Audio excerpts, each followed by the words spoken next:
Welcome back. It's time for Ace. It's time to finally finish the, fucking absurdly long trial that's been running for like, what, a month now real time? Just about? It's been a while. It's been a hot fucking minute, and it's getting so confusing. Last week I was really getting my ass kicked, so this week we're gonna actually look at the evidence before I play, so that I don't lose horribly. Why is the cat talking? You know, that's a good point, Remix. I didn't consider that. I guess it really is Persona 5 all along, and I never realized. How y'all doing? How you doing, Zachary Rocks, Remix, and Sausage Toes? If that is any of your real names. Honestly, it's gotten to the point where I don't want to call you all liars. However, look how much fucking evidence there is, bro. But I feel like you, don't have any real names listed on Twitch, which is kind of messed up.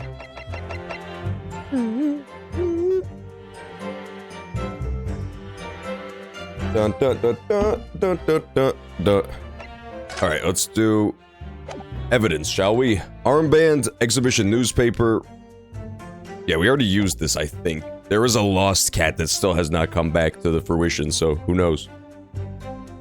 Yeah, the lighting is kind of weird, lately. It's because I fixed it, basically. I fixed the lighting, so now I have to edit it. I fixed the problem where there used to be a bunch of, like, sparkles everywhere.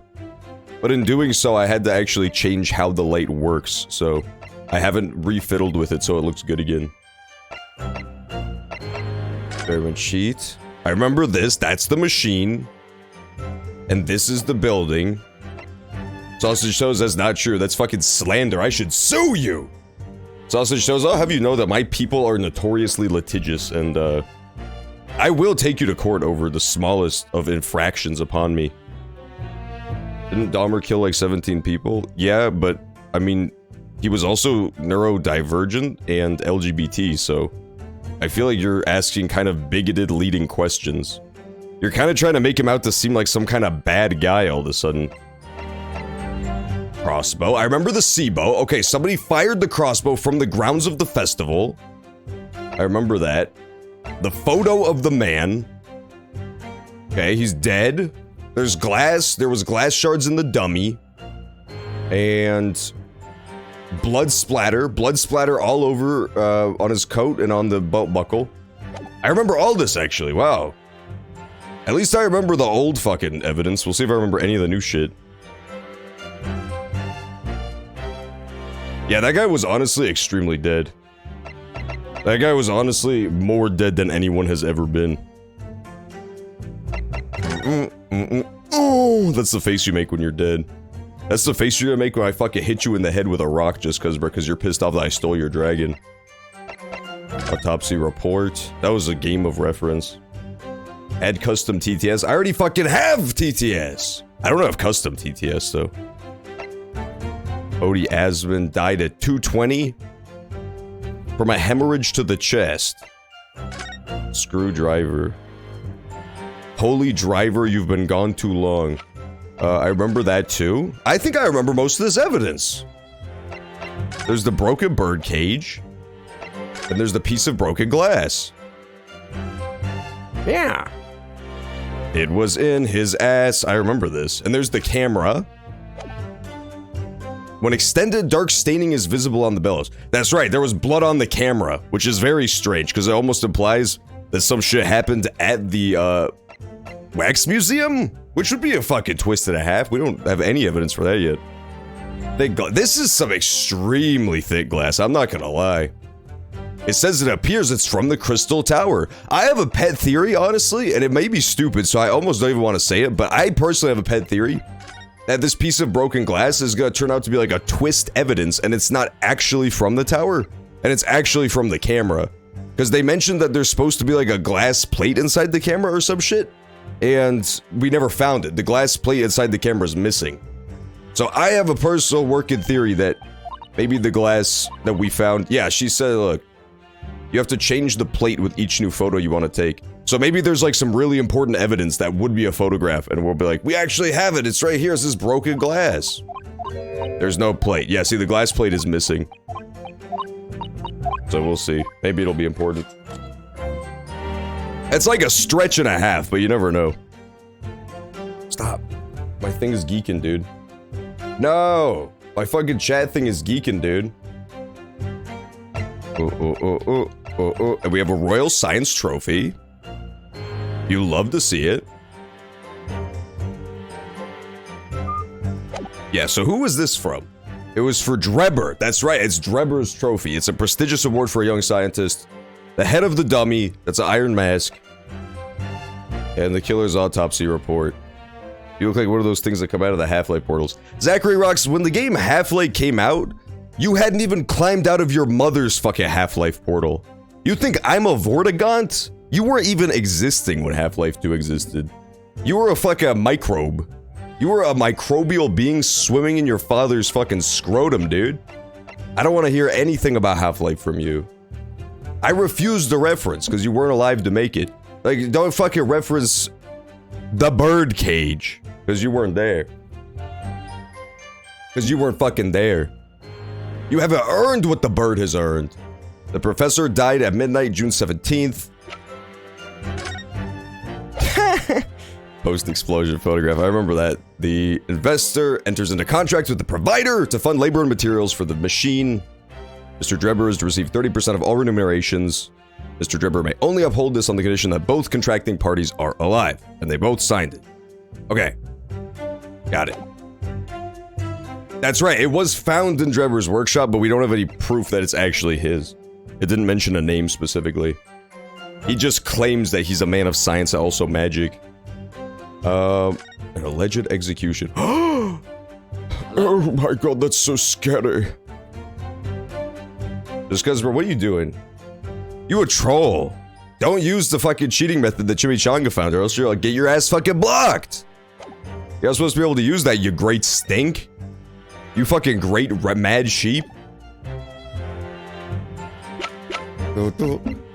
On Friday? I don't know yet. I don't know what I'm gonna do on Elden Fridays. I might do some Elder Scrolls. Elder Fridays, as it's known. For a little while, at least. Because I was still, like, smack dab in the middle of Skyrim before I got sidetracked. And maybe some ESO or something. Okay. So we looked at all the evidence. I listed the aid of the grave digger. I created a mold for the head of the cemetery. It took me a very long time because it was right before the onset of rigor mortis. As dawn approached, I was very worried I could be discovered. Oh, that's right. That's right, that's right, that's right. Yeah, it's supposed to be a thing for subs to do. That's like a fun thing they can do. Where they can do like custom blurps that aren't mine for free. But there was supposed to be a cooldown attached so that it couldn't be spammed. And it turns out the cooldown it never activated. So like, yesterday Chimichanga was just fucking spamming so many in a row. There was like literally zero cooldown. So I gotta find a way to fix that first.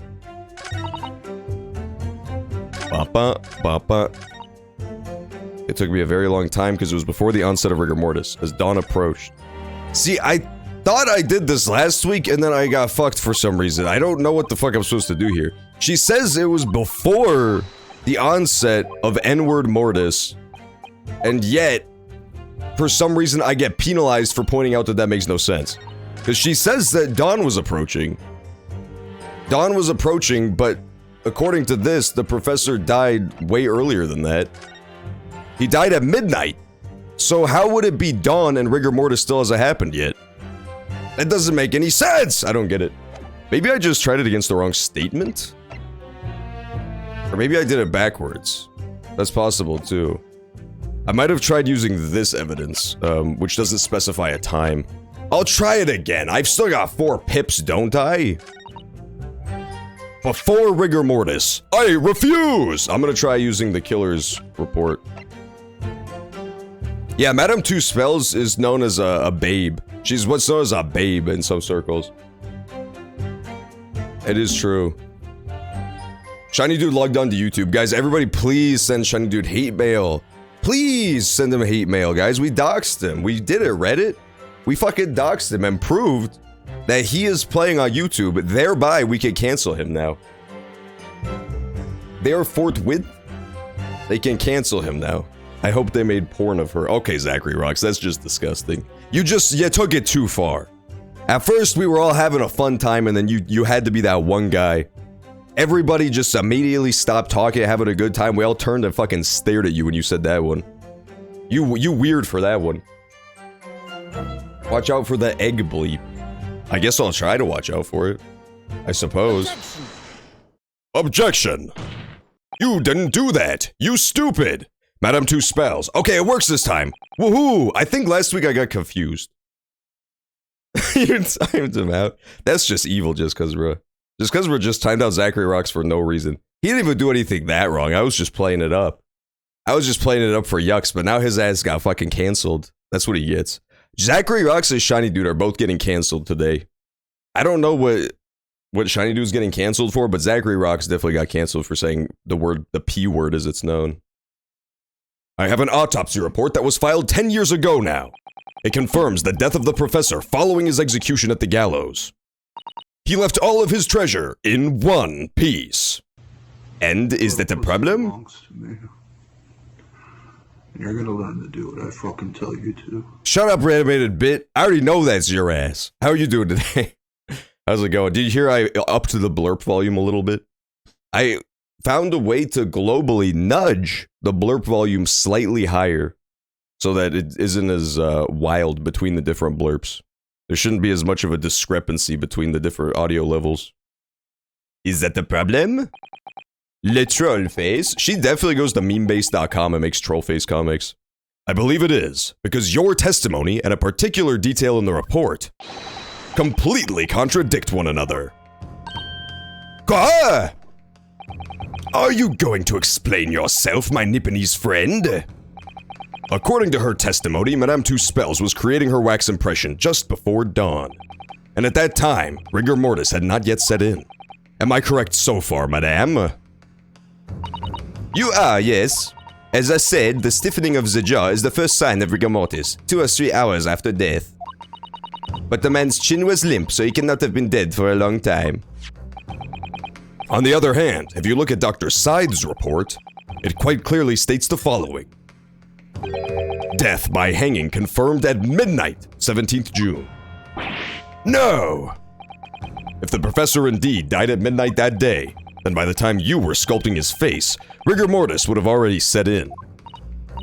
Oui, yes, you are right. The chin, it would have been completely stiff. I've definitely slipped out of French lady voice and into Borat territory for her at this point. But that's okay, it's basically the same voice. French people are essentially all just little Borats of themselves. In other words, this report is wrong! Objection! No coroner makes mistakes when recording the time of death. The very idea is absurd. In that case, there's only one possible conclusion. The execution didn't actually take place at the stated time. Impossible! Order! Order! Counsel, this is beyond folly. Not only do you indict the author of the report, Dr. Scythe, but you also implicate members of staff at Barclay Prison where the execution took place. By heck, extraordinary. Not in my day. My learned friend appears to have overlooked one very crucial fact. What fact?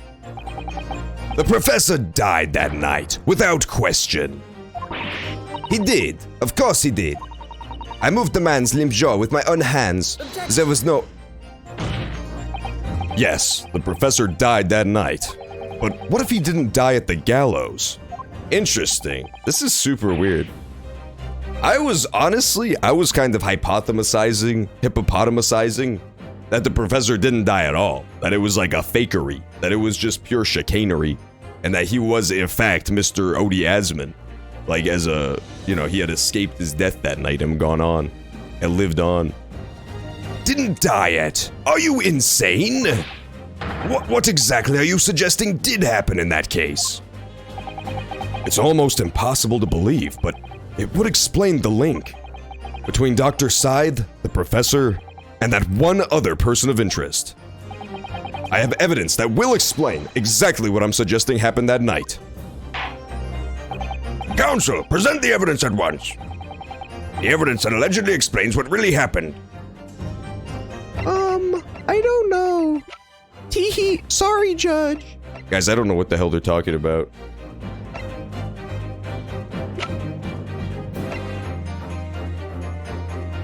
The evidence that explains what really happened on the night?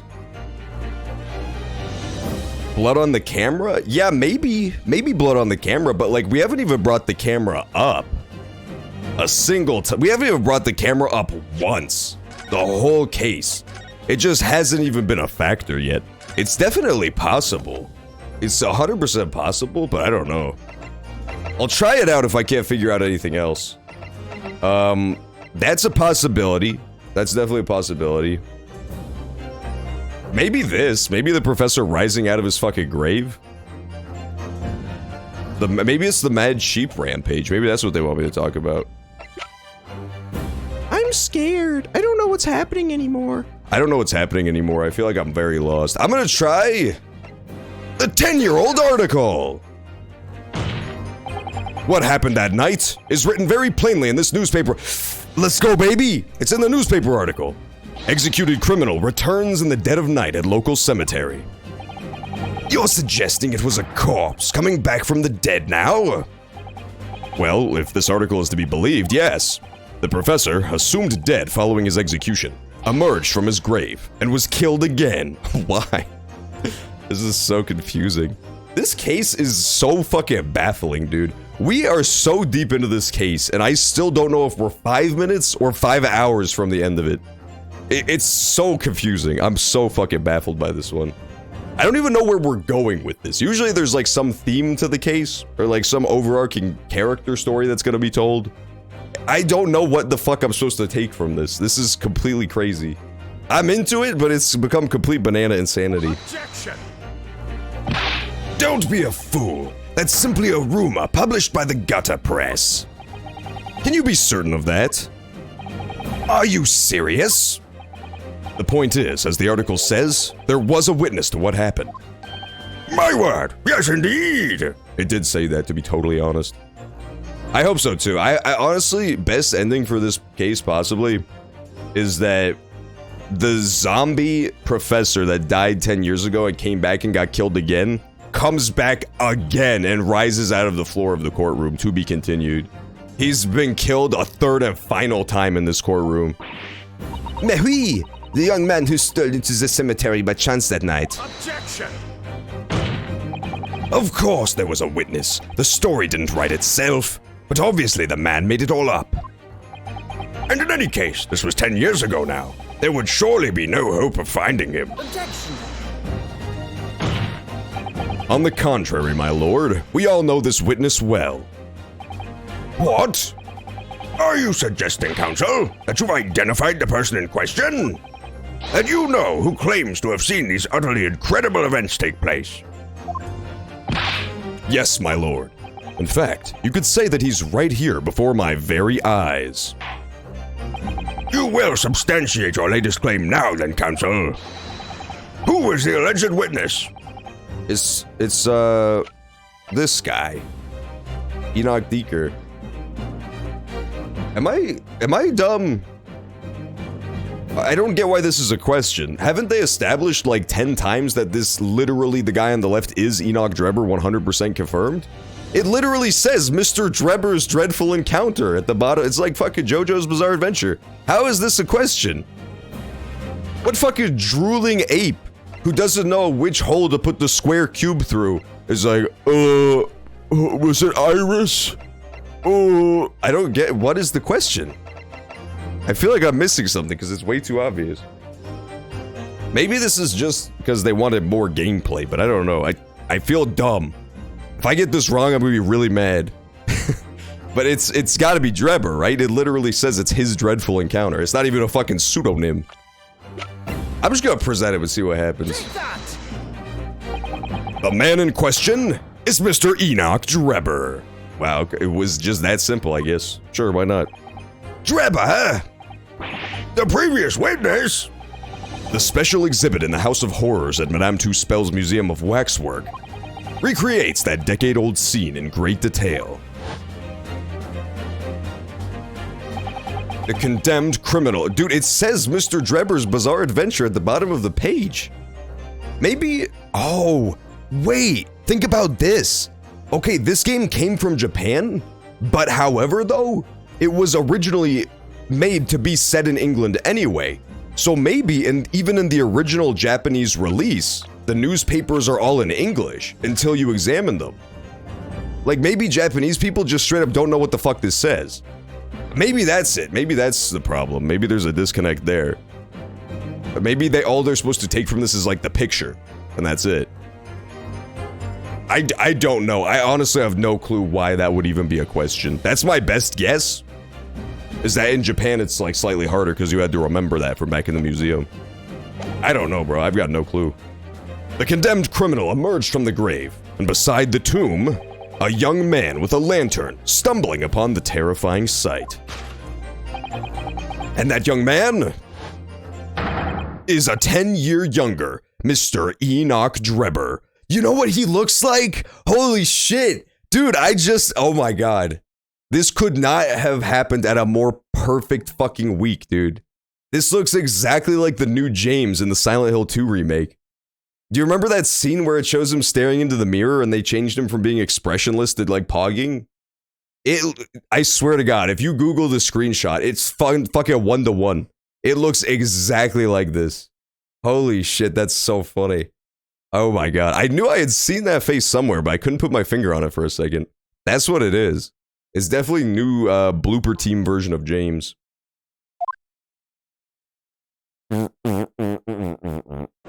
I knew I saw his little ass somewhere. Order, order, order! Surely not, Counsel! Drebber was there, in Lowgate Cemetery. What is all this talk about, Mr. Drebber? Is the name significant? Of course. Madame Two Spells doesn't know, does she? Yes, it's extremely significant, madame. To your situation as well, in fact. What situation? The theft of the Professor Waxwork from your museum some days ago was perpetrated by the very same man. No!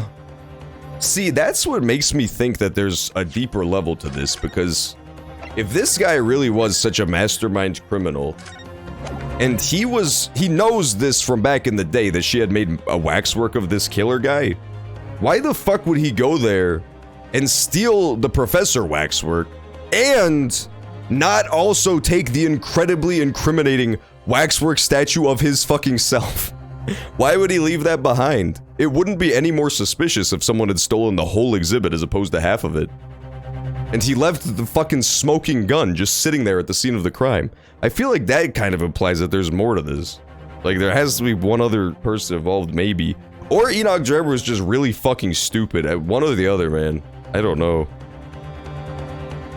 No, but that would mean... Madame Two Spells? It would appear you know the name. Enoch Drebber. It is a pretty stupid name. I wouldn't have forgot that name neither. Oui, yes, I know it.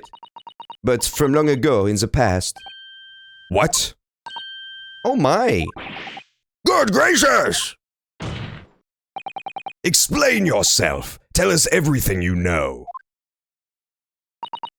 Yes, of course. Guys, we're having a flashback mid-courtroom scene. This is so crazy. Oh, never mind.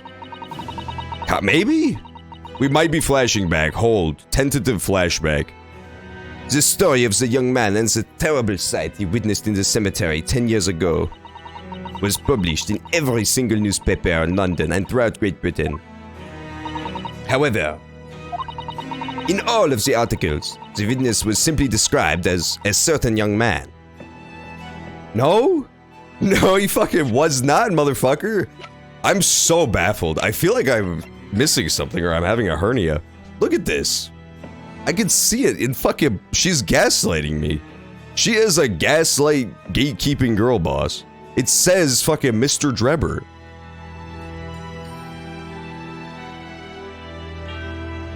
In the plain text on the left, it does say the young man.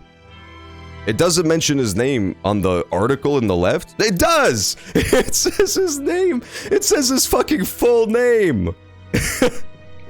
In the article itself, it also says his fucking full name, Mr. Enoch Drebber, right there. Plain as fucking day. What are they talking about? This case is so dumb.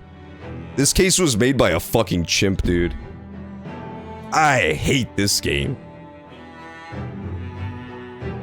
What? Just cause we're pleased? No! Just Prez was going through with the MGS5 word eraser and replacing it all. Bam, bam, bam, bam. They're rewriting history as we speak. Yeah, maybe this is published later. It says it's a 10-year-old article. It happened 10 years ago. How much later could it have been published? This is so confusing. I'm just gonna roll with it. We'll say it was 2 months after they wrote that article. In all of the articles, the witness was simply described as a young man. No details were published about his identity. His name was never revealed. No, there has to be some fucking thing I'm forgetting. I bet you it's the sort of thing where when that newspaper was introduced, the character was like, but this never got published because reasons. It must at least be that, right? It doesn't say that in the description, but I bet if you go back in the archives and see the part when that happened, when we got the newspaper, I bet that's what it was. It must have been given to us by someone and they're like, don't tell anybody, this article never got published. I guess. His name was never revealed. Not even one single time. Oh, here we go. That is apart from in one newspaper. Okay, thank you. Thank you. I felt like I was taking fucking crazy pills, dude. In the Daily Circus, it is a paper from which comes the article I have already shown the court. You're saying that his full name was only publicized in that article? Goodness me! Yes, here it is! The university student who experienced this shocking event is Mr. Enoch Drebber! Yeah, they are the fucking whole circus, to be honest. And that's an Ace Attorney 1 reference. They are the fucking Daily Circus. Imagine fucking saying the name of the person who witnessed the event. Honk honk. That's irresponsible journalism. They should have just said a certain young man. That's not a great name. It sounds like it would be some sort of like new alt-right newspaper that springs up online. No, you know what I'm thinking of? I'm thinking of, what was the name of the Ben Shapiro one? It's almost the Daily Circus, but I can't remember what it's called. The university student is Mr. Enoch Drebber, a disciple of science at the University of London, and a resident of its student dorms. Unbelievable.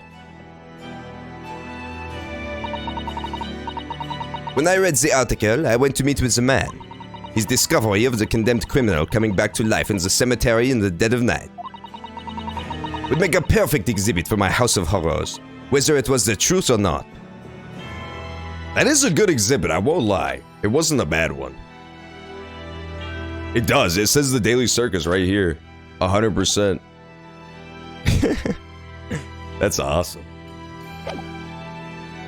Hey, let's go Daily Circus. The Daily Circus was definitely popping off with this one.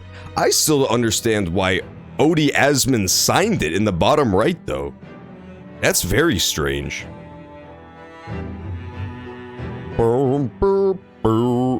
That's so weird. That's gotta be a clue.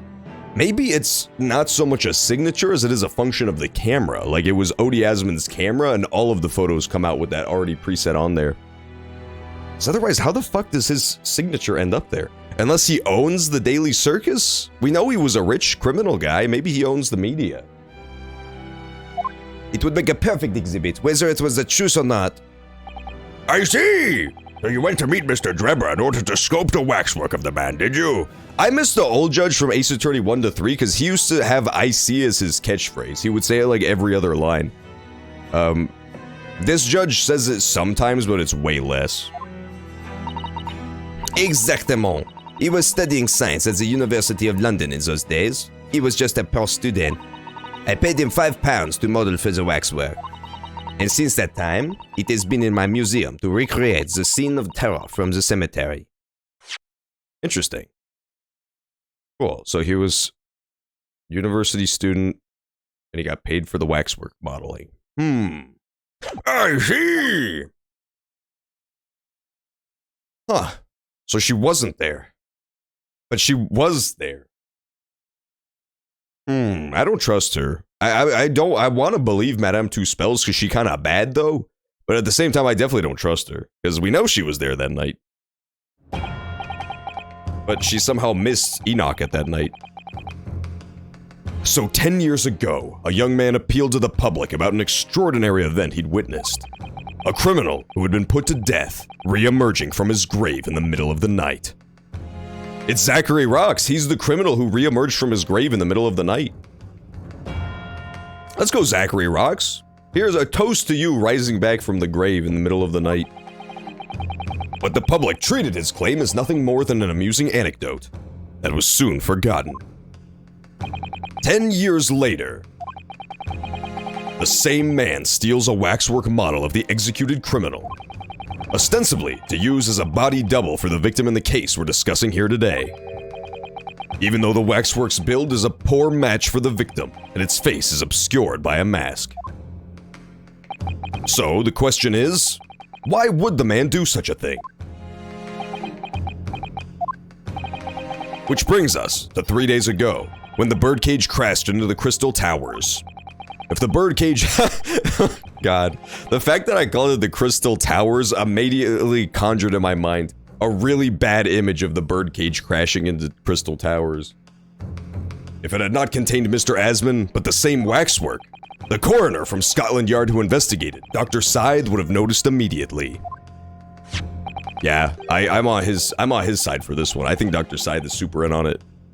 And yet, she submitted this autopsy report for the victim, which the court has seen earlier. Why? Because the waxwork was that of the professor. Is that what you're saying?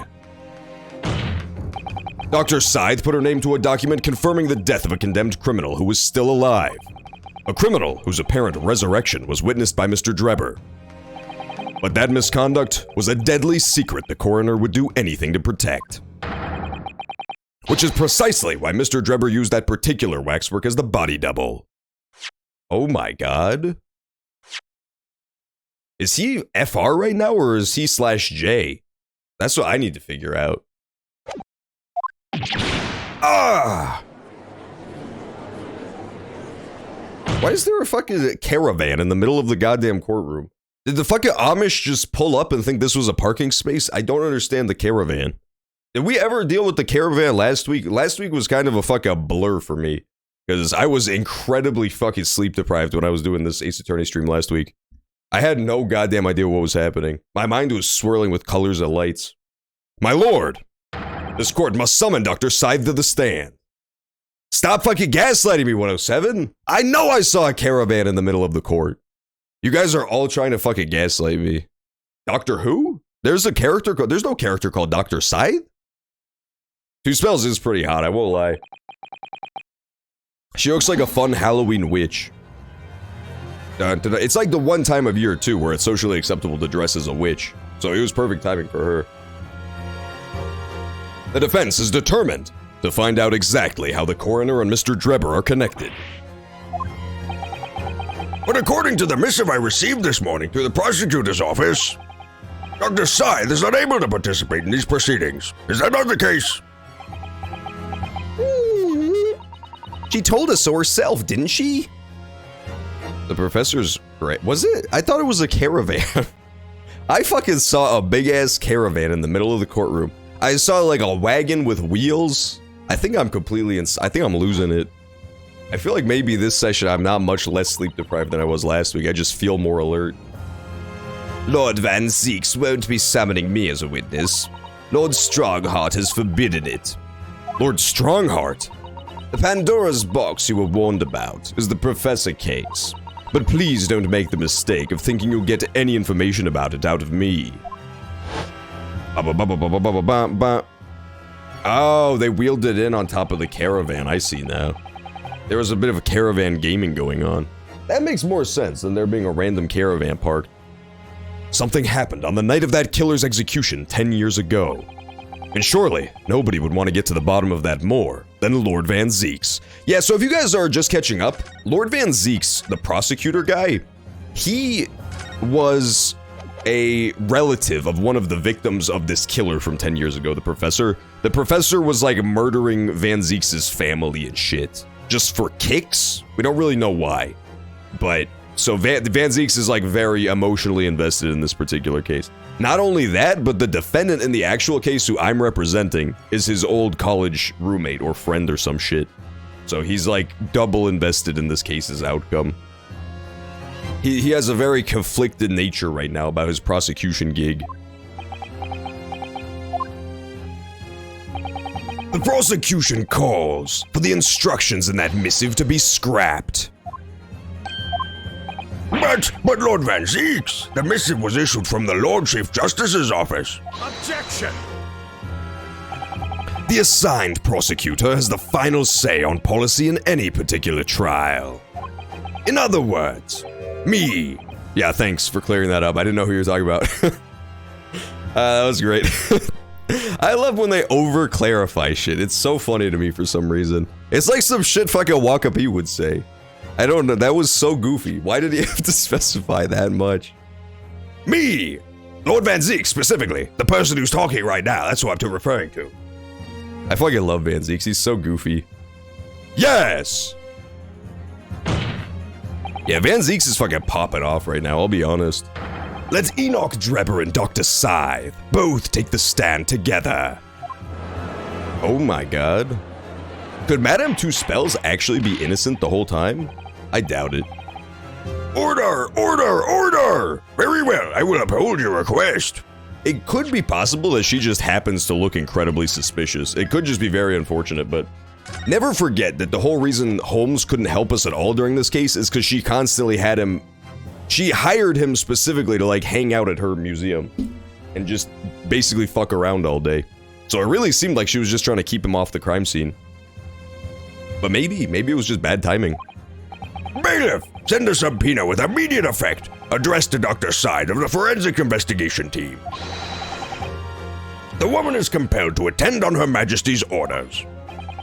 Alright then, Enoch Drebber and Dr. Scythe. If they weren't colluding with one another, this crime could have never been committed. I'm just a stone's throw away. I can feel it, he says before 8 more hours of courtroom scene. He says before hour 86 of this exact same fucking trial. Holmes was just poor. Yeah, that's definitely also possible. I don't doubt that Holmes would take any fucking odd job offered to him. I just don't know who in their right mind would hire him to hang around in their wax museum all day.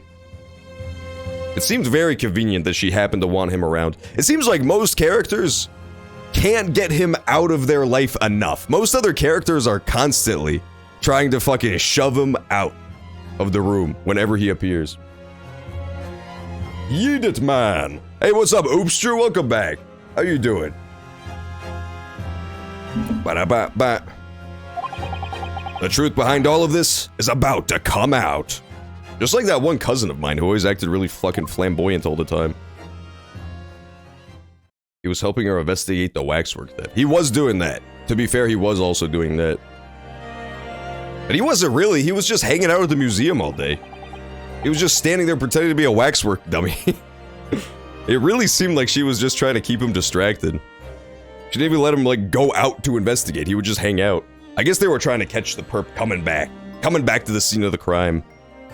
Thank you for your attendance at such short notice, Dr. Scythe. I'm disappointed in you, Lord Van Zeeks. You've completely betrayed the agreed policy of both Scotland Yard and the prosecutor's office. There are a lot of fucking white apes on the prosecutor's stand right now. If you look back at the stand when it pans back, these are like 3 of the whitest human beings to ever take the stand. Well, if you include the waxwork head, which is extraordinarily alabaster in nature. Betrayal is not in my nature, as long as the truth isn't compromised. If it is, if there's even a hint of wrongdoing, then no matter whom it concerns or disgruntles, I will pursue the matter to the bitter end, as would any prosecutor worth his salt. Look at these whiteys, dude. Nasty. This is giving me the willies. I know we're in England, but there has to be a limit to it at some point. They could at least throw in a Scotsman at some point. Mr. Drebber, you took the victim's life by means of a machine that you constructed in your workshop. So what if I did, bitch? And Dr. Scythe, as the investigating coroner, you were the first on the scene to examine the victim's body. It is the belief of the defense that you collaborated with each other and were both complicit in this crime. And where's your evidence? At present, we have no definitive evidence, but we do have a very significant clue. What are you talking about? I'm talking, of course, about the waxwork! Oh my god, there it is. That's the caravan, dude. Guys, I need to see at least 800 caravan champs for this caravan moment. I still want to take that fucking mask off. I want to pop that shit off and see what the face looks like. I'm so interested at this point. I gotta know who he is. Bro, okay, I just thought of the best possible outcome. Think about this. It would make less sense than anything that's ever happened in the entire history of the world. But just imagine, they pop off the mask, and who is the face? It's fucking McGilded. That would be fucking chef's kiss. This game would instantly become a 10 out of 10. I miss him, man. Bring my boy back. Bring my boy back. He could have been a professor, you don't know. My evidence is that I made it the fuck up. Yeah, that's this entire game in a nutshell. This entire game in a nutshell is just that Armstrong meme. None of it makes any sense. You don't need to tell me. I witnessed the man's execution with my own eyes and officially pronounced him dead. That remains to be seen. Oh, we have to prove she doesn't have eyes. I get it now. Is that so? According to the newspaper reports from the time, on the night following his execution, the killer came back to life. Don't waste my time. And the sole witness to that mysterious event was you, Mr. Drebber, wasn't it?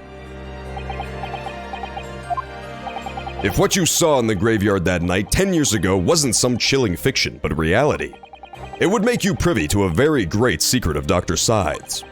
A secret so profound, it could compel the coroner to agree to collaborate in your evil scheme, in fact. Huh? Secrets? Oh my god. That is such a good point, Mr. Defense attorney guy. You know, I'm keeping up with the narrative really well when I forget the name of the main character. Mr. Drebber, tell the court. Tell everyone the truth of what you saw that night in Lowgate Cemetery. This guy's got a robot for a hand. I got bad news. So he was the student who saw it. You could see the resemblance, actually, can't you? With the man in Madame Two-Spells. Surely he's not gonna claim that's what he really saw, especially not after all these years. He was a research student at the University of London, wasn't he? And a bit too clever for his own good, if you ask me. Keck, keck, keck. Oh god, it's always a bad news when he starts kecking. What an interesting twist. When at the time, not one person would take me seriously. Yet now here we are, 10 years later, and suddenly my story matters. And in the court of law, too. It just makes him want to dance. The cruel cosmic irony of the situation makes him want to bust a move. Very well then, if everyone so wishes. Let's be frank, I'll tell you the truth of what happened that night for what it's worth. Uh-oh, she's pissing him off. So, Mr. Drebber, your testimony, please, about the events of that night 10 years ago. You will tell the court exactly what you stumbled across at Lowgate Cemetery. Yes, of course, as you wish. Cool. This is, I feel like we're still about 8 twists out from the truth. I don't know. In the cemetery 10 years earlier. The reason I was in Lowgate Cemetery all 10 years ago was for a spot of moonlighting, shall we say? Yes, the illustration in that newspaper was based on what I witnessed that night. But thinking back now, I realize I never actually saw the professor. Soon afterwards, I was visited— Wait, what? Back up one step, buddy. Did you guys catch what was horrendously wrong with that fucking statement? It was based on what he witnessed that night? but he never actually saw the professor? Is that ringing any fucking red bells for anybody? Red flag-shaped bells? What the fuck does that mean? How did they base an illustration on what you witnessed if you never saw it? I'm gonna need you to Google the definition of witnessed, Enoch Drebber. Yeah, not only that, but it's also a hyper-specific depiction. It's also a very specific thing that he says he saw. He says he saw a man in a fucking iron mask climb out of a grave. That's kinda specific. Okay, so we already have the contradiction, that's good. I guess we'll present that against statement 3 rather than 2. They both seem bad, but I'll do 3. Soon afterwards, I was visited by a young woman who sculpted a model of me from wax. Then I gave up on my dream of becoming a scientist, and it was all because of that newspaper article. Oh. I see. He wanted to be a scientist? I thought he said he was. Didn't he say he was both? Didn't he say get you a man who could do both? Wait a minute. You're claiming you didn't actually see the professor now? Of course, you'd have to have a screw loose if you believe the corpse could come back from the dead. But, so you're saying this article is not worth the paper it's printed on? I think that would describe it perfectly, yes. Ah. If the details in the article aren't true, it nullifies your argument for why Mr. Drebber and Dr. Scythe would have been working together. So, he's discrediting himself to cripple my argument? Tell me, witness. You claim to have been in the cemetery on some auxiliary business. Can you elaborate? Phoenix is playing Minecraft. Point at Phoenix. Yeah, look, right up there. Phoenix is playing Minecraft. Drebber called him out. Drebber actually called him out so hard. I'm gonna need everybody to start sending Phoenix hate mail immediately. Because he's been officially doxxed. He has officially been doxxed as playing Minecraft. I'm gonna need everybody to log in as a botnet fucking swarm and place a bunch of TNT underneath all of his buildings. If you see him building some cool, like, statue or something, just get up under there with TNT and light it up with redstone. I'm not trying to be a hater or anything, but we gotta harass this guy at some point. Like, at a certain point. It's almost a civil duty to go and harass his Minecraft world and, like, blow up his statues and stuff. That's right. Grave robbing, to be precise. As you know, Lowgate Cemetery is at the rear of Barclay Prison. So among students at the university, it had a reputation for being haunted by the ghosts of condemned convicts. Grave robbing, you say? Yes, exhuming fresh corpses to sell is reasonably lucrative. Of course, I never laid a finger on any valuables buried with the dead. So you were one of the so-called resurrectionists, a particularly unpleasant scourge on society. Oh, so he was just selling them? Fun history fact. Gather round, children, I'll tell you a fun history fact. In IRL real life, that was a thing, where students in university would go and grave rob people all the fucking time. But it wasn't so much to sell things as it was to study. Because back then you didn't really have anatomy class, right? You didn't have like an anatomy textbook where you could just learn everything that everybody else has already done. So what would you do if you wanted to be a doctor? You would go out to the graveyard and you would dig someone up and you'd cut them up and see how stuff works. That was like a pretty common occurrence back in the day. But I didn't think that it was to sell. I thought it was to learn. Freaking Drebber. Actually, my fellows and I went by another name. The Repurposers. That is quite beyond the pale. You would invite divine retribution, sir. Yes, well, I think I suffered retribution enough. Yeah, he ain't got no fingerlers anymore. That is pretty bad. The Daily Circus eventually unearthed my name and put it in print. It caused me a great many headaches. In the end, I had to leave the university. Oh! I think I get it. I actually think I get what's happening now.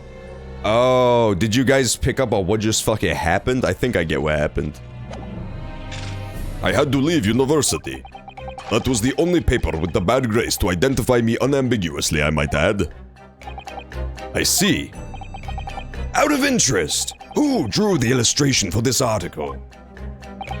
Ah yes, that was the reporter who exposed me. Yeah!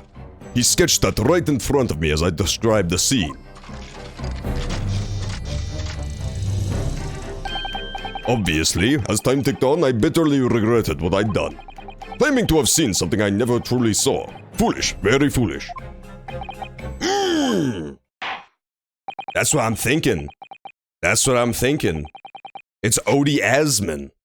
So, either, like I said earlier, he owns the newspaper, or he's just a reporter who broke the story at the time. But, basically, by doing this, he basically just ruined this guy's whole chances. He like, ruined his fucking life.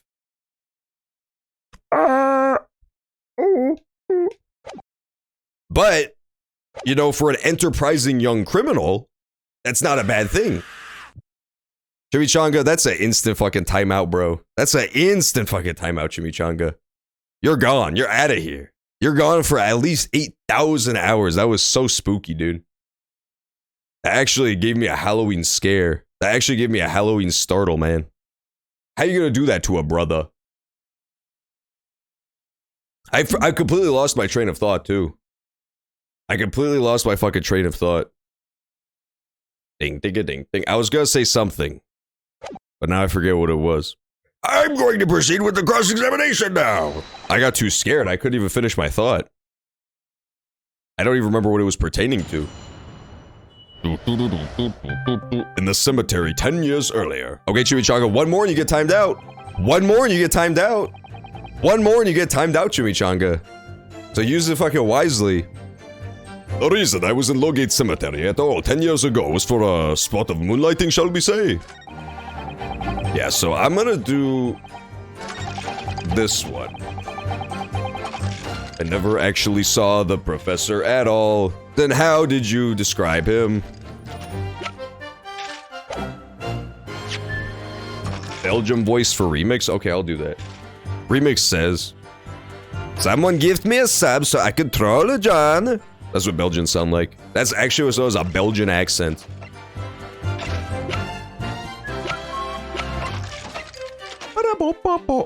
I never actually saw the professor. Then how did you know about this? I'm gonna definitely present this, I think.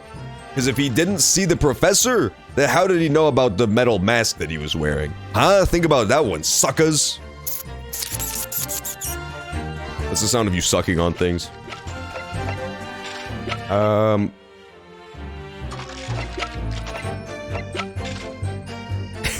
That is Borat, I won't lie. That is just a Borat voice.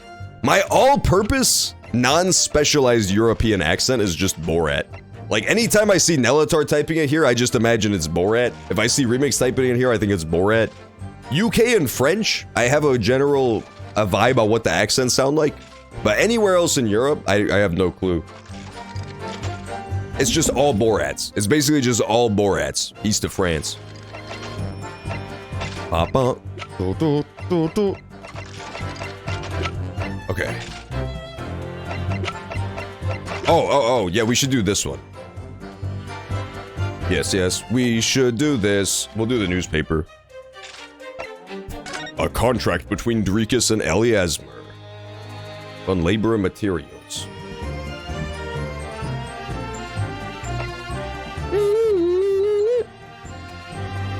Yeah, so... Oh, this is what I was going to talk about earlier. I think what was happening here is that, unlike what I thought before, when I thought that they were partners in crime, I think what's more going on is that Mr. Odie Asman has been blackmailing Drebber this entire time, in essence. Because one thing that did stick up with me in this contract is this final clause here, which is that you can only uphold the contract if both people are alive. That implies that he knows the dude hates his guts, right? You'd imagine any criminal might throw that in just to be safe, but it's very specific. So I think what's going on is that Asman intentionally tanked dude's career, specifically for the purpose of having him in his pocket. Because once his career is gone, like you've annihilated his chances of succeeding in that field, who else could he possibly turn to fund anything? He's got to turn to that guy. Like now, all of a sudden, Asman is his only option as a financier. I think that's probably what he was doing. I'm gonna present this. Objection. I just doxed remix. Oh, Chimichanga DDoSed remix with his bot swarm, dude. Sorry, Mr. Drebber, but I don't believe that.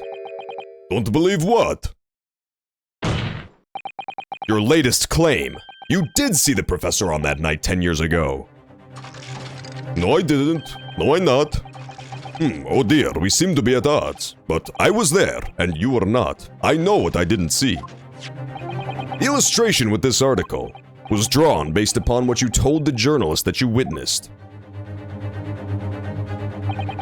A figure emerging from a tomb, wearing an iron mask. Yes, when the killer was tried 10 years ago, it was decided in the closed court's ruling that the man would wear the mask to hide his identity. It wasn't to be removed even during his execution and subsequent burial. Not even the prison wardens were to see the man's face. But obviously, the provision of this mask was not public knowledge. So, Mr. Drebber, as you've just heard, a lowly student of the University of London certainly wouldn't have known about the condemned man's mask.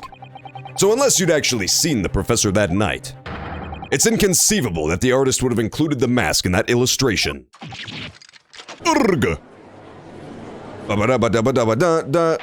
He got fucking owned, dude. He actually just got ruined. He got ruined in the marketplace of ideas. Well, Mr. Drebber!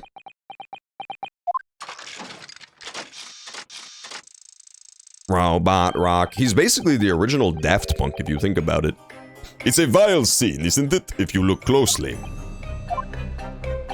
And as I've already been at pains to point out, I was utterly petrified, which is why I had it in my head that I'd seen such a blood-curdling sight.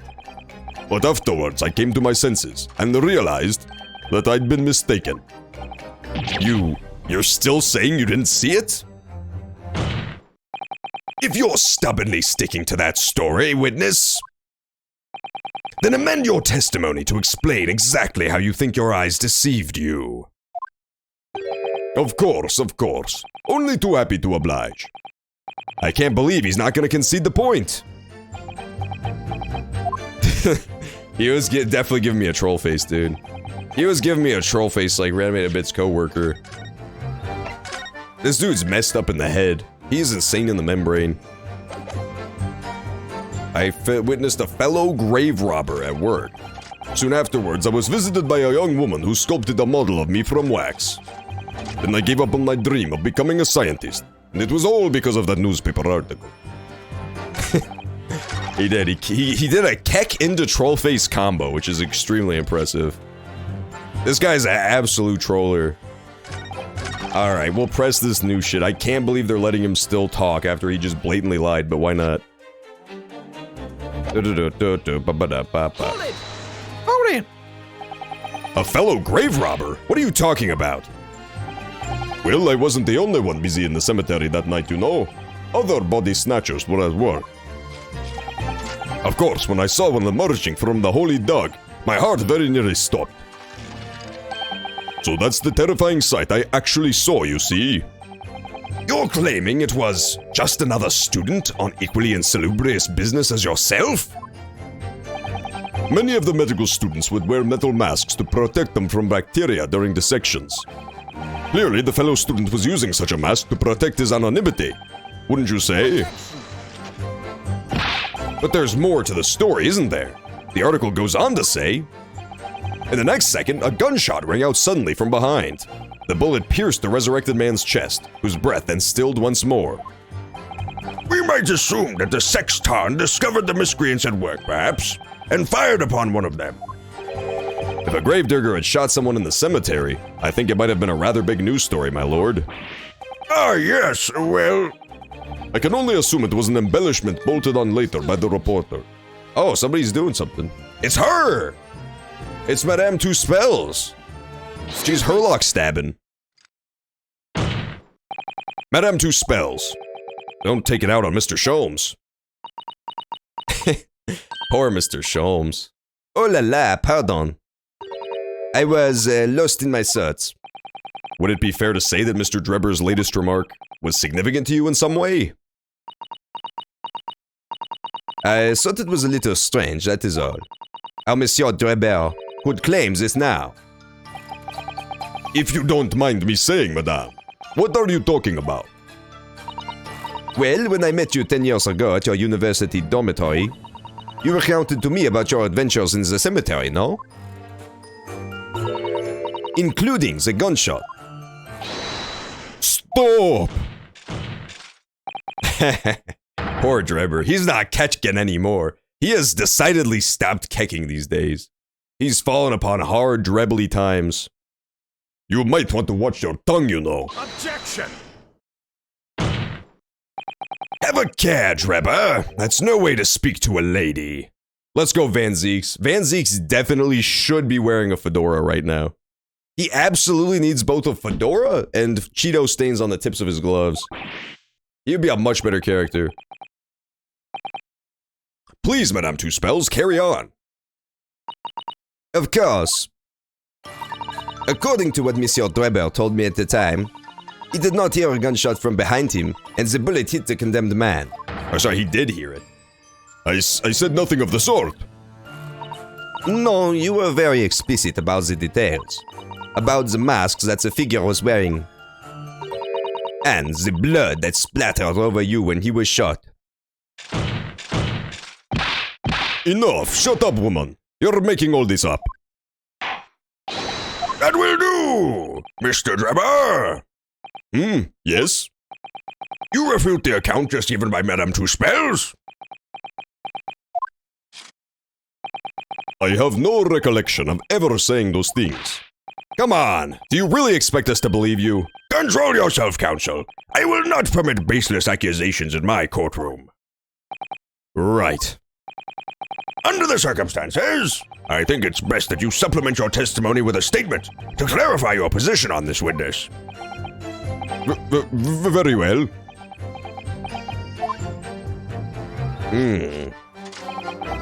There was no gunshot from behind me at all, nor any spattering blood. Oh my god! This is where we need the camera for. This has gotta be where we need the camera for. But here's the problem, right? A camera found at the Waxwork Museum of Mr. Drebber. I said this during the time we were investigating and we got the camera in the first place, because Suzato was talking about the fact that this is the same camera, but why would we possibly assume that this is the real camera that was there on the night of the killing? That is such a leap of logic that I don't think they'd actually accept that in the court. Even in this game, I don't think they would accept that. I think I would get penalized. Because we have no evidence whatsoever that this is actually the camera. I think Naruhodo even like calls Suzato out on how stupid that is. And he's like, no, why would this possibly be the same camera? We have no evidence that it's the same one. The only thing we know about this camera is that it was in the Waxwork Museum around the wax dummy's neck 10 years later. It has no photo glass thing, and it's got a blood splatter on it. Those are the three pieces of evidence we know about this camera. We don't know anything else. I could try, I mean, I have some wiggle room because I have so many pips. But I just feel like that's such a toss. That's such a waste of a pip. There's no way that's what it wants from me right now. We don't know enough about the camera yet. Soon afterwards, I was visited by a young woman who sculpted a model from wax. Then I gave up my dream of becoming a scientist. This one is maybe what we need to chase down at the moment. Because we do have a trophy that we found at his place. It's a very prestigious award for a young scientist. But again, we don't know anything about this trophy either. We don't know when he got it or why. Or if it was even directed to him, because we didn't get to see a name. Let's press this one. We'll press the scientist thing. And we'll press the young woman visiting him and making a model of him from wax. Hold it! We'll press those two and see where we land. That young woman being Madame Two Spells, of course. Precisely. I must say, I didn't expect to run into her again like this 10 years later. As I have explained, I went by the name published in the article, and from ça I found the man. Yes, the article in the Daily Circus, I think you said. I was a poor student with barely a penny to my name at the time. And the young lady put £5 in front of me. So you readily consented to having a waxwork of yourself made, and gave permission for it to be put on display. I did. I should sell what little I had to sell, I concluded. Ah, oui, I remember now. I purchased something else from you that day, n'est-ce pas? That means, isn't that right in French, if you guys didn't know. That's my pro-French tip for today. Did you? I can't say I remember. What was it, madame? His camera. Okay, there you go. That's what we were missing. Woo! That's what we were missing. We got him now. Ah.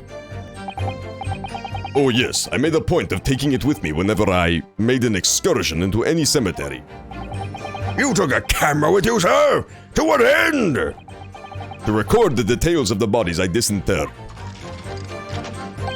But I had no intention of ever visiting a graveyard again after that night, so I sold it. I see. But I still have it, monsieur. It is part of the special exhibit in my House of Horrors. I am very meticulous about such details. It is the Tuspere's way. It would seem then that this is the very camera Mr. Drebber took with him to Lowgate Cemetery. Let's go, baby. We got it. We got him now. 100%. That's confirmation right there. But it didn't actually update the evidence, which is kind of a problem. I guess I'll just try it. We'll see what happens. Yes. Interesting. Oh, there you go. It updated now. I need to learn to press A before I say stuff. I keep doing that. Earlier, I did that whole spiel about how the article did say his name, and then all I had to do was press A once and it explained it.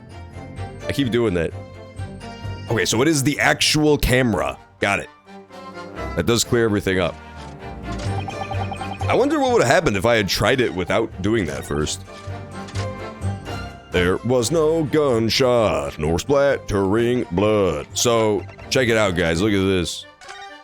Bazoom. There's the blood right there. Splattered blood. Clear as day.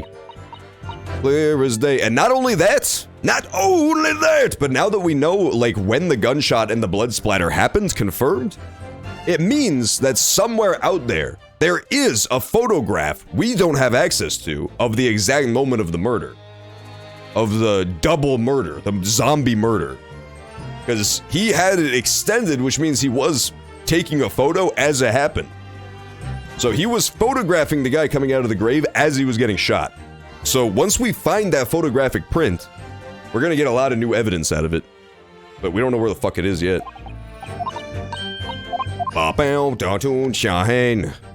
Go. Objection. Mr. Drebber, do you remember this camera? But that is a camera from that fateful night.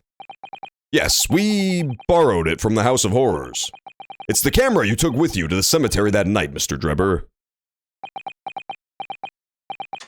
And is that supposed to be significant? This kind of camera is rarely seen in our homeland, so my colleague and I were keen to examine it closely. We noticed that the lens extends forward on the end of some bellows. Like this. Hold it!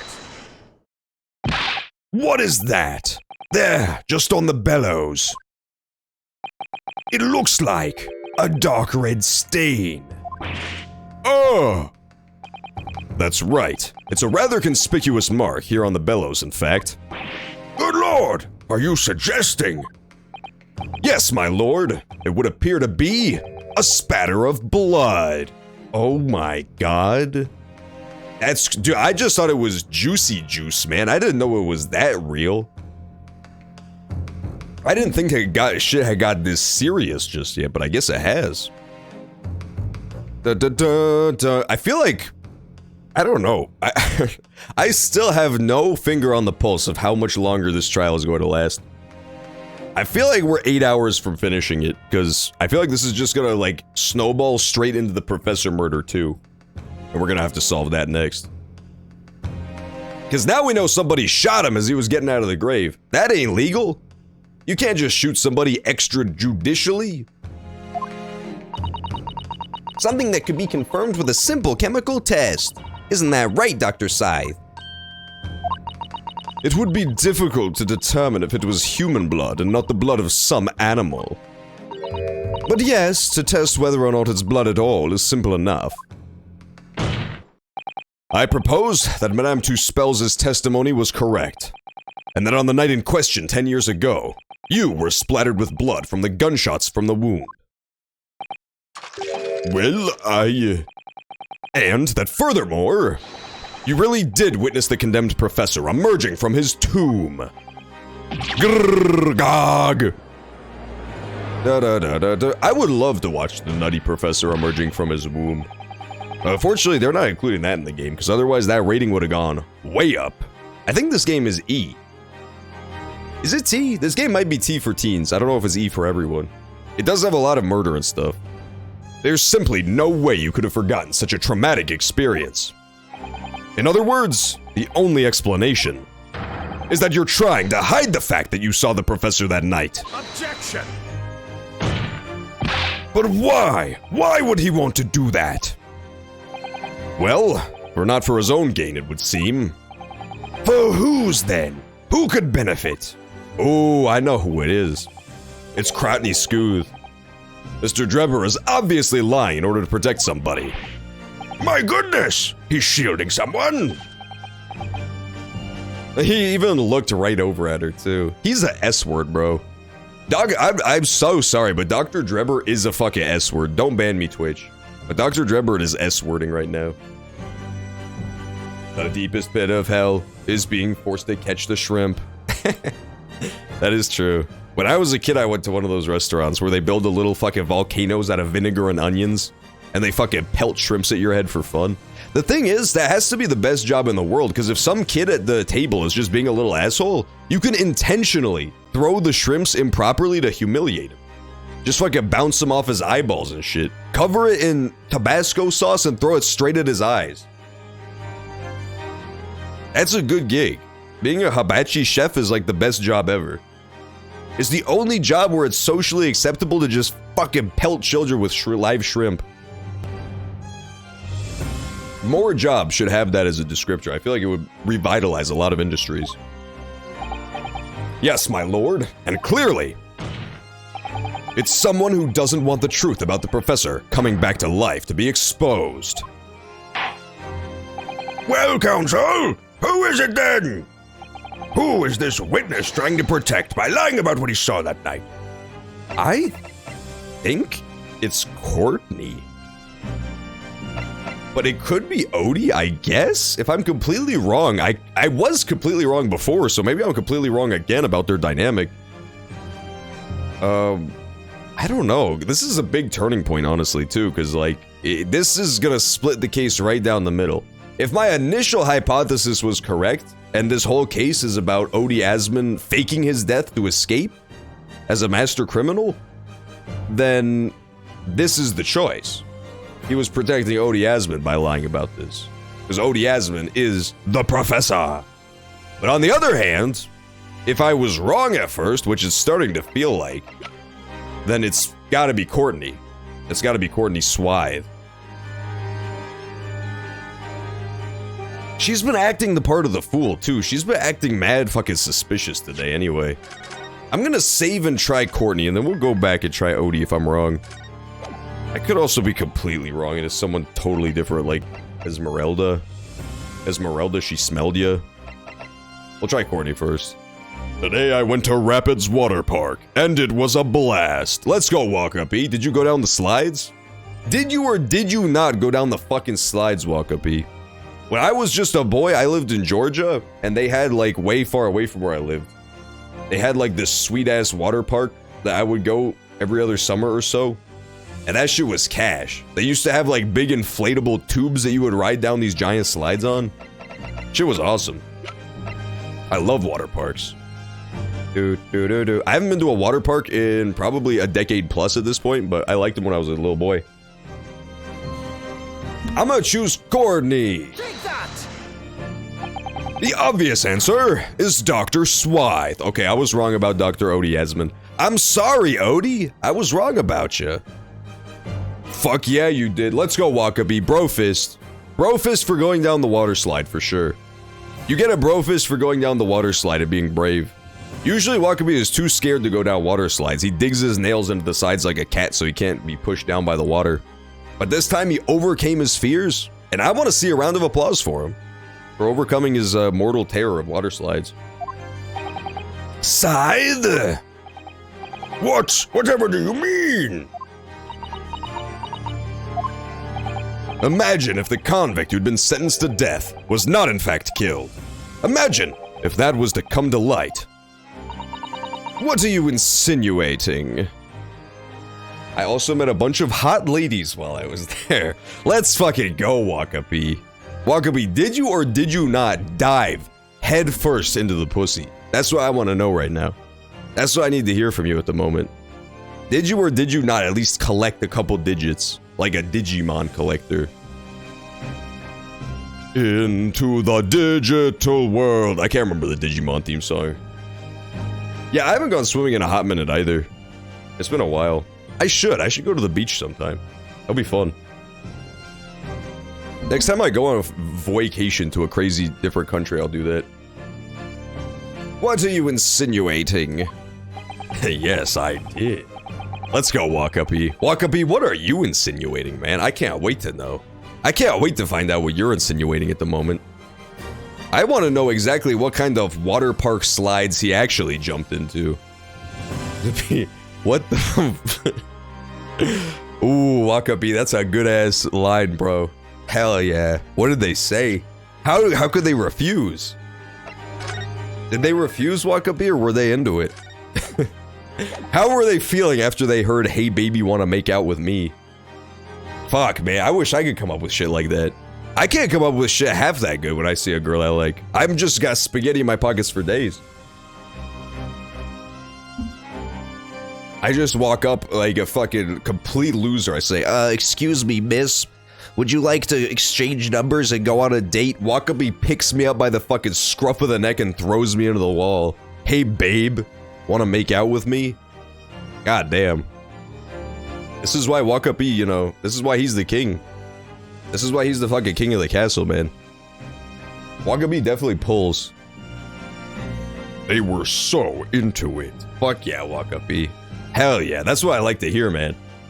That's what I like to hear. My boy Wakabi popping off lately. Imagine if the convict in question was the country's most hated mass murderer. If it was the professor. That would be an unprecedented scandal. Objection. This is beyond a joke. Need I point out the dead cannot come back to life? What you're suggesting would mean that the execution never actually happened.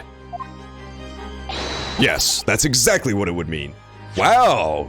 Oh, Courtney Scythe is the Reaper of the Bailey. That's why her name is Scythe. I get it now. Wow. Yeah, she's the Reaper of the Bailey. She's the Reaper of the Bailey the whole time, and everybody just thought it was Edgeworth Jr. That makes sense. She's been the Reaper of the Bailey all along. This was her first reaping. Her first reaping was the professor, and then, you know, once you stop, you can't, once you pop, you can't stop. She got addicted to the murdering lifestyle. I see, that's totally what it is. That's, wow, I can't believe I didn't. I think I did hypothesize in an earlier session that she was in fact the Rapper of the Bailey, but I can't believe I didn't pick up on the fact that her fucking name is Scythe. Her name is Scythe and it's the Reaper of the Bailey. I can't believe that went over my head completely. That's like a really obvious one too, for such an important twist. Wakabi is definitely the fucking Reaper of the Pussy. Going to water parks and shit. Hell yeah, Wakabi. You already know where he keeps his scythe. He keeps it in his fucking swim trunks, man. That shit's barely contained at all times. Could be. Strongheart could still be the Reaper. The Rapper of the Bailey. I feel like he definitely condones it for sure. Because the Reaper of the Bailey has been like a known quantity for this entire time. For like a fucking decade, I guess, if this was the first reaping. And he clearly never went after them, right? Like, he never went after and stopped the Reaper, so he's at least complicit. But I don't think that it's as simple as him telling people to go out and do it, you know? I feel like he himself isn't the Reaper, but rather he's just allowing it to happen. It's like one of his little goons is being a hoe. We'll see though. It could definitely be him straight up just telling people to do shit for him.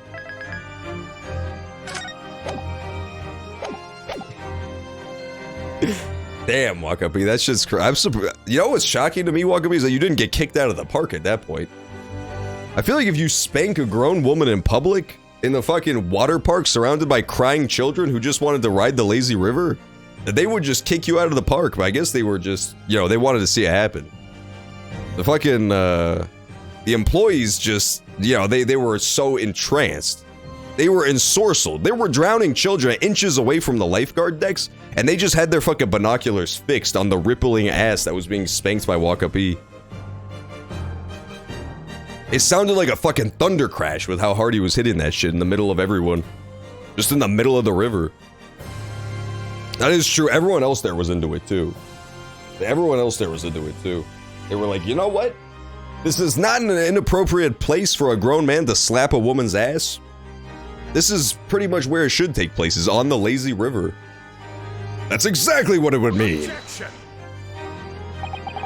Once a man is sent to the gallows, he hangs. No one could escape, not in Great Britain. Objection. But the fact is, there was a witness to the fact that the man did escape his hanging. If that were really true, counsel, the implications of misconduct would not stop at the supervising coroner. It would taint the honor of the entire judiciary, from the ground up.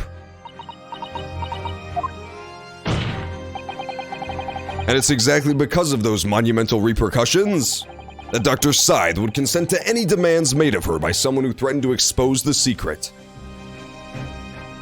Damn, Wakabi, when did you even have time to ride any of the fucking water slides? Wakabi was getting fucking too busy at the water park, man. Fucking horny-ass rapscallion on his little adventures. Shit. You gotta leave some for the rest of us, man. You gotta leave some sexy lifeguards for the rest of us. Oh, I don't remember what he was talking about. It's exactly because of those monumental repercussions that Dr. Scythe would consent to any demands made of her by someone who threatened to expose the secret. Even if that meant being complicit in a crime. Oh my god. I rode all of the slides. Okay, Wakabi, but did you or did you not slap the slide's juicy ass? That's my question. You mean? I mean that Dr. Scythe wasn't collaborating in Mr. Dremmer's wicked scheme. She was coerced into collaborating in order to protect her decade-old secret. She switched the dead body of Mr. Asman with the waxwork model and fabricated the autopsy report.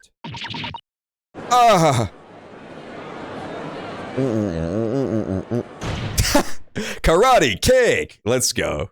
Van Zeeks. Lord Van Zeeks! I want him to inexplicably, when he really gets going, also slam the other leg up on the desk and just be floating. That's what I'm waiting for.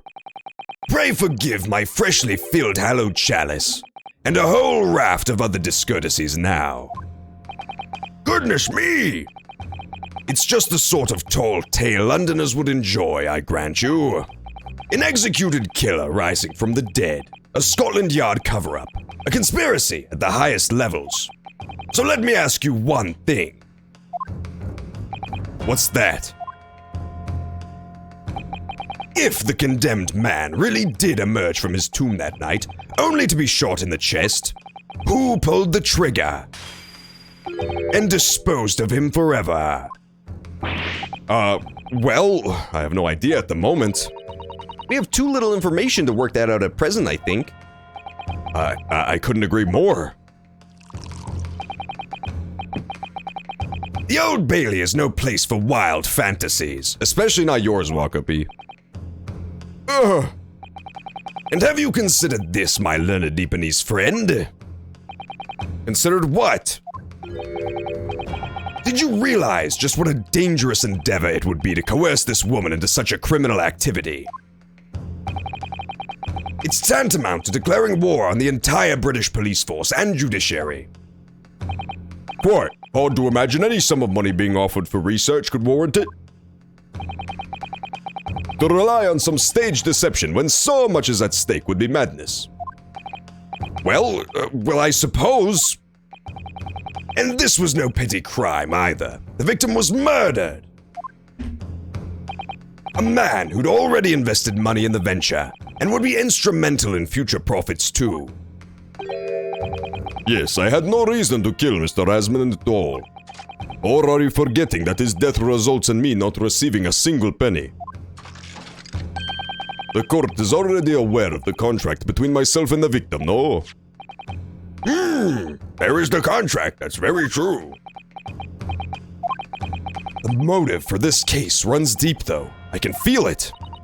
Using threats to force the head of the forensic investigation team to cooperate is extreme, especially for a government grant he had no guarantee of receiving in the first place.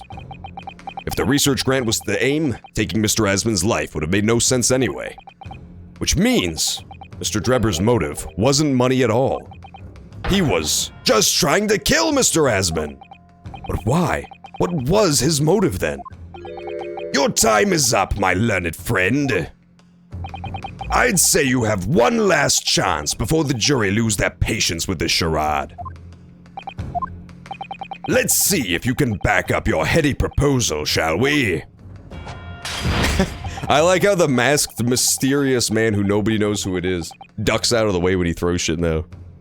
How do you explain why this engineer would throw all caution to the wind and threaten his own country? At this point, I'm not prepared to listen to more of this outlandish conjecture without proof. I went up to this slightly older woman who was tanning and I couldn't help but stare at her huge ass that had the size of a heart. That's not that big. And I asked her, can I give you a nice relaxing ass massage? And she said, yes, you may. Damn, Walk Up E. Shit, dude. That's so badass, man. I gotta get some lessons from you sometime, dude. I gotta get some lessons. Like, in my experience, if you go up to women and just be, like, overtly sexual, they're not into it at all. They, like, genuinely hate when people do that. But Walk Up E just, I guess he, like, carries himself in such a way that he basically lives in a pornographic film. And, like, women just love when he comes up and borderline sexually harasses them. Though, to be fair, this lady may not get a lot of action considering her ass is the size of a heart. That is almost Hank Hillian in terms of tiny asses. Hearts are not that big. I mean, maybe it was a whale heart or something, but I don't know, man. That doesn't sound... There's larger objects you could have compared that to. That's my only critique with that dramatic retelling. Also, Walk Up E, on the other hand, that story is great and all. But to that story, I must say, I'm not prepared to listen to this outlandish conjecture without proof. Where is your evidence that any of this happened, Walk Up E? So, Walk Up E, present your evidence. All right. Who exactly was Mr. Asman to Mr. Drebber? There's a connection there that no one's seen yet. And I'm going to have to present 2 pieces of evidence. Wait! Hey! Shit, get the fuck up! Yes, my lord. The evidence that establishes a motive and explains why the witness wanted the victim dead is right where.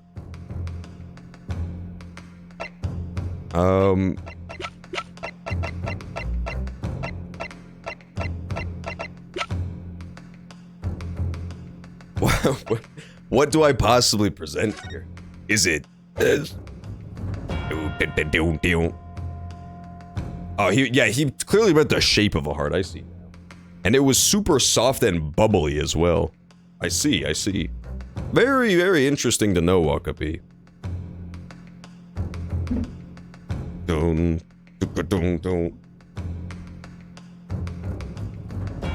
And she said, yes, you may. I think my favorite part of that whole story was that she responded with, yes, you may. That's a great response. That's literally as clear-cut consent as you can possibly get. That's a fucking green light. Signature on the newspaper? Yeah, signature on the newspaper maybe, and then this is the obvious one, right? The contract. The contract is definitely one piece of evidence. Because...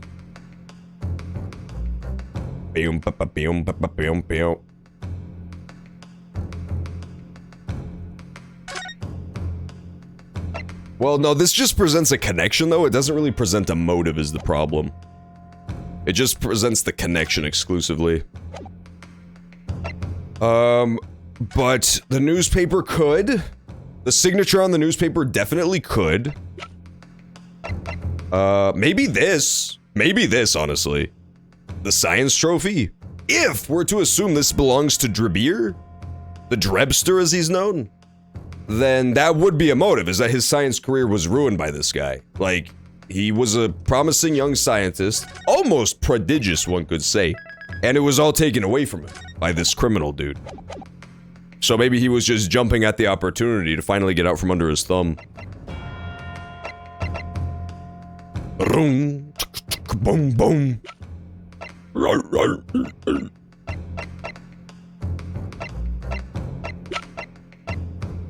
10-year-old newspaper. We'll try this one first, because 107 said this newspaper.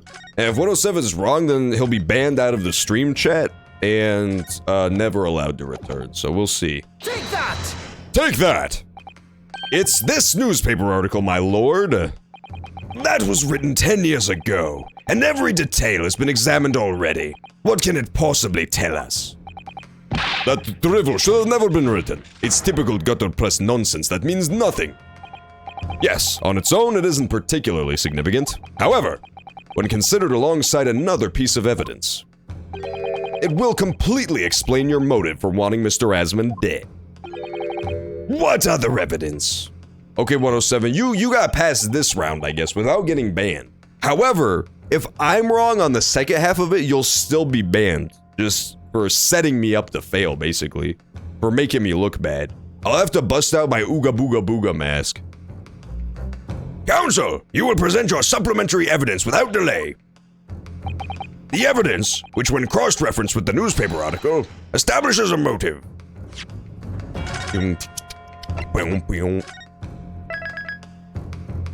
Okay, so let's read the newspaper article one last time first.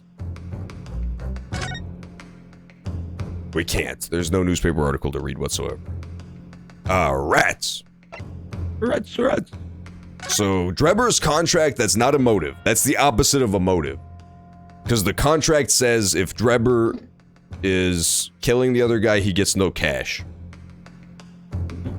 That's the opposite of a motive. No motive there.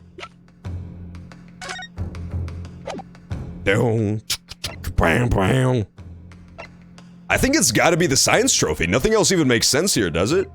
What else even makes remotely sense at this juncture? The camera's not a motive to kill somebody, is it? The wax and the glass certainly isn't. Neither's the birdcage.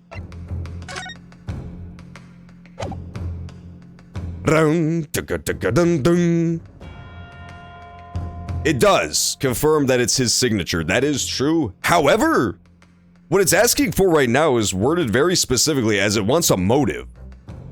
And I don't know how those two things together create a motive. It does provide a great evidence that it's the same guy's signature. Like, that is true. But right now it's asking for a motive for why he was killed. Like, why he wanted to kill the guy. Maybe it's just worded weird? I don't know. It's not the crossbow. It sure as hell ain't the balloon.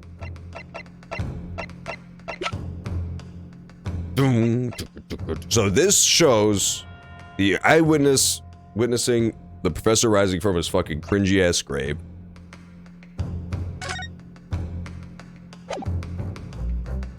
This is cross-referenced and establishes a motive for the deed. I guess we could try this. I guess we could try these two together, because...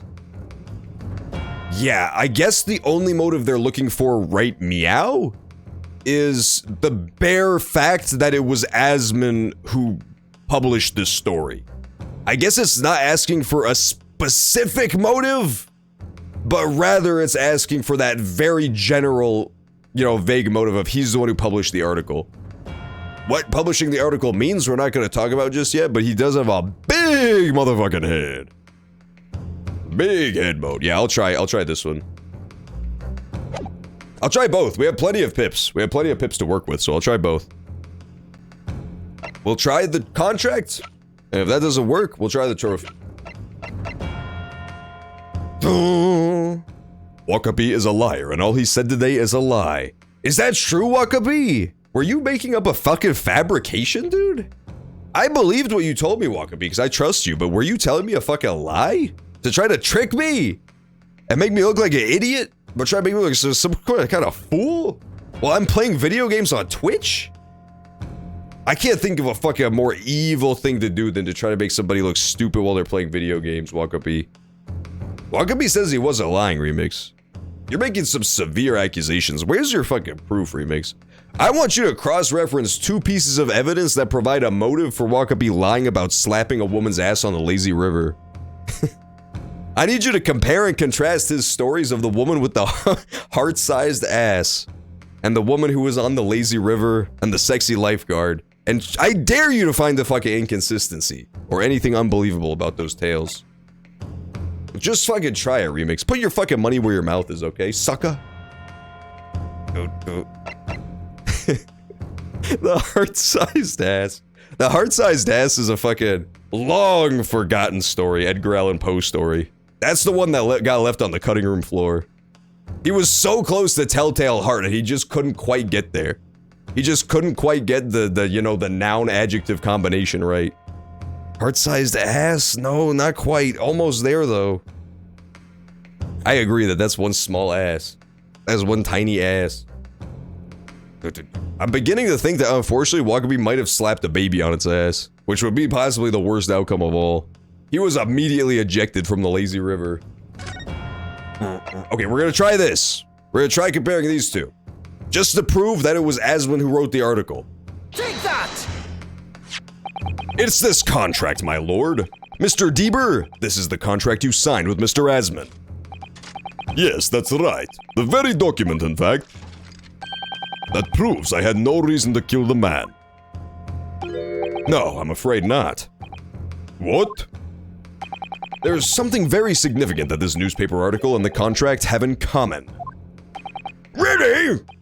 And it's that common link. That shows very clearly why you were determined to kill Mr. Odie Asmund. Let's go, 107. Not banned this time. The stay of execution yet again. Unfortunately, I will dig you up at 12 a.m. this following night and shoot you, spattering blood all over Mr. Walkup Asmund, but, yo, that's later. This is the here and now. We have to live in the present, as it were. It seems the defense has uncovered something the rest of us has missed. So, my learned friend, point out what these 2 pieces of evidence have in common. Where exactly is the link between this article and the contract? I don't think that was worded super well. The fact that they called this the motive? This is more of the connection than anything. Take that! Take that! What these 2 pieces of evidence have in common is a signature. A signature? He wanted to kill him because he hated his fucking handwriting. The signature on the illustration that accompanies the 10-year-old article and the signature on the contract belong to the same person. What? As the court has heard, this illustration was drawn 10 years ago by the newspaper reporter who found Mr. Drebber and interviewed him about his ordeal. If you look closely, the reporter's signature can be seen in the bottom right corner of the drawing. And if you look at the contract here, which was signed between the witness and the victim last year, you can clearly see Mr. Asmund's signature at the bottom. There it is! I see the signature. I don't have a heart. I'm a vampire. Remix, I'm pretty sure vampires still have hearts. I'm no expert. I can neither confirm nor deny that I'm a vampiric being myself. However, I'm almost positive that they still have hearts. They're just not beating because they're undead monstrosities. They're ungodly abominations created by satanic magic. You can clearly see Mr. Asmund's signature at the bottom. Let me see now. Good lord, yes! They're identical! In short, the journalist who drew the illustration and wrote the article published about Mr. Drebber 10 years ago was the victim of this case, Mr. Odie Asmund. Oh yeah, Remix, if you're a vampire, then fuck, I want some proof. I want some Ace Attorney proof. I need you to photograph the fact that you have no heart. And then I'll be completely shut up. If you can procure photographic evidence that you have no heart, then I'll believe it.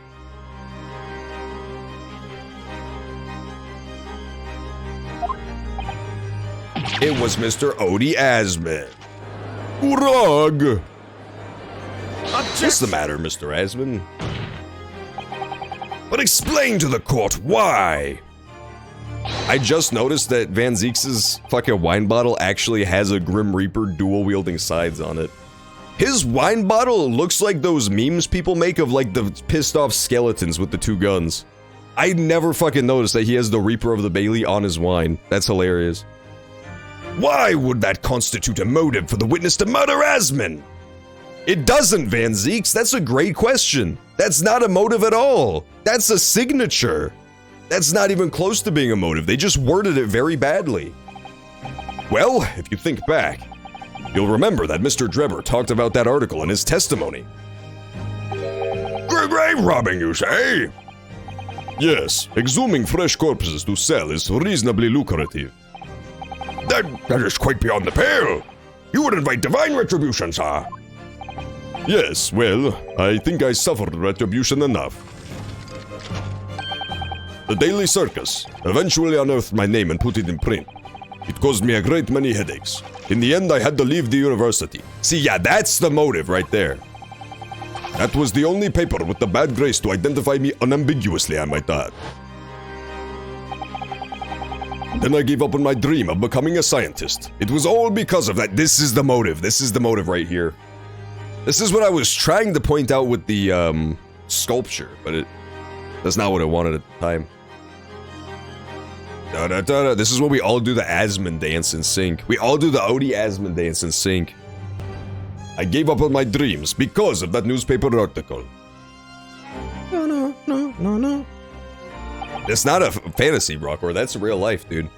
Rockor, you are nothing but a fucking hater. You're just jealous that when you go to the water park, you don't get to slap her ass on the lazy river. You're just jealous that you did not get to make out with a sexy lifeguard like Walkup did. Walkup attaches a GoPro to his head and films pickup videos for his YouTube channel. Every fucking day he's out there. He watches a whole lot of pickup artists. He's a big Andrew Tate fan, and that's what he learned. Yeah, Brockwar is literally just being a soy jack right now. He's being the angry soy jack with tears coming down its face. And then Walkup is the chat emoji. The chat emoji's text says STFU Brockwar and U2 Remix. Remix was on his side. Remix was on his side, and Walkup still shut him down. That's how you know. That's how you know he's a man who stands on his own. At the time, you were a student of the University of London who dreamt of becoming a scientist.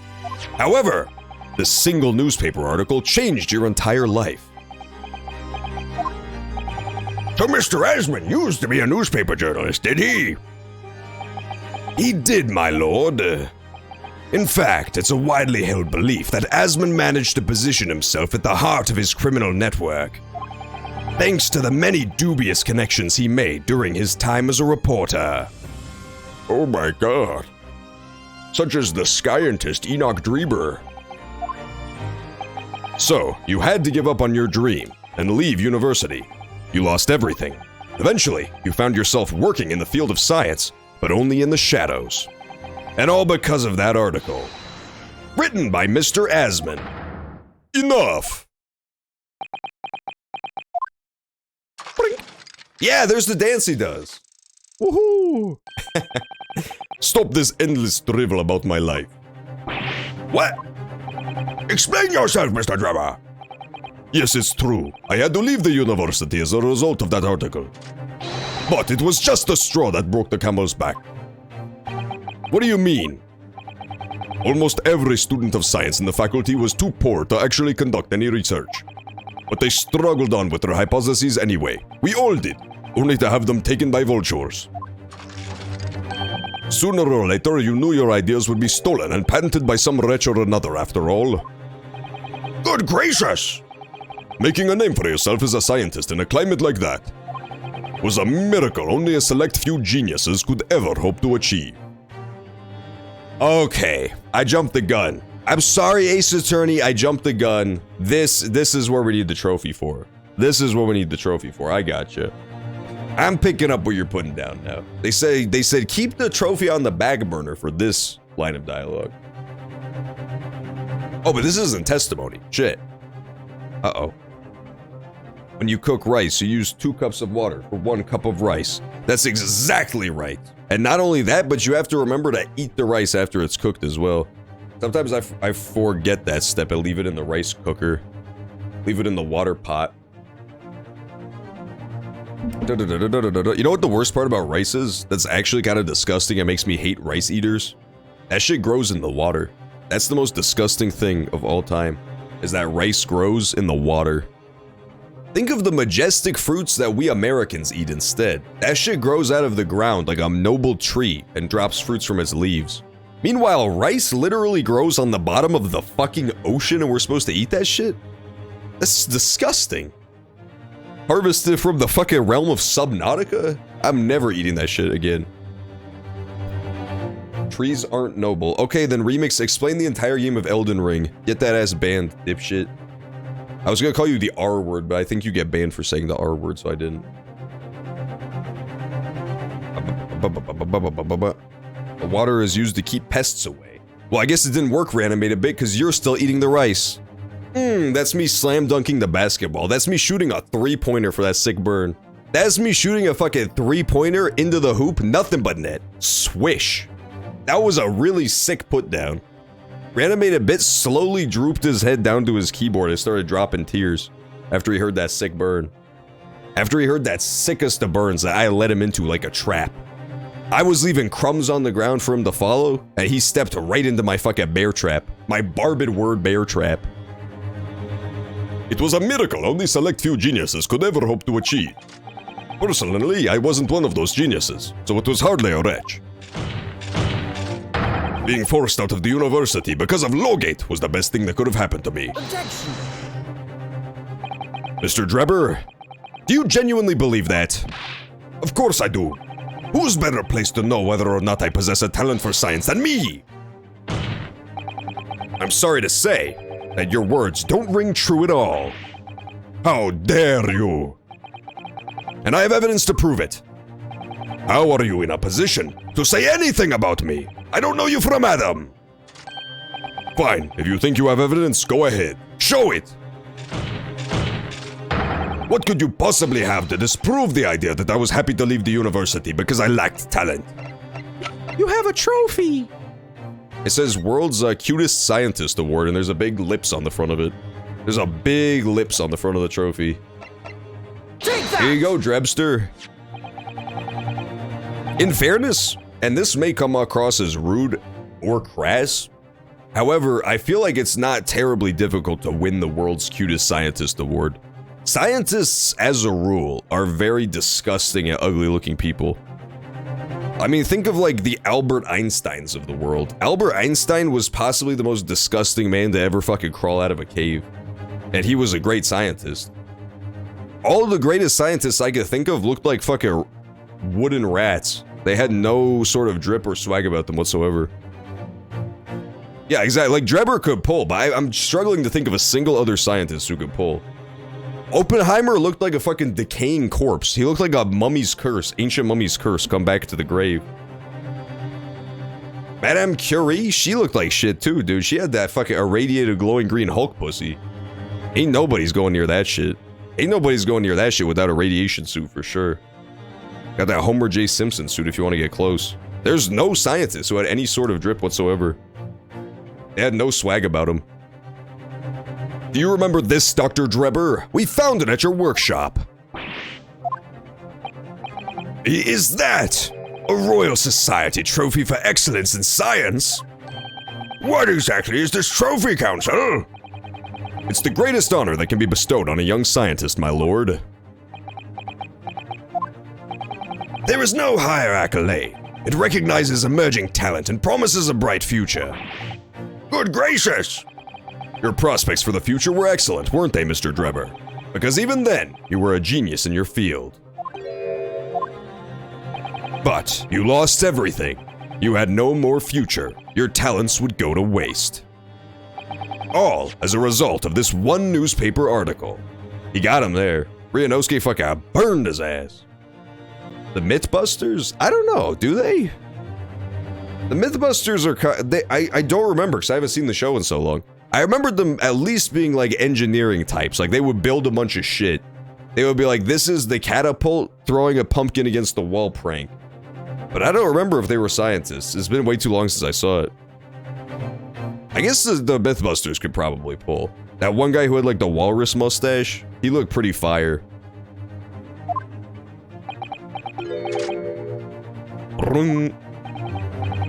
I don't know when you realized who Mr. Asman was, but when it dawned on you that he was the same journalist who, 10 years ago, ruined your life, it's abundantly clear that you had no intention of forgiving the man.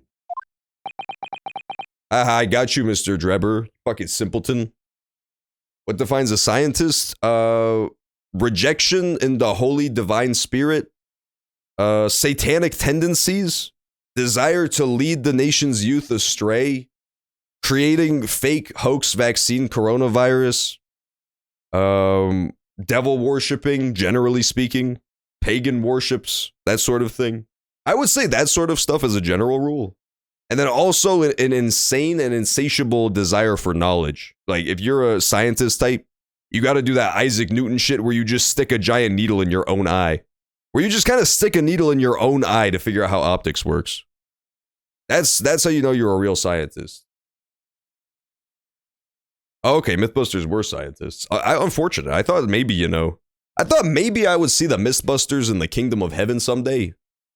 But I guess, that myth has been busted. That myth has been busted wide the fuck open. And unfortunately for them, the myth of Judeo-Christian values is all too real. That myth has definitely been tested and found out to be real as they fucking burn in a fiery cauldron, stirred by a demon, a winged demon with a giant wooden spoon dunking their heads back below the boiling surface. Sorry, Mythbusters, but you had time to go get baptized, didn't you? All you had to do was go get baptized and you were good. It's really not that hard.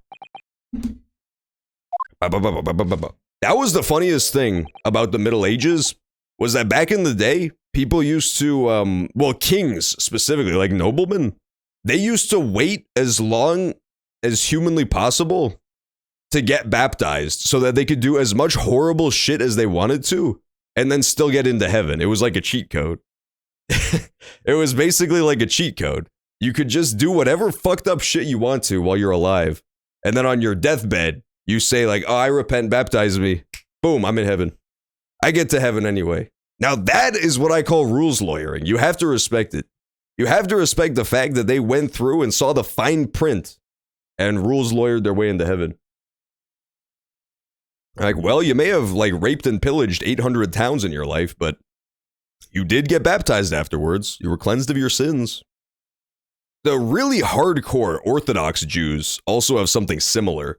Like, even to this day, they have like a festival once a year where they transfer all of their sins into a chicken and then murder the chicken horribly. And it's like, it's supposed to trick God into thinking that those were your sins, like that chicken is now going to hell for you. The chicken basically takes the bullet. The chicken essentially gets sent to hell instead of you. That's also a great trick. I have so much respect for that rules lawyer moment. You gotta be pretty tricky to outsmart God, but those Hasidic Jews and medieval Christian kings definitely figured out a way. They found the fucking cheat code. Yeah, indulgences are pretty good too, but they're less crafty, I prefer an elaborate escape act. I prefer an elaborate escape act via chicken or late stage baptism, rather than just paying money. Yeah, pretty much. It's like Satan's just super confused because once a year, a bunch of fucking chickens go to hell. Once a year, a bunch of fucking hundreds and thousands of chickens show up in hell. And it's like, this chicken raped somebody? How the fuck did this happen? How did this work? How did a chicken steal money from a cancer patient and then pull the plug? That doesn't make any sense. It's a good trick. It's definitely a solid move. The truth is... Finally, he's gonna fold! Poor Mr. Drebber! That's what Susato's gonna say. Huh? Who held it? Who held it this time? I didn't even hear a voice. Who holding it? Oh my god.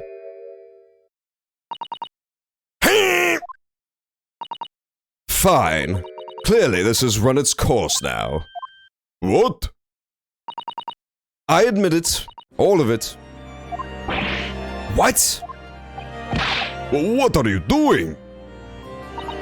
It's exactly as the Japanese man said. I was coerced into going along with this man's plot to murder the victim. On the condition that he kept my dirty secret from 10 years ago. No! Good Lord!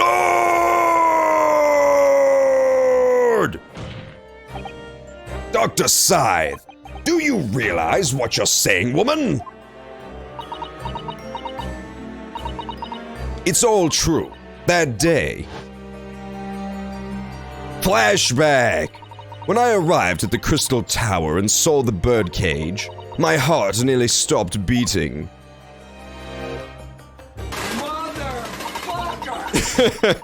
That was so perfectly timed. That was what's known as the motherfucker jump scare, dude. That was so spooky. Look at this horrific demon and tell me that wasn't the scariest shit ever. Look, he got the smash invitation in his jacket pocket. Oh my god. This case is so mysterious, dude. That's memory from a decade ago that I'd done my best to bury deep inside myself. It was the professor again, staring me in the face. And then, before I had the chance to react, I noticed something else. Yeah, see, it's the smash invitation. There was a note tucked inside the model's jacket. That is, as soon as she saw that fucking waxwork, she knew. She knew she was being dragged back. That's actually her real voice when it's voice acted for the game. You can turn on the voices. Courtney Scythe's voice is just that old hillbilly guy who was scared of a doll. Dr. Scythe, you will go along with my plan. From someone who knows the truth about what really happened that night 10 years ago. Who knows who could have left that note, man? It's so mysterious. Let's face it, it was probably Susato. All the instructions were there in the note. Every detail was meticulously written out. I had no choice but to do what it said. I made the necessary alterations to the scene and fabricated the autopsy report as instructed. There was really no other choice. It had to be done to protect the judiciary. I can only apologize now. I don't give a fuck!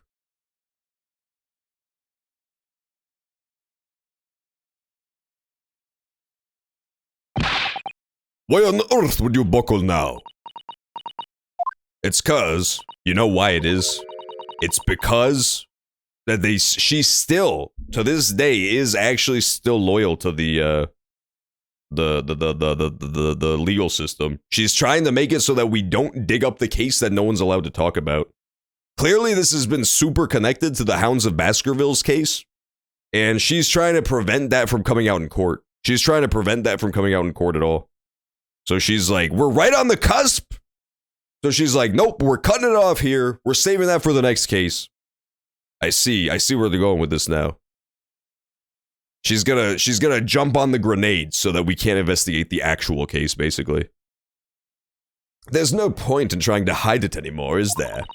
I would have done anything to stop it coming out, even collaborate in a murder. But the great lie about that execution 10 years ago has been exposed.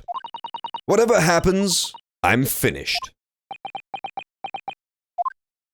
So then, Mr. Drebber, what do you say to that? Your accomplice has admitted everything. What has he got? What you got, Drebster? Surely it goes without saying.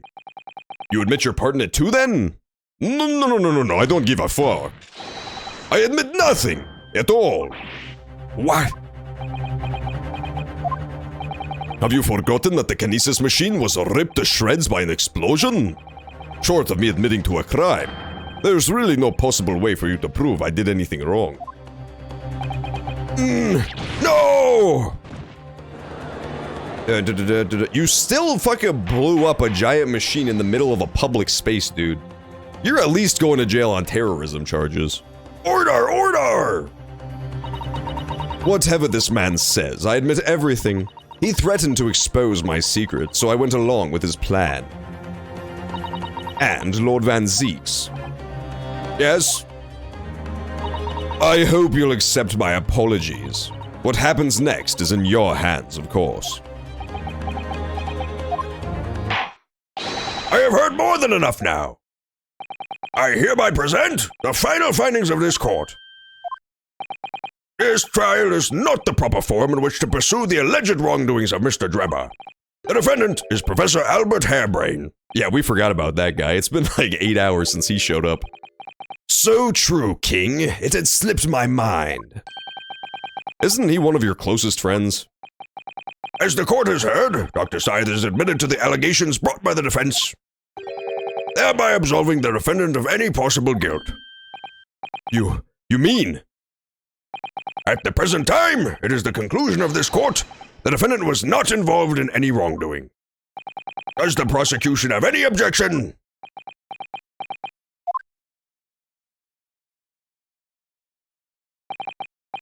None, my lord. Oh, congratulations, Mr. Naruhodo! What? This is so unsatisfying, though. Come on, man. We made a promise. We made a promise to Shitlock Bones that we would fucking figure out the truth today. He literally said, and I quote, I don't remember what he said, but he said something along the lines of, "You're my greatest deputy and I trust that you'll find the truth today in court." We're gonna fucking let him down. No applauding Mr. Harebrain. No applauding Mr. Harebrain. This is going all off the rails. It's all going to shit. Congratulations, Mr. Naruhodo. You've proven Professor Harebrain's innocence. Without further ado, then, the adjudication! Unless the prosecution or defense have any other matters to discuss. I do. Over here. Call on me, coach. No, I think we're saving it for the next trial, sadly. We gotta find some other way into the Hound. I don't know. This doesn't feel quite right. Why did Dr. Scythe suddenly admit to it like that? Is everything all right, Mr. Naruhodo? Like you said before, the way the trial is set to end now, the judge will certainly deliver a verdict of not guilty. But is that really what we want? What the defense should be pushing for now is... we get to choose? Wow, well, as a defense lawyer, I definitely have to take option A. Because my actual allegiance should be to my defendant, who I told I would get off of a fucking murder charge. That's my job. But I really want to go down the rabbit hole. Maybe this is even like an ending split. We could be at the straight up ending of the game. In one of the earlier Ace Attorneys, I think it was like 3, in Ace Attorney 3, there's a point where you have to choose, like whether you're going to do your job as a defense attorney or whether you're gonna like seek out the real truth, and it straight up split off into different endings. Like Phoenix Wright fucking killed himself because he was like, I stink if you do the wrong option. He blew himself up with a grenade. So I don't know, I kind of want to jump down the rabbit hole. If it's an ending split, then I have to go further testimony, because I gotta find out what happened in the Baskervilles case. I'm doing it, I'm going further testimony. Objection! Objection! He sounds like a fucking baby, bro. The defense objects to the trial ending at this time, my lord. I beg your pardon?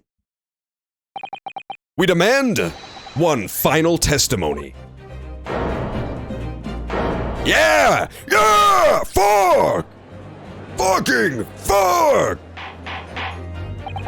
You do realize I'm about to adjudicate in favor of your client, I presume? What are you playing at now, my Nipponese friend? Why would you want to obstruct the conclusion of the trial at this point?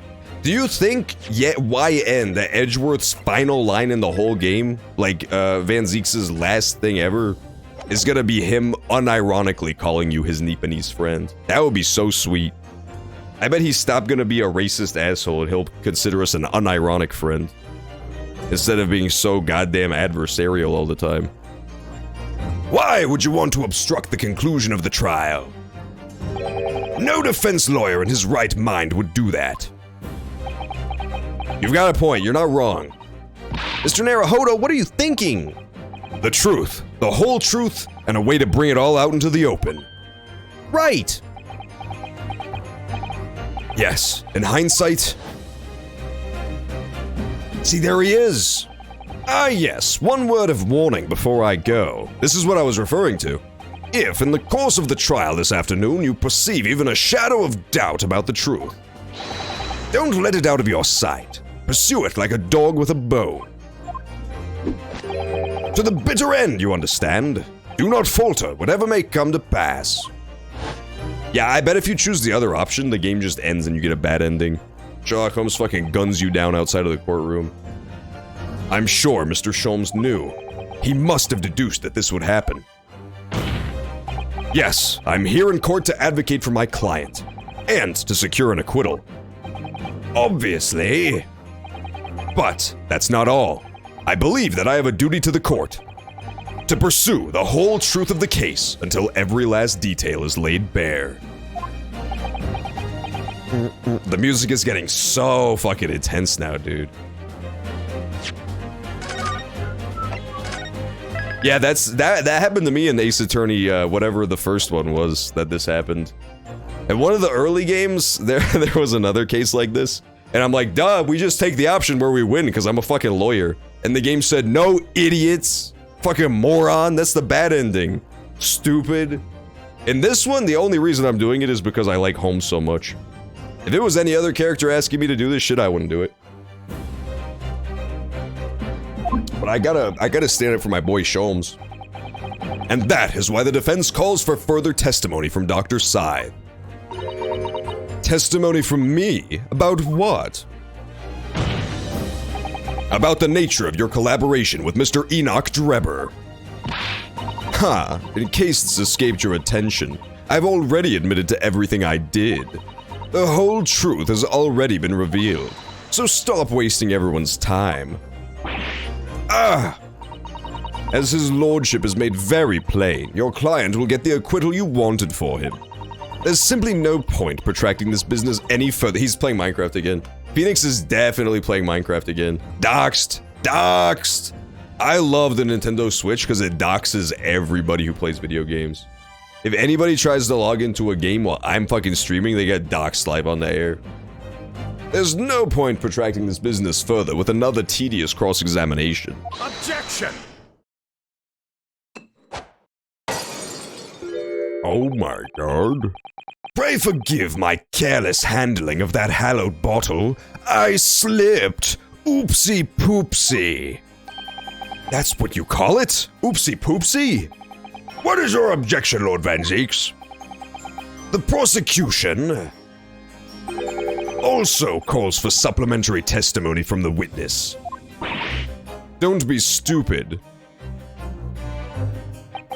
If there is more to this case that is yet to come to light, then I will join my learned friend in pursuing the facts until the bitter end. You'll what? Lord Van Zeeks. This is most irregular, to say the least. However, as the prosecution also calls for it, I will uphold the request. Dr. Scythe, you will testify for the court, explaining the full extent of your involvement in the murder apparently committed by Mr. Drebber. Very well. They're teaming up! They're finally teaming up! They're gonna fucking get this idiot. This idiotic wax woman. Yeah, they got her fucking cornered now, too. There's a waxwork plot going on. It's weird that the lady who looks like she's made of wax is actually not the waxwork lady. And instead it's the witch girl who's a waxwork lady. But the witch girl doesn't even look like she's made of wax, because her skin is not the color of wax. It all began at the scene when I saw the waxwork and the note tucked inside its jacket. The actual body of the victim, as indicated in the note's instructions, was beneath the experimentation stage. The body had to be arranged in certain ways to implicate the defendant, which was my job. I enlisted the help of the entire forensic investigation team to dress the scene appropriately. The truth about the execution 10 years ago was a state secret of the highest level. I had to protect it. Ba-bum, ba-bum. So I was right! The stage and the machine were all specially designed for the deception. So it seems, and all meticulously prepared. You did well to see through it. You're a very shrewd boy. So kind of you to say. And what about this autopsy report then? All I did was record the location of the body as being in the Crystal Tower instead of under the stage. That's all? That's a terrible corruption. Only my team were aware of the deceit, and then only under my explicit instructions. Nobody else at Scotland Yard knew anything about it, I assure you.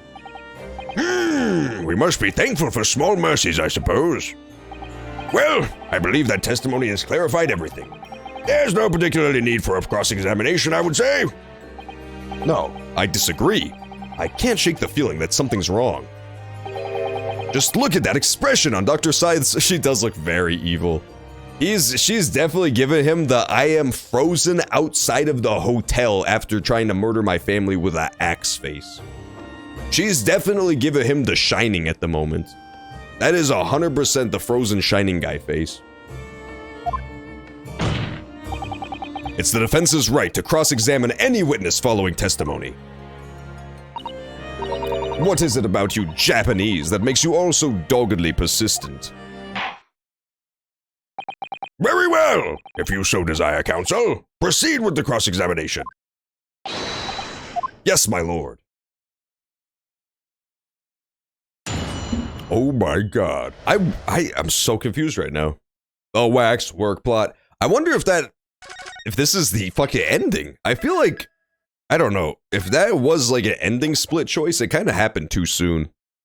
Then again, I guess in Persona 4, there was apparently an option like really early into the game where you can just straight up get a game over, like an ending. Straight up the game ends. Like you get the end, but it happens like 20 hours early. Like you just don't play the last leg of the game if you fuck up really badly. So maybe this is something like that. But I'm just saying, it seems like there's still so much left to do for that to have been an ending choice. Maybe it was just a pip destruction. A wax work plot. She's got a snake crawling out of her sleeve. I've got bad news, everybody. She has a snake crawling out of her sleeve. That's disgusting. She needs to shove that shit back up inside.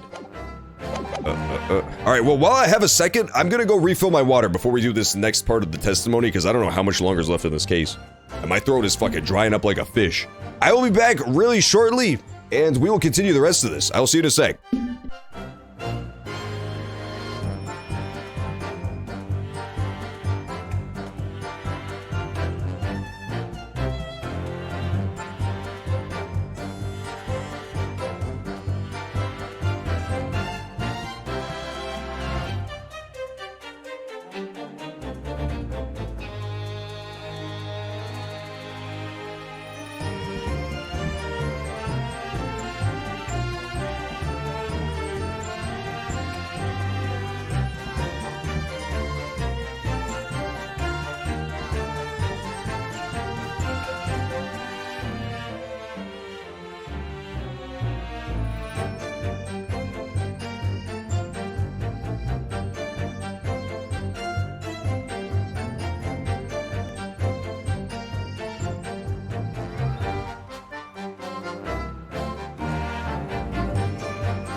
I'm back. I returned at last.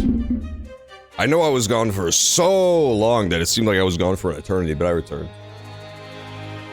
There's a snake up my sleeve. Yeah, I feel like the twist with Dr. Scythe over here may be in fact that she's actually Woody from Toy Story, but in drag. It might not be that she's the Reaper of the Bailey. When she saw that this man was climbing out of the grave, she put her hand out to stop Dr. Drebber like she was putting her hand out to stop Sora. And she shot him down. She fucking gunned him down. The actual body of the victim was beneath the experimentation stage. Okay, so yeah. Yeah, so the positioning was right. The body was under the stage and the dummy was up there. And since she, as we thought from the fucking get-go, the forensic investigation team was just up to no good. They had to do they swapped them basically. Since they had carte blanche access and nobody else did to the crime scene, they were able to just swap them around like crazy. The wax dummy got switched with the real body. And we still don't actually know how he was truly killed though. Because if we are to accept that he is actually dead, now that we know that there is actually a motive for Drebber to kill him, then what we need to figure out is how Drebber killed him. The body had to be arranged in certain ways to implicate the defendant, which was my job. Okay, explain. Expand on that. Hold it! When you say arranged, I presume you mean with this? Oh my god. That's the fucking Andrew, bro. That screwdriver's name is Andrew, if you weren't aware. Mr. Dweebenheimer, whatever that kid's name was, built it. Yes, the instructions in the engineer's notes said something along the lines of fabricate some evidence to make it clear that Hairbrain alone could have killed Asmon. So, you mean that was your doing? I fetched Hairbrain's ridiculous screwdriver from the stage and took it with me, alone, to the abyss under the stage where the birdcage had fallen. Alone, Doctor? I didn't feel it would be appropriate to involve anybody else in that particular part of the deception.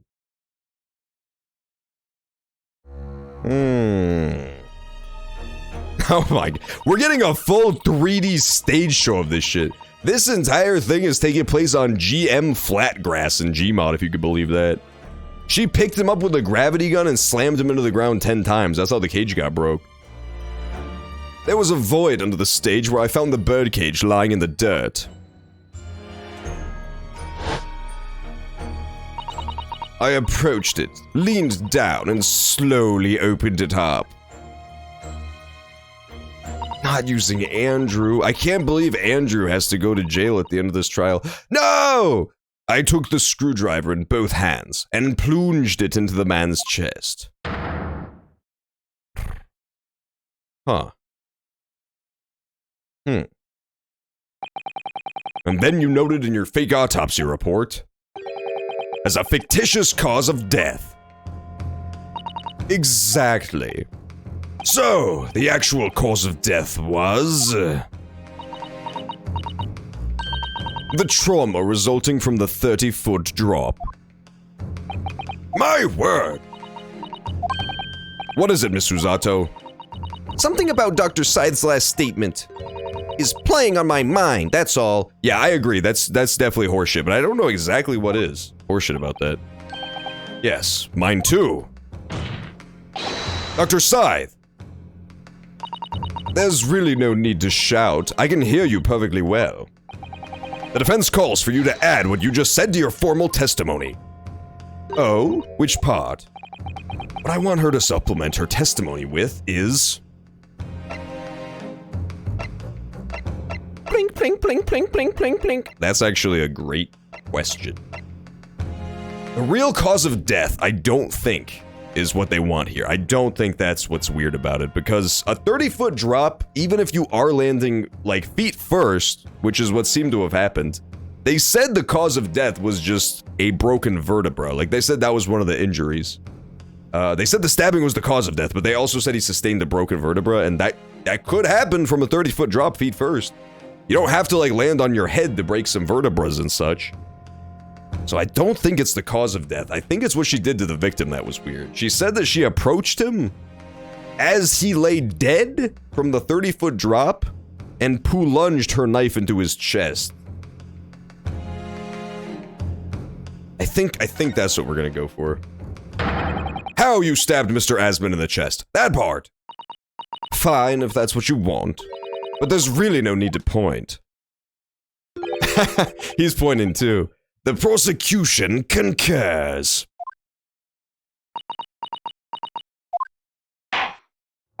Very well. You will supplement your testimony now, witness. If you wish, my lord.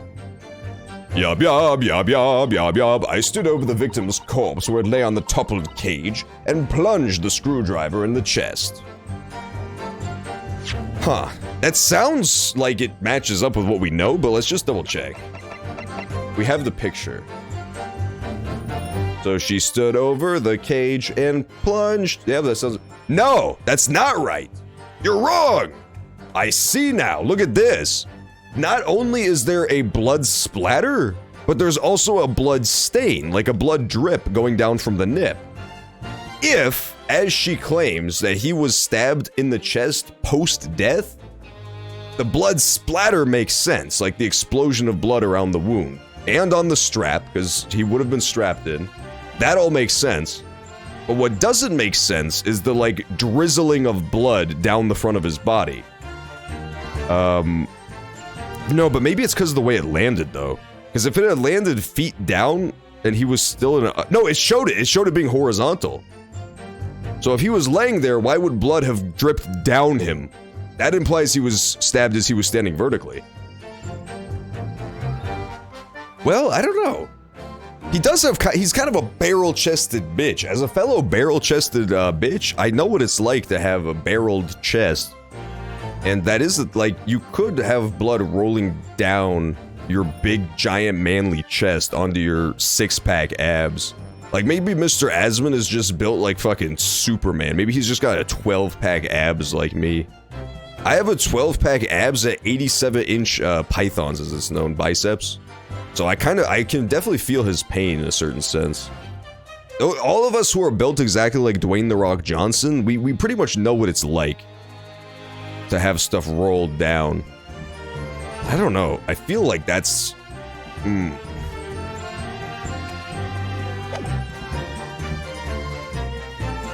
I standed over the toppled cage and lunged the screwdriver. I think this is it. I can't think of anything else that would be out of the ordinary with what she's given us now.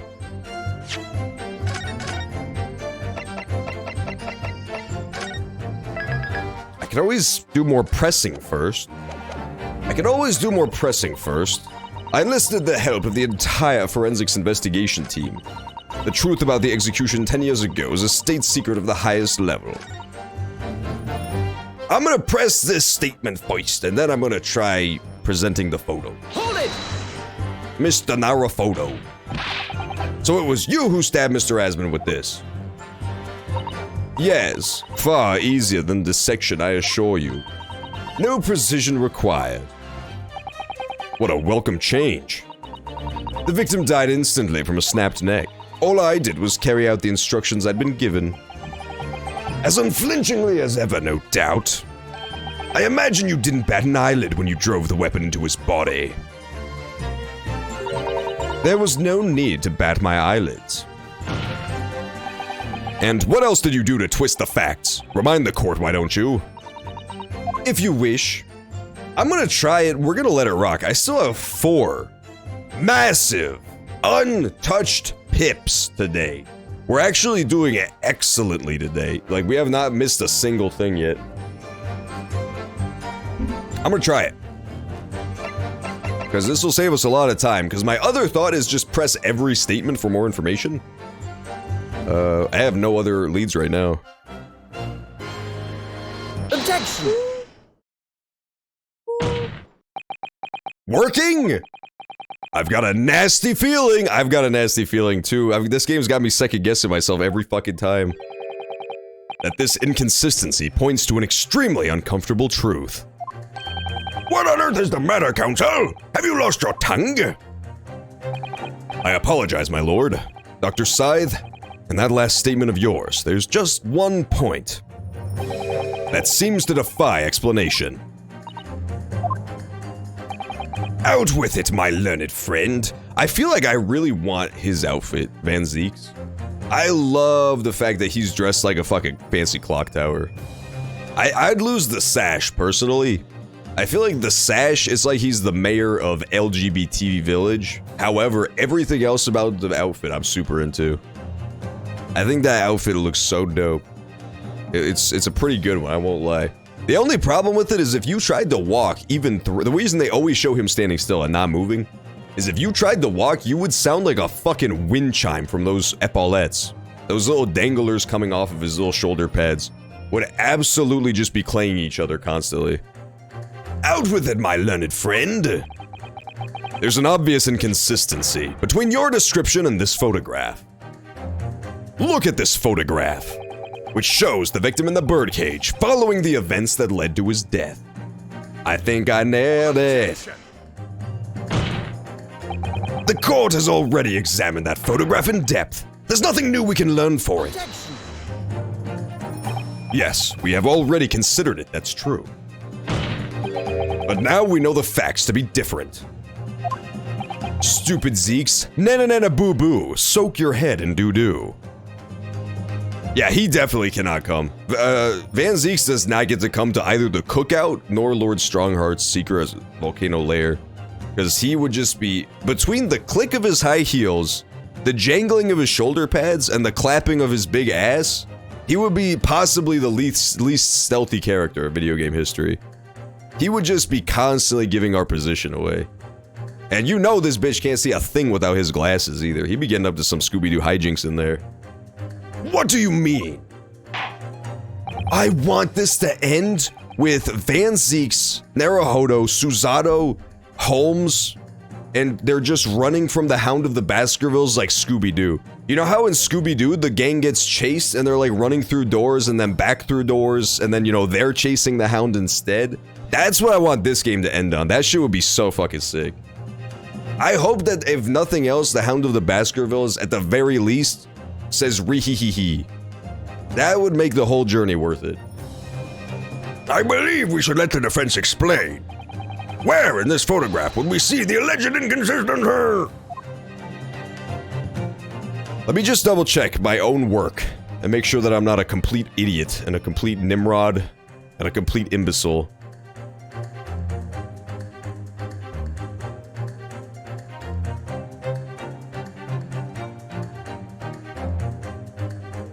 Well, that's the thing. I don't know. Now, I'm second guessing myself so much today, but if you take it at face value that she stabbed him, bop, and then had to move him to switch places, maybe she put him up right when they were switching places and then it drizzled. That would kind of make sense too. But then again, once you're a dead-ass cadaver for that long by the point they're switching the bodies, I don't know how much you're still bleeding out. I think that might be a little... I'm gonna go for it. We have pips to spare. Look closely at the bloodstain on the victim's chest.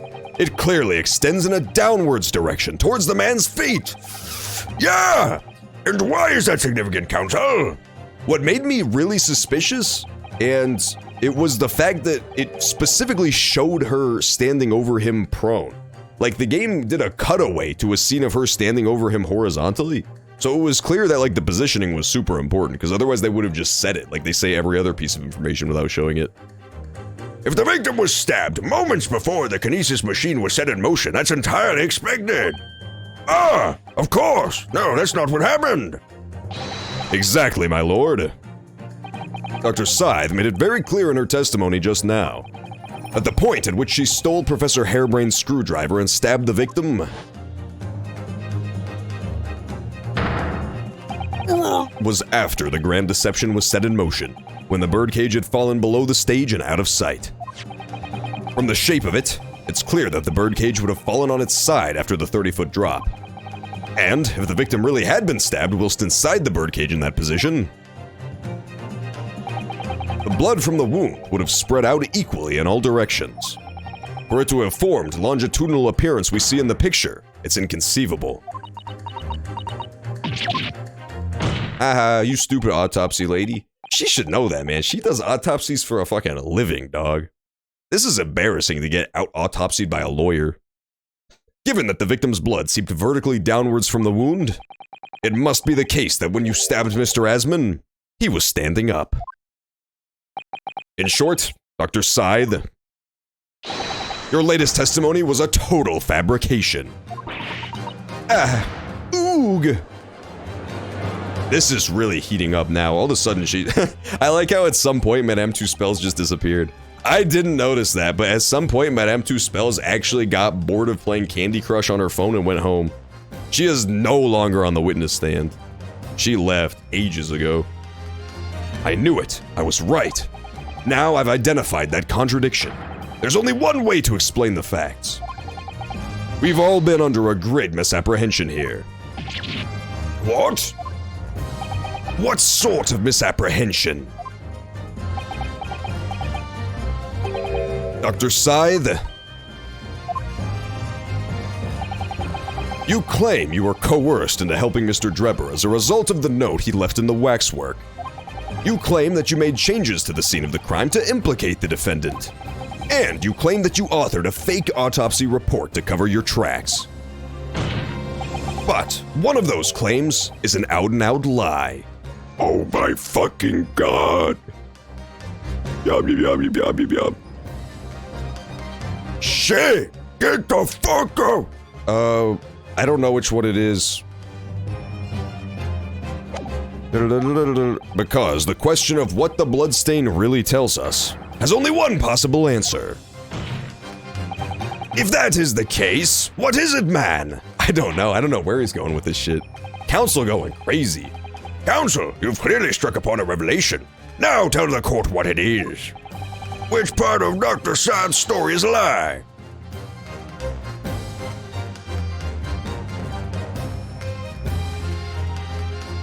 I think it's just the stabbing of the victim. Did we just take a really long road over there to get here? But, I mean, we established that he wasn't stabbed in the method that they said. You claim you made changes to implicate the defendant. The stabbing of the victim isn't even one of the things they said was a lie. You crazy game. This game is so crazy. I don't know what the hell they're talking about now. I don't know what the hell you're talking about. You're so fucking crazy, Mr. Naruhodo-sama. It's not even one of them. They said the helping coercion, making changes to the scene, and authoring a fake autopsy report were the three lies. I'm gonna say stabbing the victim, anywho, because that's the only one we've actually proven without a doubt to be a lie. Oh, the answer is very simple if you consider the sequence of events. If, when a victim was stabbed, the blood from the wound seeped downwards as it did, we can be sure that the victim must have been either sitting or standing upright at the time. That's true, I didn't even consider sitting. I'm a fool, I didn't even consider sitting. Maybe he was on the Ferris wheel that they mentioned and never brought up again. But as you rightly pointed out, the birdcage would have fallen on its side when it fell beneath the stage. Yes, it would, which tells us that the victim must have been in that position of his own accord. Objection! That's impossible! The man was dead, remember? No, that is the misapprehension.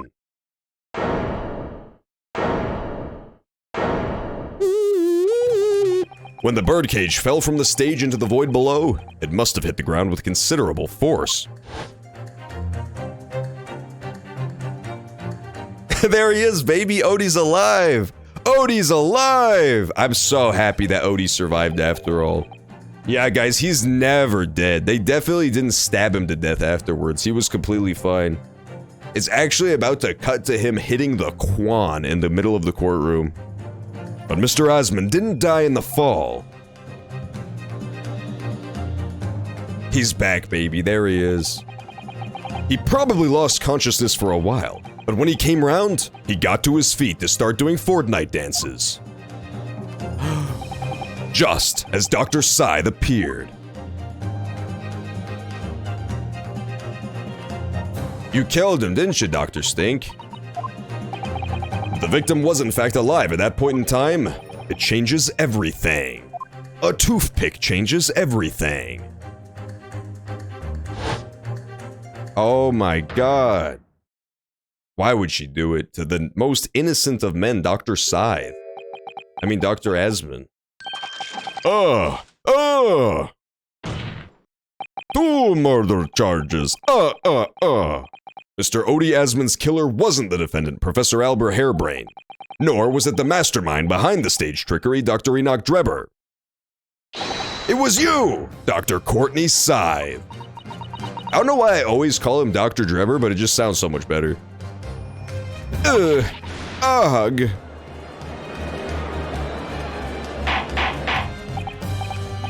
Order! Order!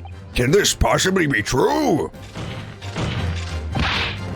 Have you been taking me for a fool? It was you, was it? You killed him?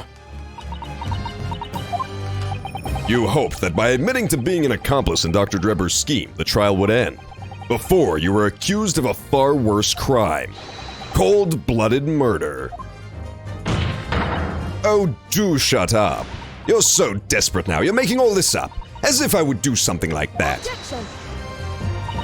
I assure you, the defense is not desperate, Doctor. Mr. Naruhodo has established the facts using evidence and logic alone. Ha! Logic? Don't make me laugh. Sadly, your logic has a gaping hole in it. What? What do you mean? I'd have thought it was obvious. A motive, boy. You're lacking a motive. What possible reason would I have to kill Mr. Asman? Asman was involved in any number of criminal activities, from coercion to theft to murder. But there is no known connection to Dr. Scythe there. I'm rather relieved to say it does seem somewhat far-fetched. True, there's no obvious motive, but there's still something in the back of my mind. I'm sure I've seen something somewhere that hints at why the coroner might have done this. Yes, I might have tampered with the crime scene and concocted a fake report, but murdering someone for no reason is a very different story. Objection. No, when you questioned what possible reason you could have for wanting to kill Mr. Asman, something did come to mind. What? What was it, counsel? Enlighten the court at once. What was it? Yes, we saw it yesterday, didn't we? Something that seemed strange, but we had no reason to suspect it at the time. We saw a lot of weird shit yesterday. We saw a baby wearing a gas mask who wanted to dissect me alive. There's a particular object that explains why Dr. Scythe would have wanted to kill Mr. Asman. The scalpels! I forgot about the scalpels, dude. Oh, that's right. Remember we found their ledger. We found like the finances of the autopsy department or the forensics team. And they had a bunch of unexplained purchases of like bulk shipments of scalpels. So she was probably being blackmailed into buying shit from him, or just, you know, fake purchases, but more than likely, he was just, as part of his criminal enterprise, he just had bulk metal that he could sell, and he was like extorting her for that. That would make a lot of sense. And remember, we found that Enoch Drebber had a workshop too. So maybe he just had to make a bunch of shitty scalpels that fleeced her for tons of money. That must be what it is. It's definitely not the Iron Mask or the screwdriver. It's gotta be the Scalapials. I totally forgot about that, the ledger. It's a scalpel, or rather, scalpels. Did you say scalpels? It would appear that word has struck a chord, Doctor. You, come on, out with it. It was yesterday when we visited your laboratory. Yeah, there it was. I remember that too. That was the one thing in the room that it wouldn't let me progress without seeing, but it was like a super specific hitbox. So I had to spend like 20 minutes just trying to figure out what the fuck it wanted me to click. I totally forgot about that. Yeah, this was from last week or the week before? I think it was last week. We saw a big, thick book filled with purchases, and one of the purchases was inexplicably just like tons and tons of scalpels. Look at this big, thick book here. Ah, it appears to be an accounting ledger. It's a record of the forensic investigation team's spending, I think. Oh? What is it? It's clear the team purchases various equipment and supplies on a monthly basis, but, well, one entry seems rather strange. Really? In what way? They're buying 500 scalpels every month. That's so crazy, dude. He was buying OD brand scalpels all along. 500 scalpels a month? At first, I wondered what on earth you could be using that many scalpels for. But actually, I realize now it's not the scalpels themselves that are significant. It's the money for them, disappearing every month from the department's accounts. Asmon's criminal organization relied heavily on extortion for its funding. Tracing the money from the forensic investigation team's account to find out where it was going would be extremely straightforward. Oog. Oog. 10 years ago, when Mr. Asmon was still a journalist and wrote this article about Mr. Drebber, he may well have stumbled upon this information as he was researching the story. Information relating to Dr. Scythe's darkest secret that he would use to rack money from her for the next decade. Her darkest secret? Good Lord, you mean? I don't know what happened on the night of that execution 10 years ago, but clearly, the opportunity to rid yourself of that menace was too tempting to pass up. So, in the end, you weren't coerced at all, were you? You did it entirely of your own free will. You stabbed Mr. Asmon in the heart with all your might to silence the blackmailer who knew your dark secret forever. You'll never understand. None of you! You have a beehive for a haircut. She looks like Bayonetta except with white hair instead. She basically looks like Granny Onetta. What we've had to keep covered up all these long years.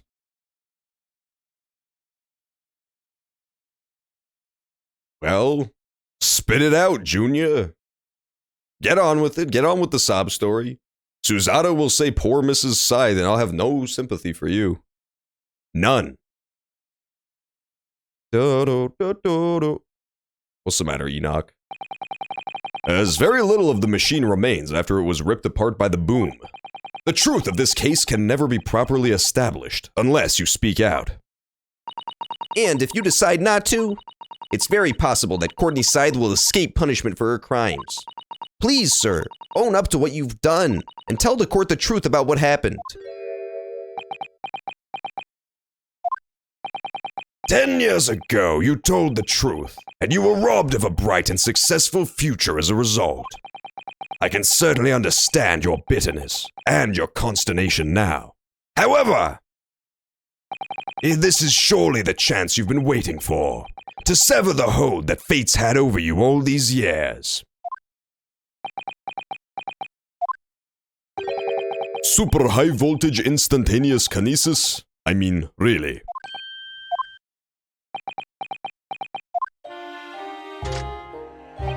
It's the addle-brained mock scientists that are the worst, you know. They don't recognize the fact that they don't have talent. They can't even get that right. And so they end up chasing impossible dreams, having unbridled faith in their abilities. They go on and on about their wonderful hypotheses, their stupid eyes shining like a little child's. Yeah, this is a certified poor Mr. Drebber moment. This is so sad now. They make me sick. I can't abide their foolishness. Look at how sympathetic he is, as he calls people stupid and slams the desk. Careful, Mr. Drebber, you're gonna make me cry! I was particularly pleased with the kinesis machine. It was for quite a show, didn't it? So you admit it? You admit that it was nothing more than a sham made for the purpose of killing the victim? Yes, I admit it. I did it all in the name of revenge. Revenge for the future that Mr. Asmon's article had deprived you of 10 years earlier. But the revenge you sought didn't stop at Asmon, did it? Which is where that very particular waxwork comes in. Yes, I see. The condemned convict that you saw rising from the grave in Lowgate Cemetery 10 years ago. If your account of those events was all true, then obviously Scotland Yard couldn't afford to acknowledge what had happened. Even if it meant discrediting a bright young man and crushing any future career he might have had. So your plan required that you abduct that particular waxwork model in order to exact your revenge on Scotland Yard as well. Or on Dr. Scythe, to be precise. That's a pretty good plan, I won't lie. Enoch Drebber kinda killed it in the planning horrible, evil revenge department. I could definitely learn a thing or two from him. I wonder if the fact that the prisoner wears the iron mask is not actually supposed to be plot important and is simply just a reference to the man in the iron mask. It could be. You don't know. Maybe it's not actually story relevant at all. I assumed it was because it was a character we knew, but maybe not.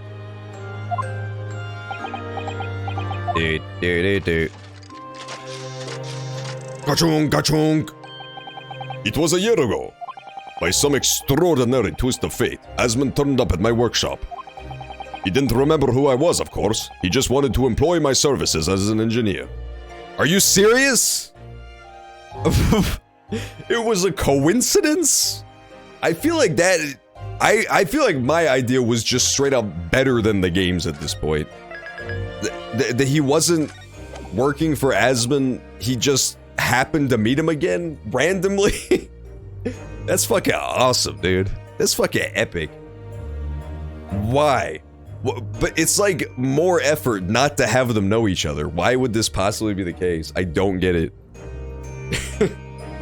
He didn't even know it was him. Not only did he fucking randomly find this one dude and not remember that it's him somehow, even though he has a signature super long hair and black eye patch. Oh, it makes no sense. This is so silly. This is a white boy goofing moment. And he happened to have a paper with him. An article on the front page caught my eye. About the coroner who'd handled that bogus autopsy being appointed head of a new forensic team. When I learnt that news, my cognitive processes started to devise the plan. what a horrid tale. He robbed me of my future, so I wanted to use the man's own wiles against him. For revenge. And have that rotten Scotland Yard eating out of my hand at the same time. I wanted them all to suffer the same humiliation I'd had to suffer. Honestly, pretty cool of him. That's a cool guy move, I won't lie. Except for framing poor Mr. Albert Hairbrain, who didn't do anything wrong. Your actions against those who'd ruined your future were justified as revenge. At least to yourself. Certainly, no one has the right to destroy another's prospects, especially purely for selfish gain. And yet, in carrying out your plan, you did exactly that to someone else, didn't you? Yeah, that's what I just said, Ryunosuke, you sick son of a bitch. He's stealing my fucking thunder right now. He literally, he said, can I see your homework? And I said, sure, just make sure you change it a bit. This dude stole exactly what the fuck I just said. Poor Mr. Hairbane, he threw him under the bus. Did I? Professor Hairbrain's only crime was passion for his hypothesis. But you had no compunction about sacrificing his future to effect your revenge. You knew that he would be forever branded as a failure and a fraud. I mean, let's be fair, he was a failure and a fraud. The machine doesn't fucking work. Perhaps life treated you unfairly 10 years ago, and others' misconduct left your life in tatters. But remember this. Your own actions resulted in exactly the same thing for another perfectly innocent young man.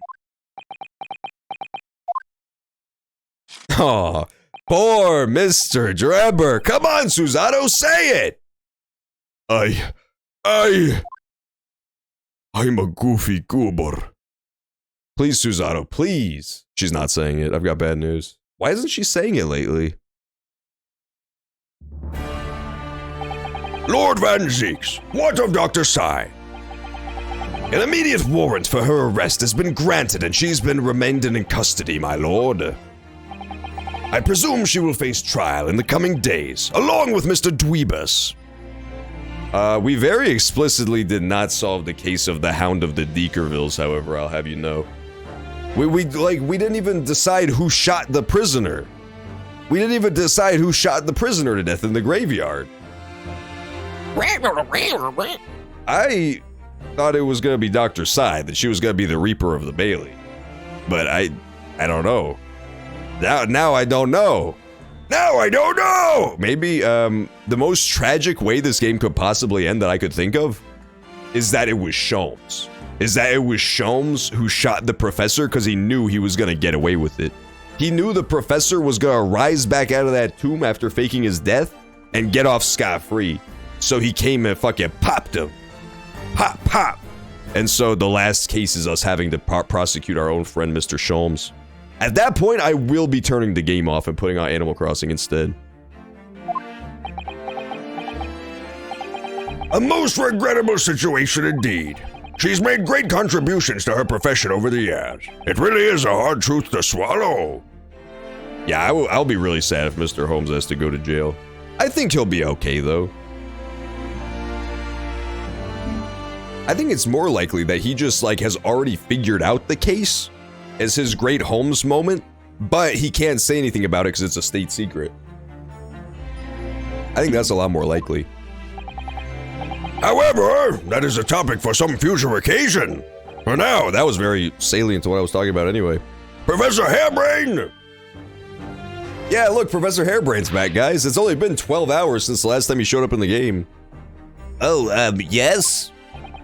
It seems there was a great deal more to your experiment than you realized. However, I think we can assume now that all the sordid details have been brought to light. This has been a very long and profound trial, but I'm pleased to say you are absolved of all guilt. This whole experience has taught me a very great but painful lesson. I've been, this dedicated scientist, this devotee of natural philosophy. I've been selfish and self-centered and above all, a fool! Professor. I've spent my life thinking of nothing but my research, misguidedly believing that I could do whatever I set my mind to, despite my lack of talent. And the worst of it is, in the process, I've caused others pain and misery. Oh, the misery! Others who are far, far greater people than I. No, Professor, that's not true! What? Don't tar yourself with the same brush as Drebber. What happened was his doing and his alone. This outcome is his fate, not yours. You're not to blame in any way. Lord Van Zeeks. And the derision with which he referred to you earlier, calling you a fool, talentless even. That part was true, I guess. The man has no idea. To believe in yourself and work your fingers to the bone to realize your dreams. That's laudable, not laughable. This is actually cope for people who are stupid. This is literally cope for people who are stupid and actually have to put in effort to succeed. This is complete fucking cope right here. Drebber was so true. He was actually completely right. This guy is basically a certified monkey brain. No one has the right to deride another for such choices. Oh. Thank you, Barock. So, ladies and gentlemen of the jury. Yes, my lord. I forgot about you, Jerry. The jury hasn't showed up either. They just pulled out the fucking popcorn, man. They just pulled out their phone and started live streaming this shit to TikTok midway through. The jury has not piped up in 5 fucking hours. It is this court's expectation that you find the defendant not guilty of the charge of which he stands accused. I presume there are no objections? None from me, my lord. Certainly not. This trial has really made me think, but this is the right decision. It's all been proven methodically and rigorously. I have no misgivings whatsoever. It's the corn demon! Woohoo! I forgot about her. What's that? He's done, is he? It's all over? I don't know what's become of the yard these days. I don't recognize the place. Very well. In that case, I hereby pronounce the defendant not guilty! Woo! Let's go, baby. I guess we've confirmed this is in fact not the last case. I kind of thought this might be the last case in the whole game, but it's not at all. There's still more. This game is so long. It's really good though, which is fun, but goddamn, I really thought this was gonna be the one last super case. But no, we still have the whole Baskerville shit to do. Court is adjourned!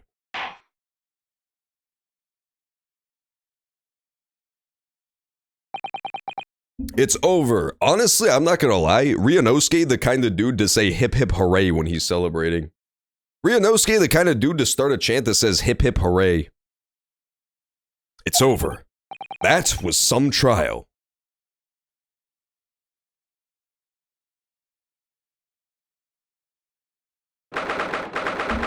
October 24th. We were so close! No! God damn it, we didn't get the complete overlap. Shit! Get the fuck up!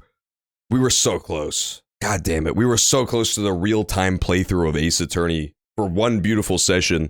2 days off. 2 fucking days off. That's crazy.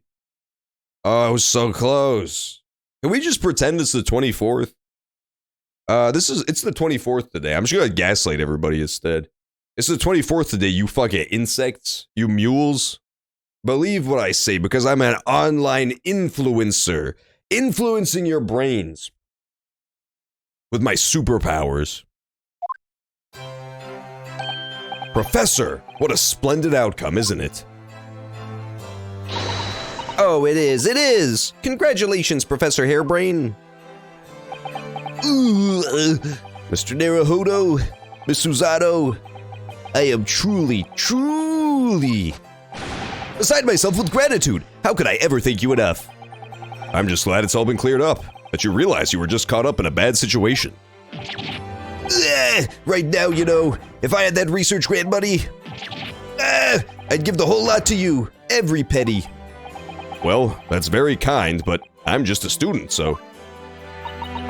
We don't need any financial reward. Your acquittal is more than enough. Hard cut to Susato and, Mr. Naruhodo freezing to death on the fucking cold London streets because they're homeless.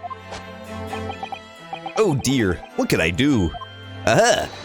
How about this? As a memento? The paper about my hypothesis is inside. Bro, you fucking wrote your paper in that shit? That's like a Dr. Seuss book, my man. No wonder that shit didn't work. That's 1 fucking inch big, too.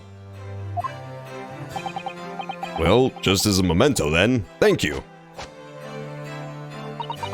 I've been wondering, Professor, what are you gonna do now?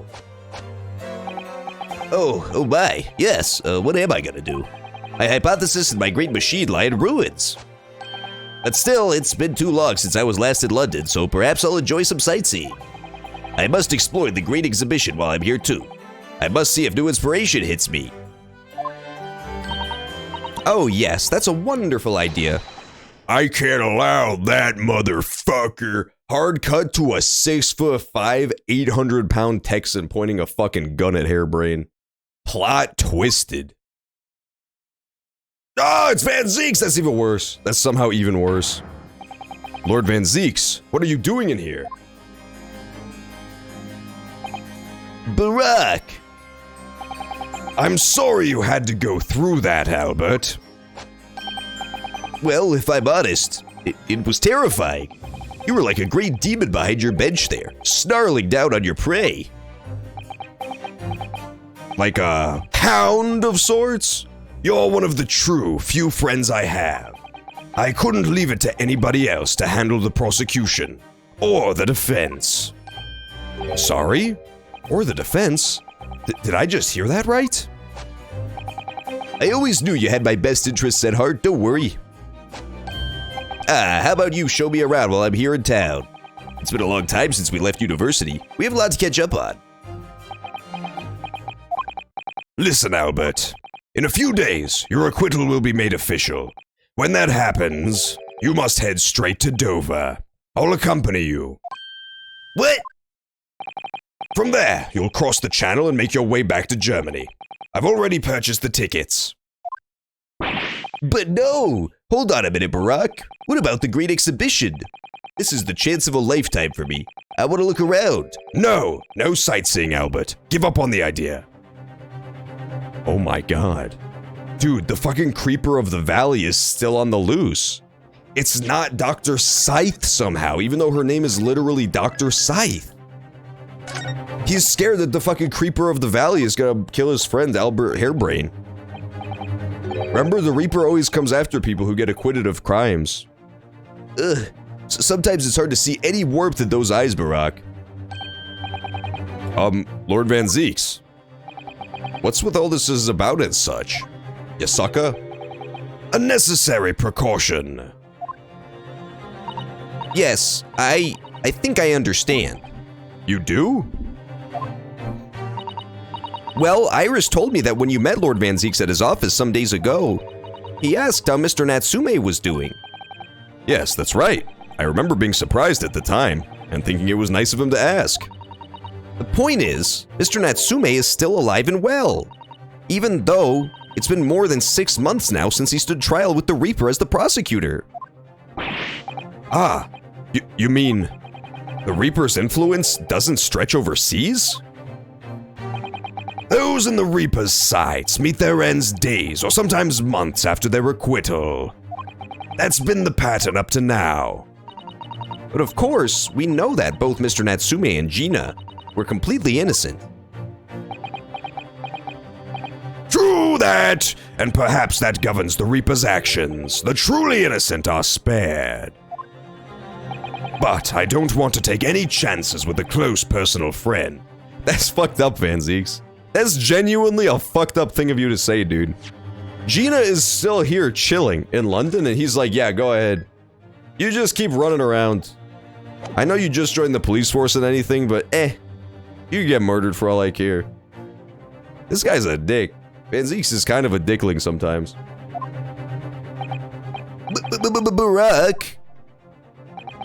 Like the mustached Nipponese, this man should leave the country without delay. That's why I'm packing him off to Germany at once. Right. Does your friend-shaped package get any say in it? Goodness, was this your intention all along then, Lord Van Zeeks? Maybe. In court, where people think of him as the Reaper, this man seems absolutely merciless. And yet, sometimes I feel as though I don't understand him at all. It's time to go, Albert. Back to the prison for the time being. Yes, all right. Well then, Mr. Naruhodo, thank you so much for everything. Not at all, Professor. It was a pleasure getting to know you. It was not a pleasure. Let's be honest with ourselves for a moment. Professor Hairbrain was easily the most lamest defendant we've ever had. Professor Hairbrain was a complete fucking loser of a defendant. Usually the defendants in the Ace Attorneys game are like kind of likable, so you have a reason to want to get them off of their charges, you know? Like that actor guy who looked like a monkey in Ace Attorney 1. That guy was a complete hero. But this guy, I hate him. I wish he did get killed. I wish that Professor Hairbrain actually did get murdered the whole time.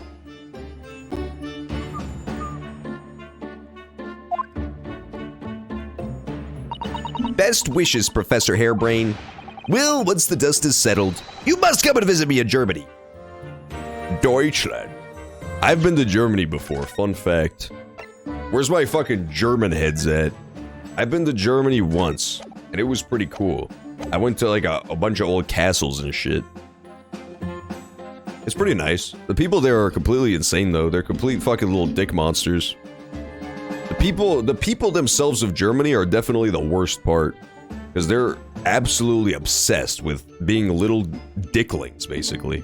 All I did was get onto one of their famously clean trains and put my dirty fucking boots up on the seat across from me and kick all the mud off.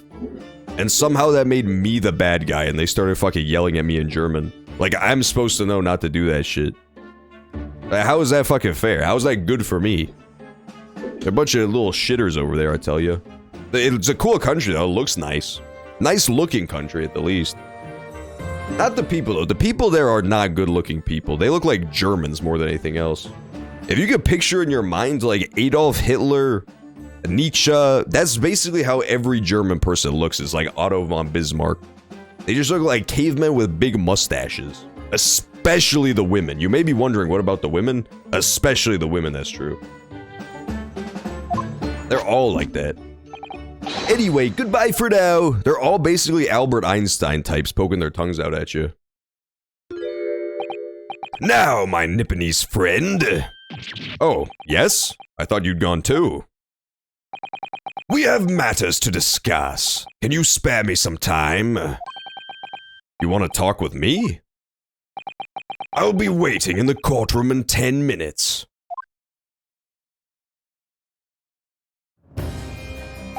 Well, that was strange.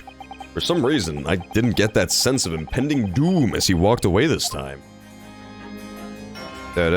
He's gonna slip me a little piece of paper that says, "Do you like me? Y/N." The Enigma, Barack von Zeeks. I am kind of scared because the last time we heard, like, we're gonna be going to the courtroom in 10 minutes, it ended up with a character being burned the fuck alive in the middle of the courtroom. So I don't know how this is gonna go. I don't know how all this is gonna go. The Enigma, Barack von Zeeks. What does he want to discuss, I wonder? The answer awaits in the courtroom, I suppose. Here goes then. Yeah, that's immediately where my mind went, was burning fucking carriage. And Van Zeeks has been skinned alive and his head is on a pike, I believe. Go ahead and open the scene. 24th October, 4:58 p.m. The Old Mayday courtroom. Oh, no, he's fine. He's okay. We're just gonna talk about the masked man. So, are you satisfied? You saved a guileless scientist from a great injustice. Yes, I think so. I'm relieved, at least, that the man's innocence could be proven. Anyway, I imagine you've been wondering where my animosity towards you Nipponese comes from. It's crossed my mind a time or two, Van Zeeks. You may be wondering why I hate you due to your place of birth, have you, pussy? Today was National Nut Day. Wakabi, do I even want to dare inquire what the fuck National Nut Day is? Do I even dare to ask you what in the fucking God's name National Nut Day is? I don't know if I want to. There's some mysteries that remain better unsolved. I don't know about all that one.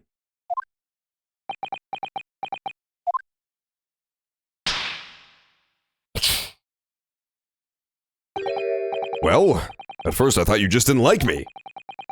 I imagined you saw me as a pretentious child from an unimportant land who had no business being here. But now, I think differently. Yeah, you right. Let's be honest, Van Zeeks does look like a Stone Toss character. Let's be completely real here. He has like the giant lips and no nose. Yeah, that is true. Wakabi did celebrate at the water park. Where do you think they got all the water for? Like, not to be crass, but where do you think they got all the water for the lazy river from? You clearly know our ways. So I would guess that some specific incident led to your thorough dislike of my race. Nipponese stole my bike, as they say. Will you tell me what happened, please? The professor! I thought I'd never hear that name in this courtroom again, to be honest. He took your brother's life. Was the professor Japanese? Huh? Clint. My brother was Clint Van Zeeks. 16 years ago, when I was still just in my teens, he was already the director of prosecutions and a key member of the judiciary. I looked up to him. He was everything I aspired to be. Don't say it, Susato. I can fucking see you getting ready to say it. He was involved in the establishment of justice systems in foreign countries as well. There were exchange programs between Britain and other nations then, too, to share knowledge and ideas. As part of one of those programs, 3 judicial students came to Britain from your homeland, the Empire of Japan. Susato's one of them. Susato, the judge. And who? Susato, the judge, who is the third student? If it was 16 years ago, then one of them could have been my father. Of course, I remember Dr. Mikotoba well. I had no idea. I was a minor at the time, training at the prosecutor's office. One day, Clint introduced me to the 3 visiting Nipponese. So, you've actually met my father? He and his colleagues were polite and amicable. They were adept at their work and exacting in their standards. It was my first encounter with the Nipponese spirit, and it made a very great impression upon me. But 6 years later, that's when it happened. The investigation was going nowhere. There were no suspects even. Just an ever-growing list of victims. And in the end, my brother became one of them. The last, in fact, before the case was finally resolved. I'm so sorry, Lord Van Zeeks. Truly, she's doing the pose. She's literally doing the pose, but she's not saying it. Clint was always ready to put his life on the line for justice anyway. So he wouldn't have wanted it any other way. He loved being murdered. He lost his life to the killer, but it was his victory in the end. For me personally, though, it was a great loss. I found myself in a very dark place indeed. This is just his YouTube apology video because he got called out in racism. He's got the masked man, aka his dog, in his lap, and he's petting it as he says all this shit. Guys, I was just in a dark place while I said the N-word that one time. I'm bad. Oops. She is. She's picking her spot. Susato is a bit of a sniper in that regard. She's just getting ready. She's a little socially awkward. She doesn't know when to, like, inject herself into a conversation naturally. She doesn't know how to inject herself into a conversation. She's just kind of waiting for someone to invite her in. Yeah, she's gonna do it. She's so close. She's thinking about it. When I finally found out the killer's identity, the reason why no one had been able to catch the man sooner ceased to be such a mystery. He'd been hiding in plain sight all the time. In plain sight? Are you aware of political events 10 years ago? It was a period of extremely sensitive diplomacy between the British and Japanese empires. A new treaty was being forged, I think. Correct. The Anglo-Japanese Treaty of Friendship and Navigation was being concluded. Yay name. The leaders of both countries were deep in extensive political discussions. Which is why this particular killer's appearance in court was concluded as a closed trial. If the British public had known the identity of the killer, not only would the treaty have been in jeopardy, but our 2 nations could very well have ended up at war. Oh my god. I told you they were gonna fuck a parallel, Naruhodo's with this dude's ass. That was Naruhodo's first trial as well, remember? It was the political thing where they couldn't prosecute her because she was a British. She was basically a British. What? A war between Britain and Japan? But that would mean... Oh my! You mean to say the professor was...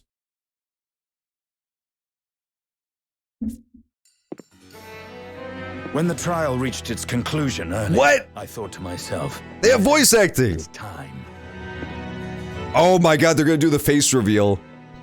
Alright, it's time for my VTuber face reveal. Gather round. This is gonna be so sad, dude. He's gonna pull off that iron mask and it's gonna be, Mr. Van Zeeks' face doing the dream pose. And all of his fangirls are gonna start talking about how fucking ugly his ass is. They're gonna start posting pictures of Moon Man. It's not gonna go well for him. They're gonna post that gnome from Shrek. This is not gonna end well. Don't do it, Van Time Zeeks. for you to come face to face with this hideous monster. Please. I know it wouldn't make any sense. I know it would make no sense. But in my heart of hearts, I want it to be McGilded so bad. Susanoo looks like a fucking mole rat in that picture. I borrowed the key for the mask from the proprietress of the Waxwork Museum. His voice is lame. I feel like the voice acting in this game, the direction is just kind of dull. None of the characters have very unique voices. So see for yourselves now. Confirm it with your own eyes. The truth that's been hidden this past decade. What could he be? Oh my god. It's Kazuma, dude.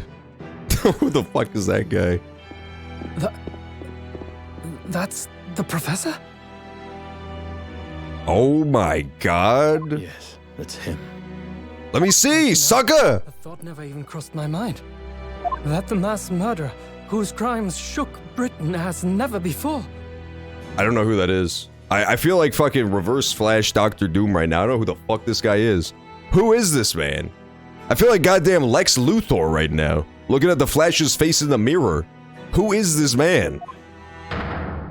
Was Japanese. Oh, he's just generally Japanese, I see.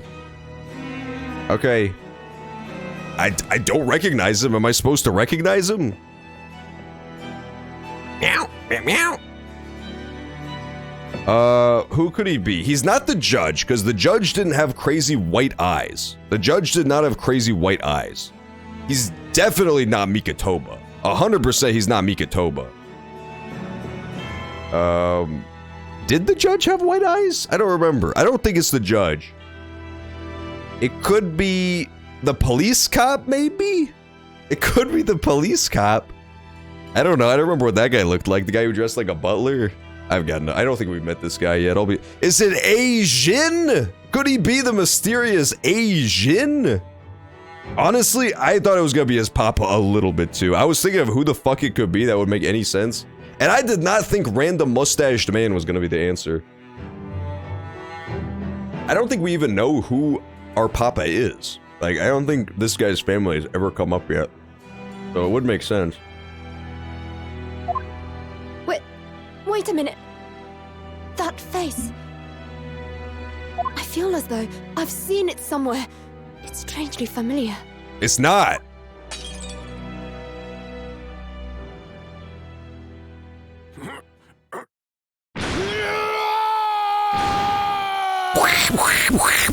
This bitch going Super Saiyan 3, dude. It could definitely be this guy's papa for sure. What? That's not Kazuma's haircut. He looks like a complete drock right now. Father. Called it. You guys are all stupid compared to me. Confirmed. You guys are all fucking little Neanderthals digging in the sand with dirt compared to me. You're fucking digging in the sand for answers with a stick, dude. With a stick! What? Father? Father?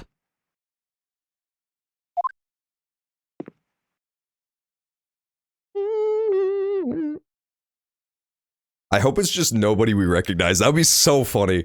Please don't even be Kazuma. Just be a random Japanese dude we've never seen before. Kazuma! Damn it. It should have been a random... It would have been so funny if it was a random Japanese dude. My best friend, Kazuma Asogi. After a whole year... Persona! He is being a Persona moment at the time.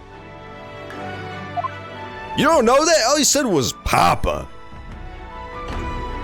Maybe he just remembers one memory. His hair looks so stupid now, dude. He looks like Sasuke from Naruto cosplayer.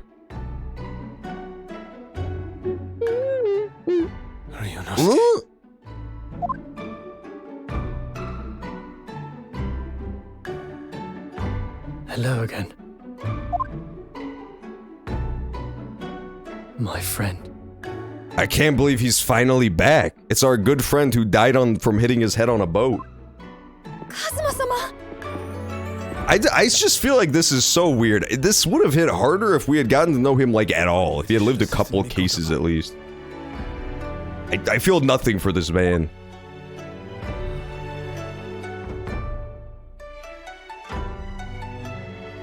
It's been a very long road. Thank you. Thank you for guiding my friend here. when I could not. Aw, that's so nice of him. He's gonna give her his disgusting, creepy dog mask as a reward. Also, is it just me, or does it seem like this game was legitimately voice acted by one person, like me doing my stream? All of these three men sound exactly the fucking same. He sounds exactly like the main character, who sounds exactly like Van Zieks. It was an honor.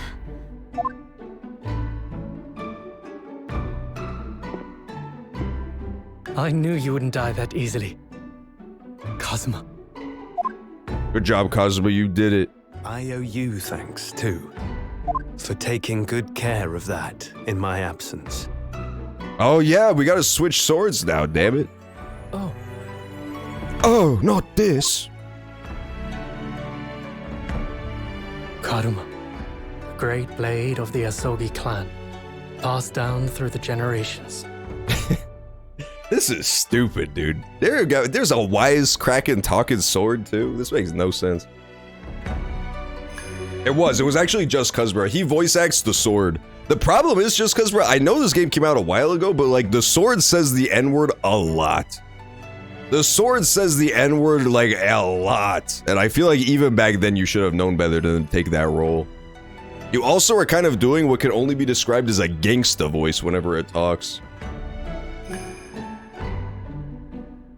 Yeah, I don't know why they have British accents. I just think the localization company they hired was, in England, if I had to guess.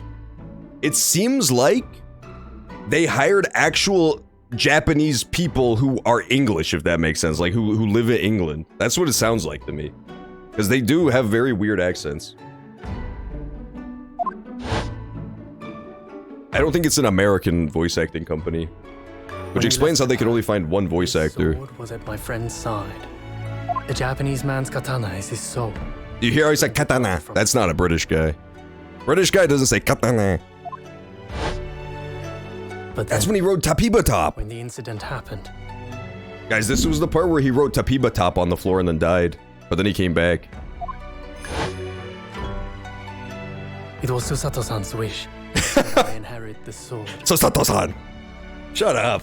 Her name is Miss Susato, bro. I know how to say it better than the stupid Japanese. Ever since, along with my memories of the friendship we shared. I do like how kind of subdued the voice acting is. It's really interesting. With this by my side, I always felt that you were watching over me somehow. Most, if not all, like, especially anime games, but games in general, they're always voice acted, like, extremely bombastically, you know? There's very few performances that are kind of low-key, and it feels like every character in this game is kind of low-key.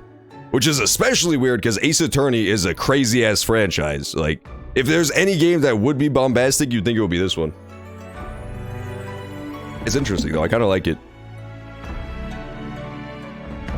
I could see that. It's just British people doing a vaguely Japanese voice. You look like a nerd, bro. Put on a better shirt. You got that fucking Steven Stone neckerchief. He about to send out his Metagross. Walks out of the game never to be seen again. I've made it. At last. Father. Oh my god. Are you saying... Surely not. You mean... You knew all this time? I'm looking at it. But... I still can't believe it. I don't know what the fuck is going on. I guess this is secretly the reason he wanted to come to Japan. He said he had some top secret reason. He had to come to Japan. Like, he had to come here. Or sorry, to England. He wanted so badly to be in England. I guess it's this. He wants to restore his family's honor by, you know, prosecuting his own dad for his crimes.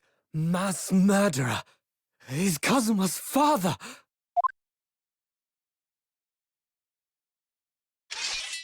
Don't do it, Kazuma. It's your own father.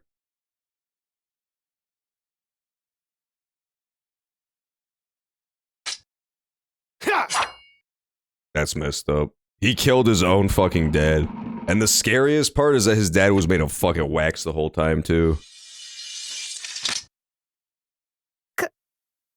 Kazuma-sama.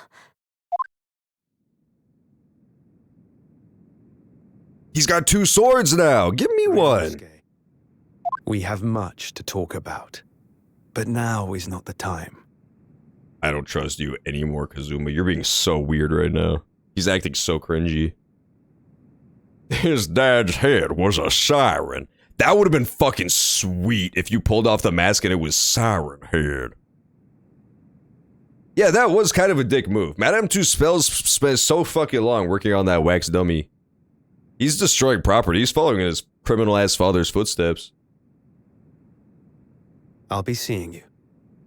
Bye-bye.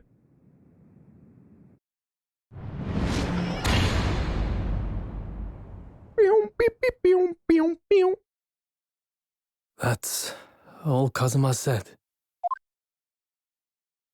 Before he turned and left us there, in the courtroom. That's weird of him. What a strange fellow. So he's the living afterimage of the man who took my brother's life, is he?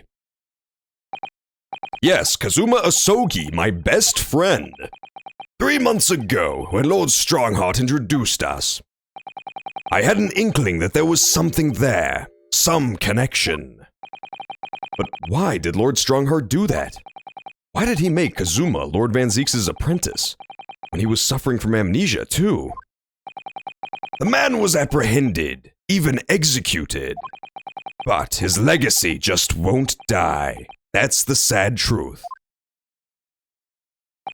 Anyway, that's all I had to say. I thank you for meeting with me as I asked. Van Zieks, you're a weird man. All he wanted to do was come show us the dummy's face, and for the entire rest of that cutscene, he was just fucking standing there awkwardly, not knowing when he should interject.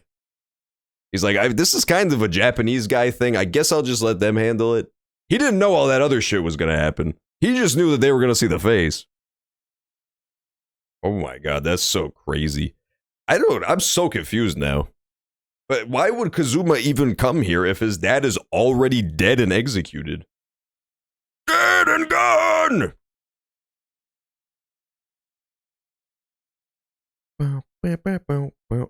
Although, to be totally fair, this entire case did happen behind closed doors like they said, so we actually have no proof that the dad is really the killer. He might have just got thrown under the bus. I thank you for meeting me! They were all talking Japanese. He's gone! Oh, it's just like the bad Star Wars movie. His purpose in the plot was done, so he dissolved into dust. He actually fucking dissolved because he had no more plot relevance anymore. 10 years ago, my grandmother took me to the railway station. Great story, says Otto, but I'd rather talk about the disappearing Van Zieks ghost and my dead friend who came back and killed his serial killer father's wax dummy. I don't care about your grandma on the railway station. We were there to meet my father from the train. For me, it was the first time I'd ever seen him. Poor Miss Susato. I wish that happened in real life. Yeah, I also wish that Susato's grandmother brought her to the train station in real life. The kind of stuff that could only ever happen in a video game. That's how you know this is some fucking escapist fantasies. It was the first time I'd ever seen him. No father? Miss Susato is definitely fatherless. Poor Susato-san. All this is tied up with painful memories for her, too. She's never talked about this with me before, though. It took time to adjust to having father around, but just when I was starting to get used to it, he called me into his study one day. He told me that a great friend of his had passed away in London, and that the friend had left behind a son, a boy 7 years my senior. Father told me that the boy had made a promise to his late father, so he was studying to become a defense lawyer. Wait, fucking Kazuma's like 20-something? I'm so confused. He's 23. Isn't Susato 16 at this point? I'm so confused. I don't understand the ages of these characters. I thought they were all like students together. But he's dumb as fuck. He's got held back 12 times. This bitch is still, fucking Mr. Kazuma's still in goddamn kindergarten. He was studying to become a lawyer. I wanted to help, so I studied to become a qualified judicial assistant. Oh, yeah, no, his dad probably is innocent. Yeah. I was gonna think that he wanted to become a prosecutor and, like, prove that his dad was the villain and expose it to everybody. But I think he thinks his dad is innocent, and so he wants to prove it, because he didn't want to become a prosecutor. He wanted to become a defense attorney. Huh, maybe that's what it is. I studied to become a judicial assistant. As I'm sure you've worked out. That young man's name was Kazuma Asogi. Oh, okay, that makes more sense. I thought she was talking about the judge. Yeah, I get it now. I was kind of lost because I thought she was talking about that judge. That makes a lot more sense. So you see, that's how he and I met. For a brief moment, my great friend had returned, only to disappear again all too soon.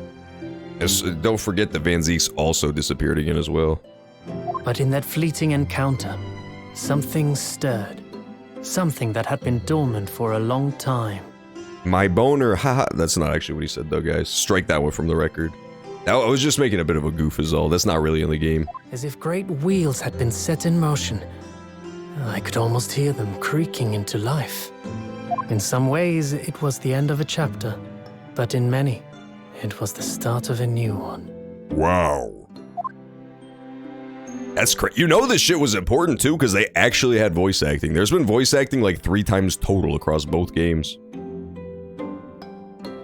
Okay, get on with it! The demasking awarded. Wow, that was a crazy chapter.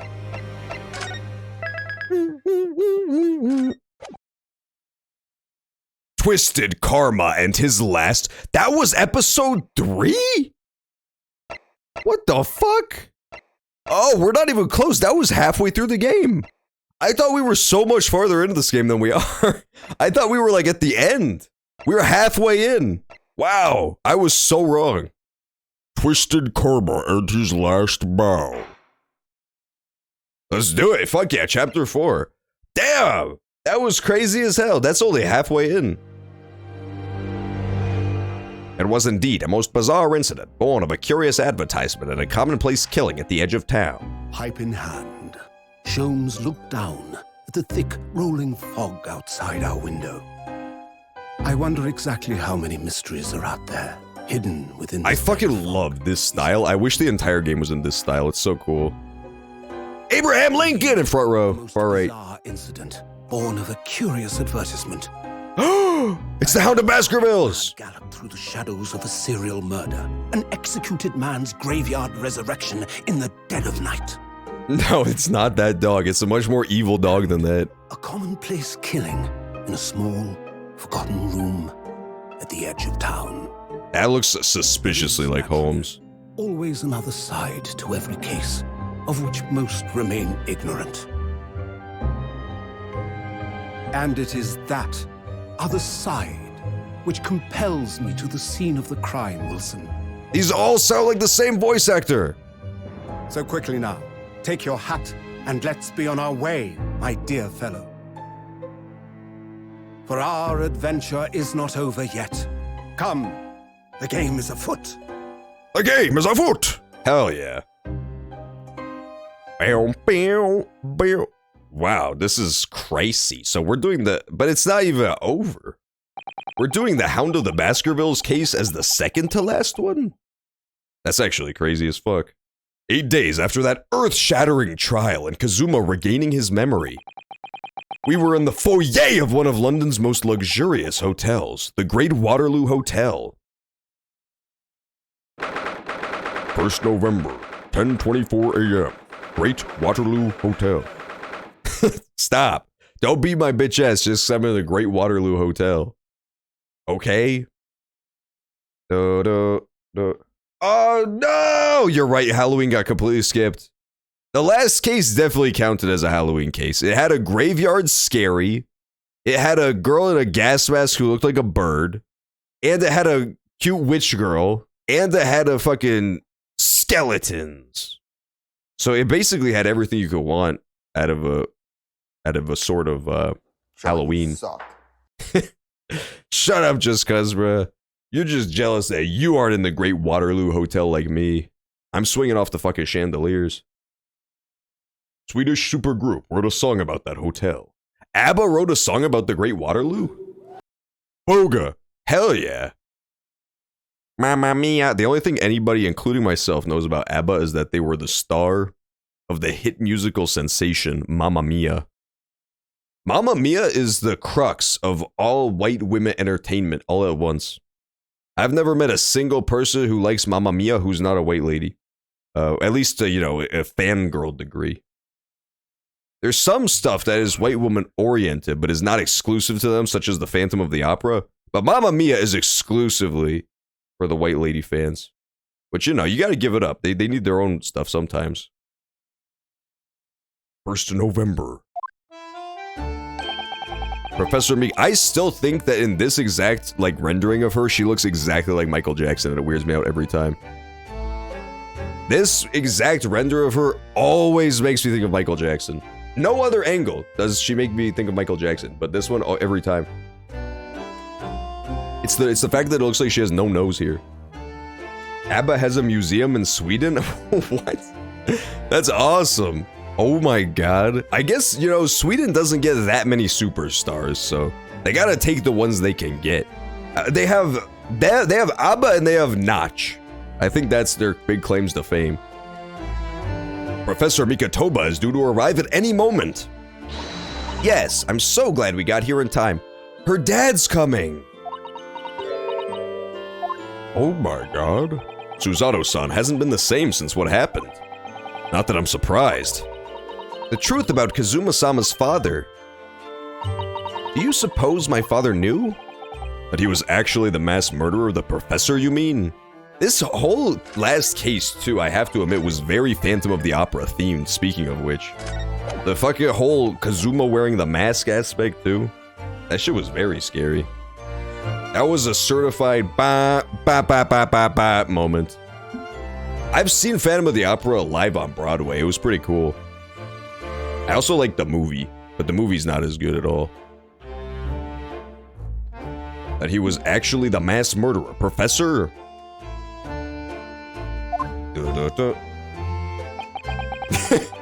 Just cause I'm gonna fucking hit you in the head. This tweet stinks, bro. This is literally the worst fucking tweet I've ever been forced to write in my entire life. What is it? This is so nothing.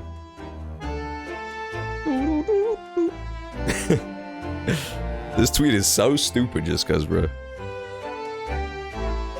I could. You know what I'm gonna do? I'm gonna take, with my fucking cellular device, I'm gonna take a really low quality blurry photo of Miss Susato's face using the phone. And then I'll upload that. I gotta make sure the phone is wiggling when it's happening too. Oh. I actually got a picture exclusively of her chest. I gotta eyeball that. That's a really good photo. We're gonna use that one. You'll see which one I'm talking about. It makes no- I actually got one that's perfect what I was trying to get, but instead I'm gonna use the one that makes no sense. Because I got a really good one. That makes absolutely no fucking sense out of context. Okay, I'm gonna tweet it out from my phone. Gunther is Swedish. Who the deuce is Gunther? I'm gonna be honest, I have no clue who that is.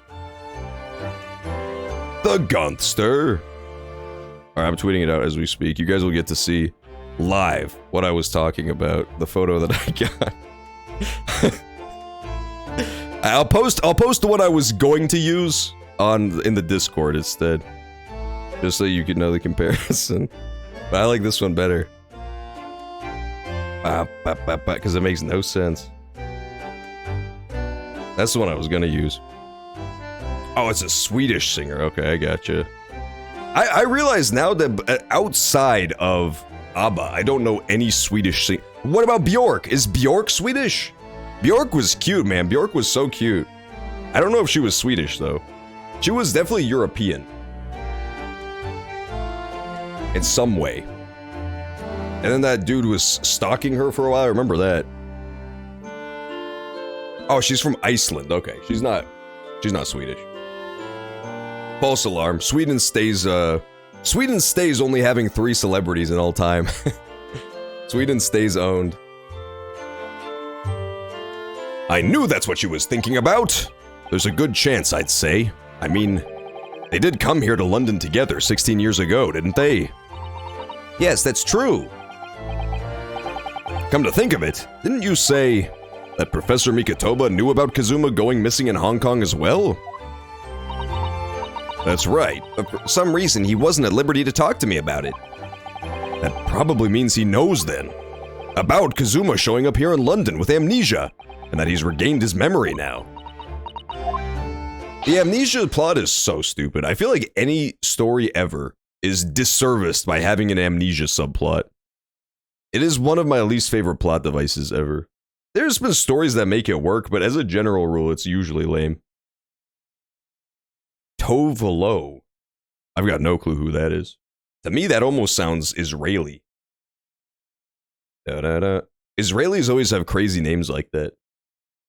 There's something about Israel. It's weird because the regular Jewish has normal people names, and then the super Jewish who lives in Israel, they all have weird Israeli names that I never hear outside of Israel. They'll be called shit like Gombi. It's like, why the fuck are you called Gombi? Ah, there she is. I'm assuming that's his father. What the fuck? That guy looks like he's gonna beat my bitch ass, dude. He still has the golden nipples, too. That's the judge. That's the judge in his business suit. That's a big-ass suitcase, too. You already know that contains an entire human being. Yeah, exactly. The super Jews. The ones who live in Israel, as they're known. There's regular Jews, and then there's the superhero known as the Iron Dome, who lives in Israel. Yeah, that was kind of messed up of you. I took you on this fucking hotel as a field trip, and I'm about to turn the whole stream around. I'm about to turn this stream back around, because you're causing a fucking ruckus in the lobby of this fancy-ass hotel. Oh, father! Hello, Susanoo! How are you? I'm very well, thank you. We're delighted you've arrived safe and sound. Shit, dude, there's way too many voices to keep track of now. Hello, Mr. Naruhodo. Very kind of you to take the trouble to meet us here. Oh, no, not at all. It's my pleasure. We've heard all about your extraordinary exploits here in London, you know. The news has crossed the seas. The problem is, I'm pretty sure this guy had, like, a really similar voice to the super judge. The, like, super prosecutor who lives in the clock. And they'll probably have to talk at some point. It has? I always look forward to reading the monthly reports that arrive with the steamships from Britain. Oh, I see. Well, thank you very much. Who is this man? And why do I feel as though I've seen him before? I take it from your expression that you can't quite place me. In that case, how about a little reminder, Seishiro? A firm tap should do it. Yes. A firm tap? What? Here we go, then. I hereby pronounce the defendant, Ryunosuke Naruhodo, guilty. Ah. Oh! You're... Look at his nipples. Not him, not him. Him! See, he has the same golden nipples. That's how I recognized him. You can always recognize him by his trademark exploding golden nipples, and also weird beard. Japanese judge. Regular judge voice, but Japanese. I can't even do that. I'll be banned for racism. You can do white people accents, but if you do any other race's accents, it's considered racist. This is Tove Lo? She's lost in the fucking bathroom, bro. The court will now hear I should make him Mexican for no reason. The court will now hear the trial of Ryunosuke Naruhodo. Your Excellency! Hello, Judge Jigoku, how are you? Do you guys think that Superman could beat Jigoku? I don't know about it, I think Jigoku clears. Ha ha ha ha. Good, you've remembered now. That really did the trick. Guilty. Ha ha ha ha. Keck, keck, keck. Only I was declared not guilty, wasn't I? And there was no laughing this time. So, in London after all this time. Hard to believe it's been 10 years. To be honest, I never thought I'd be back. Oh yeah, I definitely think Jigoku could be Vampire Zeke's. He's got the golden hammer. That hammer is exclusively for driving stakes through vampire hearts. I'm pretty sure that's why he brought it to England, just in case. Neither did I. I didn't imagine Japan would ever be invited to an international symposium like this. Though really, I doubt anyone did, to be honest. It's all thanks to you, isn't it, Seishiro? What are you talking about, Eugen? Ha ha ha ha, Keck. Of course, Judge Jikeku. He must complete the set. He's the other man. I called it! Ooh, I'm so smart, bro. I'm so fucking smart. He's the other man who, 16 years ago, came to London with Kazuma's father and Professor Mikotoba. He's the third visiting scholar. Well, all those passport checks and luggage searches at the border took rather a lot of time. I must say, I'm very envious of your ministerial status. You didn't have to go through any of that, did you? Did you ask Ornstein and Smoog to stop whooping your ass? Or just Kazura? Bro, the thing I do in Ornstein and Smo, people usually tell you to go for Ornstein's first. I think that's a fool's errand. I always go for Smo first because he's squishier. He has like a slightly harder phase 2, but like, you know, just beat him up. I say go for the one with less HP. It depends on your like damage type too, but just go for the one who gets hurt more. Just go for the one who gets damaged more. Dude, that's a rule of any Souls game, really, is that, like, anytime you're fighting multiple things, it's just better to go for, like, get it down to 1v1. The quicker you can get it to 1v1, the easier it gets. I must say, I'm very envious of your ministerial status. You didn't have to go through any of that, did you? That's true, he also gives a ring if you fight him. You get, like, a slightly different reward depending on who you kill second. Ah, I knew you were jealous. Ha ha ha ha, Keck. Sorry? Ministerial status? Yes, didn't you know? Seishiro here is also Japan's Minister of Foreign Affairs. It was his personal insistence that allowed you to take Kazuma's place here on this study tour. Guilty as charged. Ha, Keck, Keck, Keck. Oh, well, thank you very much. He's really every bit as important as he looks. Ah, yes now, Naruhodo. I received a telegram from Lord Strongheart yesterday. Oh, you did? It appears that some things came to light in a trial you were involved with 8 days ago. About what happened 10 years ago. That tragedy. It was kind of tragic, I'll be honest. It is weird how he's squishier, I definitely agree. He looks like he'd be the tank of the group. Ornstein looks like the DPS. Ever since you showed me that screenshot, just cause of the Sims 4 thing, I really want to play again. I have to find whatever mod that was too, that let me like really stretch out the faces. I remember I had a couple mods when I did Sims 4 way back in the day. And one of the mods was, it just made your sliders go crazy. Like you could do crazy shit with the sliders. I forgot that all that happened in Sims 4. I thought I'd never played Sims 4, but I thought all that happened in Sims 3. But apparently I had played Sims 4 before. Yes. Could you tell us any more about it? Get the enhanced boob slider mod? That is such a good idea. Are you kidding me? I could give all my characters gigantic breasts. Just for fun. Just for the thrill of it, really. I bet you that does exist.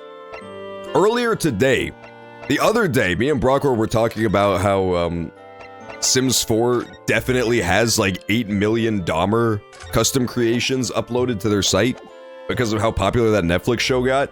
And then sure enough, I booted up the game earlier today to check, and there's fucking pages. There are so many like custom Dahmers people have created. That shit is fucking insane.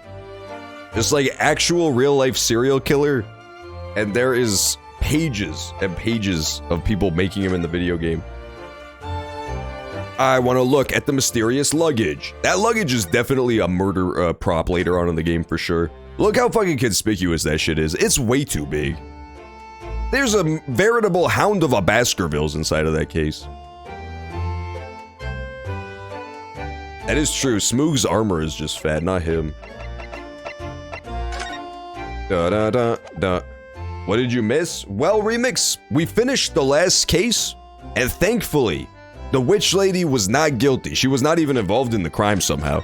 And we realized that our friend from Japan is back. He somehow survived being murdered. God bless. He got better. He may have been murdered, but he got better. And his father turned out to be the most notorious serial killer in history, so... We're just at the very beginning of the next case, after that revelation. Oh yeah, the case? Well, it's because the background is like this nice painted set. And then this is a 3D model. This is a straight up 3D model, like slapped on the front of it. All the backgrounds are still paintings like they were in the old games. 2D environments with 3D models in them are always kind of jarring. I still think that this game doesn't hold a candle to the Ace Attorney trilogy, to be honest. I feel like Ace Attorney trilogy was a lot better in most ways. This one is still really good though. It's still very fun and cool. But Ace Attorney just had like a lot better presentation generally as well. It didn't have weird 3D models everywhere.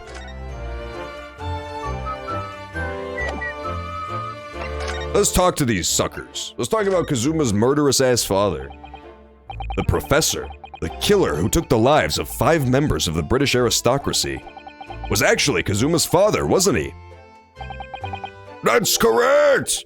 Genshin Impact. What? Oh my god, this dude is so fucking evil. I can forgive the serial killing, but this guy actually invented Genshin Impact, if you could believe that. That is so fucked up. Holy shit, what a twist. What a goddamn twist. How are we feeling about Halloween movie night tonight? I might do like scary movies tonight on movie night. Just because it's really close to Halloween, and I have no guarantees I'll be able to do a movie night next week. I'm thinking maybe we watch some scary movies tonight. Genshin Asogi. Genshin? You knew, I presume, father. Yes, he was a close friend at the time. Genshin came to Britain as a police detective. He was studying investigative techniques at Scotland Yard. Police detective, huh? Police detective, huh? Just like that mysterious police detective we always see in all those cases. I've never understood what drove the man to commit such heinous acts. It was a closed trial, so the public never knew the truth, and he was executed with little ado. To this day, very few people know what really happened, even in our homeland. But what about Kazuma? Did he know? Did he know the truth about his father? No, of course not, Keck. He was told his father passed from sickness. However, I suspect he may have had his doubts. Oh, why? As you know, I tried to guide Kazuma growing up as if he were my own son. Then one day, he came to my office at the university and said, I've decided I want to travel to Great Britain and study there. And that really just tipped him off that he thought his dad was a not killer. A niller, if you will. I should not say that. That's way too close to being really bad. That's one slip of the tongue away from being fucking Thanos snapped off the internet. Yeah, Halloween movie night. Fuck! Yeah, I'm down for that too. That sounds fun. We definitely need to watch some fucking scary-ass movies. Do you think he wanted to come here to investigate his father's death? I don't know. Oh, this is the other guy. I don't know. But when I looked into his eyes, I did know that there was no way I'd be able to stop him. Don't say it, Suzato, you sick bastard. She was trying to say poor Mr. Kazuma. Something else came to light in the trial the other day, actually. Oh, what? Well, having disappeared in Hong Kong and been missing for almost a year, Kazuma's since turned up here in London, working as the apprentice of Lord Van Zeeks. What? You already know that so many fangirls have written fanfictions about the fact that Van Zeeks and Kazuma were living together. I bet those are like two of the most popular Ace Attorney boys from this game for super sure. It's gotta be like Van Zeeks number 1, Sholmes number 2, and then that guy number 3, Kazuma. I feel like those are definitely the top 3. There's no Dahmer in this game, so like he wouldn't be in the top 3, but I think those are the 3 big ones. What? Hello. Fuck you, says Brockwar. Brockwar, that's mean. Brockwar, you're being a real jerk right now, dude. Tomorrow we're gonna gamble all of our money together, and you're really being this fucking toxic? You're being this fucking toxic? Sholmes? Yeah, maybe. Maybe Sholmes is number 1. I don't know. But the thing about Sholmes is that he needs a kind of edge to him that he doesn't have. So far, Sholmes is like way too of a just vanilla nice guy to be like super popular. Usually popular fictional characters are like, they've got a certain dark side to them, you know? Van Zeeks definitely has more of a dark side. He's got like more of a bad boy edge to him. Sholmes is just kind of a sweetheart the whole time. He's like a golden retriever.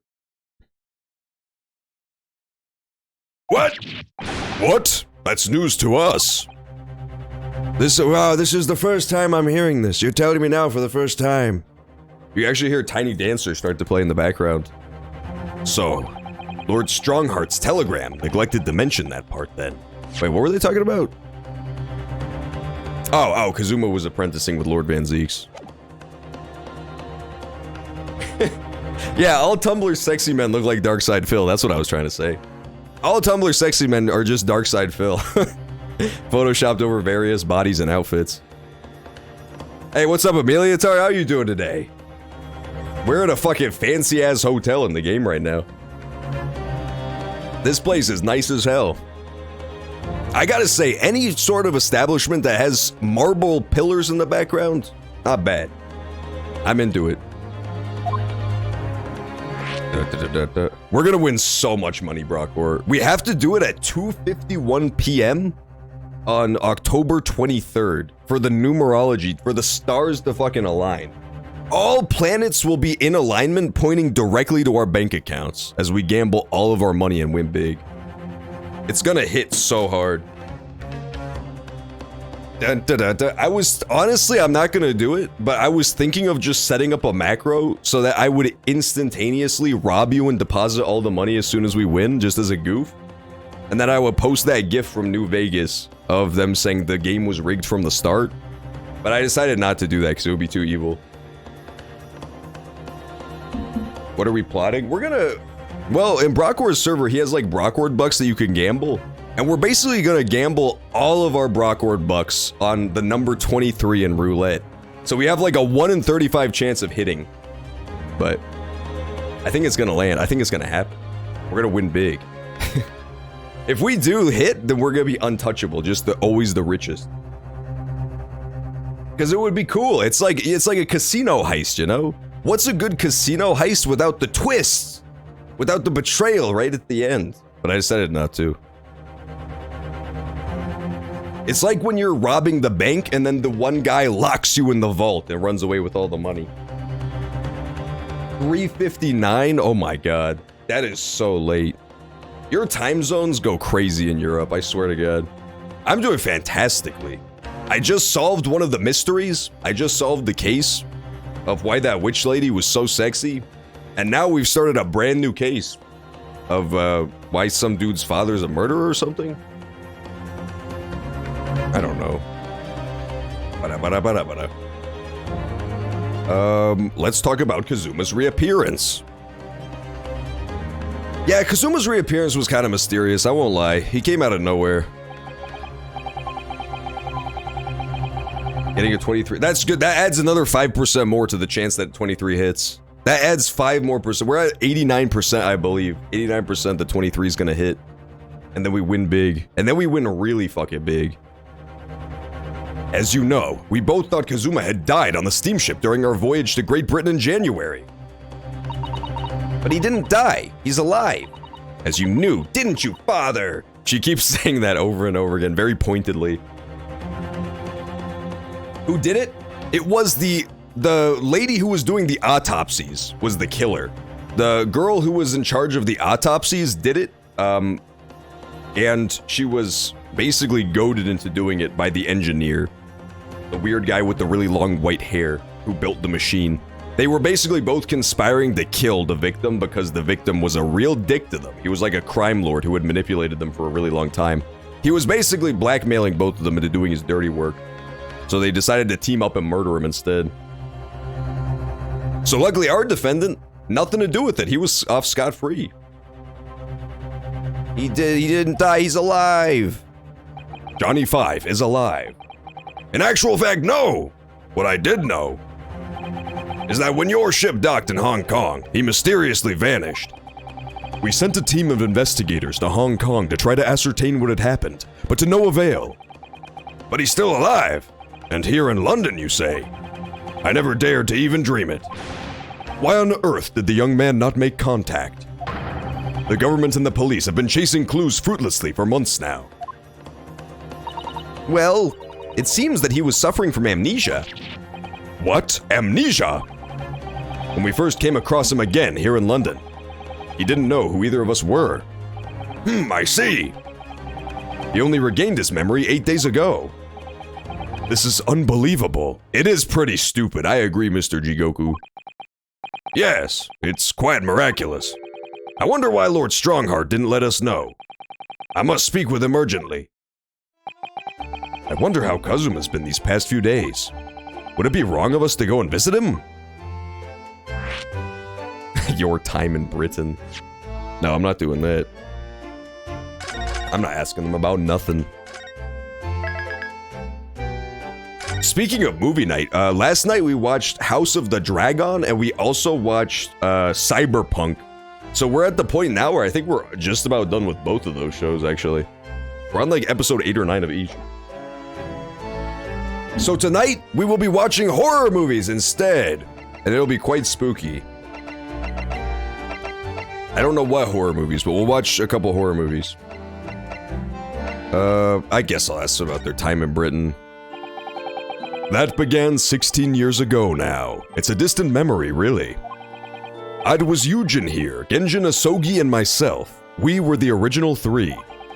The first judicial scholars from Japan to travel overseas to study. Ocean voyages were not what they are today, I can tell you. 16 years ago, things were tough for their generation. Your father was an exceptionally fine medical student at Yume University at the time, you know, young lady. Yes, grandmother told me. We went to do our research at the Great London Hospital to study autopsy, practically unheard of in Japan. Oh, he's an autopsy specialist? That's very mysterious and coincidental. Huh. The plot thickens. Yeah, he's definitely gotta be in some cahoots with Lord Strongheart. That was Lord Strongheart's whole thing. Your little pussy belongs to me. Shut up, Remix, I'm pontificating! I fucking tell you to. Remember yesterday when Teizande started playing over and over again? That shit was awesome. Yeah, well, Strongheart was all about starting a big forensics team. And it was gonna be headed up by that lady who specialized in autopsy. They've gotta be in cahoots at least a little bit. Yes, it was an eerie place, sandwiched between the back of a prison and a burial ground. What? He was there? He knew? That's crazy. That's crazy. What? Oh shit. So the Great London Hospital. Huh. The London Hospital was near the place where the prisoner, aka Kazuma's dad, was murdered. That's so confusing. That's so confusing. I think that's what they're implying anyway. Ugh, not more talk of graves. Very often there's no one willing to deal with bodies following autopsy work. So you see, autopsy labs have something of an unavoidable relationship with graveyards and prisons. Not my cup of tea at all. Do you remember that Scottish prison governor? Caden, his name was? He was a good man. Yes, but then of course, in our 6th year here, everything changed with that dreadful case. The Hound of the Baskervilles. Yeah, Strongheart's gonna be fucking pissed as hell, dude. We still haven't even seen him angry ever. When Genshin was arrested for a series of the most gruesome murders. I simply couldn't believe it. I'd known the man for years. I was a witness at the secret hearing and I tried to speak in his defense, but you went a little too far and ended up facing charges yourself, didn't you? well, suffice to say that after that trial we were sent back to Japan. There was nothing more we could do to save Genshin. He was a lost cause, sadly. Don't say it, Susato. She hasn't said her catchphrase in so long. She has not said poor Mr. Blank in like a full case. I'm so proud of her. She's finally learning. Yeah, exactly. That's what I thought she was gonna say. Whenever she has like the teary eyes, she says poor Mr. Blank. Your journey from Japan. So, how was the voyage here? Well, 50 days at sea is a long time by anyone's standards. But it wasn't as bad as when we first came 16 years ago. No, that's true. Then I truly wondered if we wouldn't be drifting in the vast ocean for the rest of our lives. This time, we followed the same route as you, so we were able to relax and enjoy the experience. Ah, so you stopped in France's beautiful capital, Paris? Yes, we did, though only for one night. And yesterday evening, we left the port of Dunkirk for Dover. Just in time for the symposium, in fact. It starts tomorrow. I want to go to France sometime. I know I always make fun of France. I always make fun of France as part of my online persona, but in reality, I love France. I want to go there so bad. Every time I make fun of France, it's all for show. It's like those YouTubers who pretend to be socialists so that people will send them millions of dollars on Twitch. But it's a really cool country. It's got an amazing history. It's got beautiful art and architecture. And it's just got great nature, too. Nature's splendor, as it's known. They do kind of deserve it. After the fucking, after the whole thing where they bore Remix into existence, they've kind of deserved to catch some flack for that. That was a dick move on their part, making Remix exist. And then his little ass has just been trolling. He's been making it the world's problem, dude. Remix deleted Brockwurst's Dark Souls 3 save file. He's been up to all sorts of shenanigans. It does. It has a sexy witch, too. France did do that, at least. It kind of balances out in a sense. That is France's best export is women. Women with French accents are like immediately raised 8 tiers in attractiveness. Just in time for the symposium, in fact. It starts tomorrow. It's wonderful that you were invited to attend such an important international event. I'm very proud of you, Father. Aw, Susato's so nice to her dad. It's thanks to Seishiro here. 16 years ago, he managed to ingratiate himself with Britain's Attorney General. I can't help but feel like Susato, if she was written more realistically, she would have so much beef with her father. Like, kids who grow up without their dad for a long time and he's constantly off at work not paying attention to them, they usually have so much teenage angst. But Susato is just completely fine with him. She doesn't give a damn. I'm sure that's why he was invited. Oh, this is the wrong guy. I'm sure that's why he was invited. And I suppose you could say I'm something of an appendage by default. Speak for yourself, Eugen. You were close friends with a professor of forensic science at a major hospital. Yes, well, I'd rather not dredge all that up, really. Interesting. So, there's a lot that's gonna be important that we need to remember here, but I'm trying to remember it all. So, this guy, Eugen Mikitoba, he was friends with the hospital director, who was a forensic science guy, who taught him how to do autopsies. And Jigoku became friends with the AG. We don't know who the Attorney General is. That's what Strongheart is trying to become, right? He's trying to become the AG? I think. I don't remember. I'd rather not dredge all that up, really.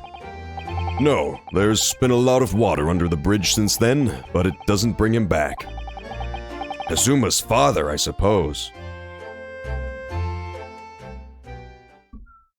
He really does. I gave him a Jay Jonason adjacent voice because he really just reminds me of Japanese Jonah Jameson as he's known.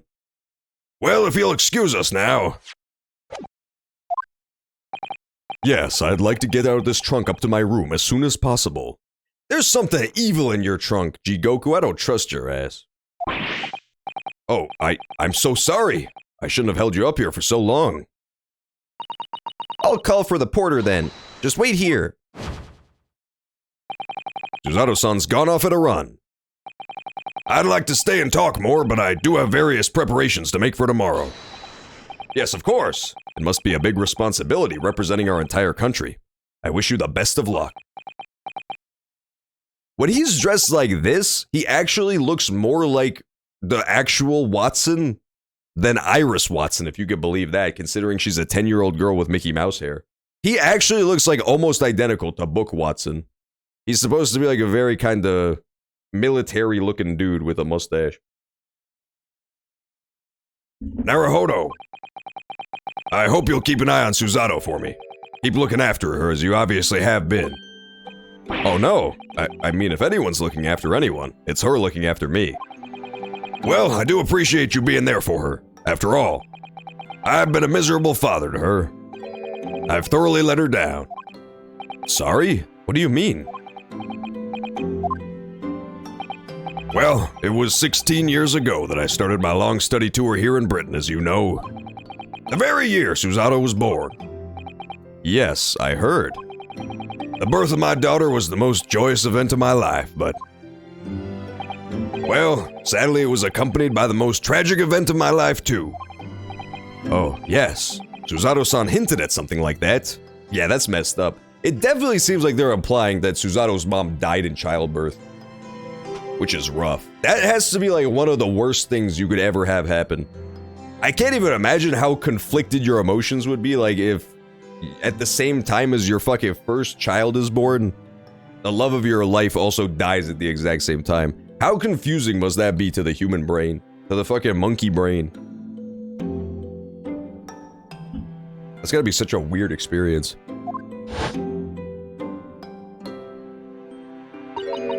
It was a rather turbulent time at home. Home. That's the echo because it's a flashback. This is the Poor Mr. Blank music, don't you know? This is known as theme of Poor Mr. Blank in the soundtrack. Anyway, I won't bore you with the details. Yeah, I don't want to bore you with my dead-ass wife. The point is, I became rather less dependable than befits a grown man. And it was then that Seishiro offered me the opportunity to study here in Great Britain. I too was worried about leaving you behind. So perhaps I was a little heavy-handed when it came to persuading you to accompany me to London. So, that's what happened in a nutshell. And that's also the reason why I now feel compelled to give my daughter as many opportunities as I dare. Though the world does not readily afford young women such things, I must say. I completely understand, Professor. One other thing, Naruhodo. If I may be so bold, I have a favor to ask of you. Oh, really? Of course. What can I do for you? Well, the thing is, Oh my god. It's him! It's the Mexican guy! Let's go, baby, he's back! They brought back the Mexican guy from the first game. I love that dude. Wasn't he was like a cab driver or something in the first one. But you are Mexican. Yeah! He is! I love that dude. I don't remember what his role in the story was. He wasn't the driver of the cab in the McGilded case. That guy was named like Dougie or something. It was like an old white dude. This was like a random jury member, I think. And he looks like inexplicably incredibly Mexican. He's like the most Mexican character I've ever seen in anything. And he's supposed to be a British cab driver. It makes no sense. I'm so sorry that took so long. Miss Susato. Now then, allow us to take your bags. Allow me to take your bags. One moment, if you please, porter. Of course, sir. That machine around your neck. It's a camera, I believe. Quite right, sir. Just 5 shillings for a lovely photograph to commemorate a wonderful stay at the hotel, sir. His teeth are green. Ugh. Go back. Look at the scene of him opening his mouth. He had a green-ass tooth sticking out, dude. If he opens his mouth again, you will see that this Mexican man does in fact have one green tooth and nothing else. That was disturbing. I'm 90% sure I saw a green tooth in there. Well, I think given the occasion, we could justify the expense. Open your mouth, sucker. Look, he has a green tooth! That's so creepy. I need somebody to open up a color picker in like Photoshop or GIMP and grab that color and corroborate that that is in fact a green-ass tooth. That is the greenest tooth I've ever done seen. Ah, yes, of course. So this is gonna be evidence in the fucking murder trial in 10 minutes, surely. I'd like to thank you for coming with me, Mr. Naruhodo. It's really made Father very happy, I think.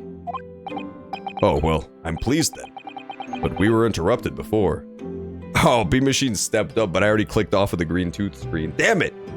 I'll never know. I'll never know the truth. I'll never know the truth of the tooth. The real case. That should be the title of this chapter, is The Truth of the Tooth. Oh, well, I'm pleased then. But we were interrupted before. I wish I could see that photo again. I didn't pay any attention to it. I bet there was something important in there. Professor Mikotoba was about to ask me something. Shall we return to Baker Street then?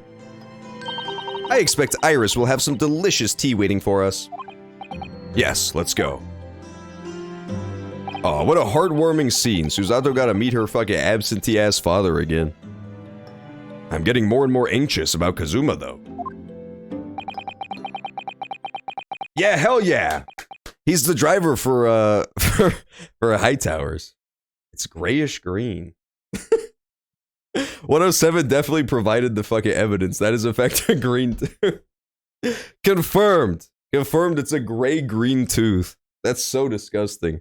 Why is his tooth green? Why is his fucking tooth green? That's so fucked up. This is possibly the most mysterious game ever made. Perhaps I'll try to meet with Lord Strongheart later and ask after him.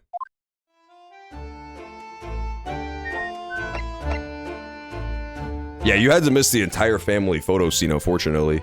But honestly, you kind of deserved it, because otherwise, you would have no doubt gleaned way too much information from their hats. All of their hats had secret clues about the mystery.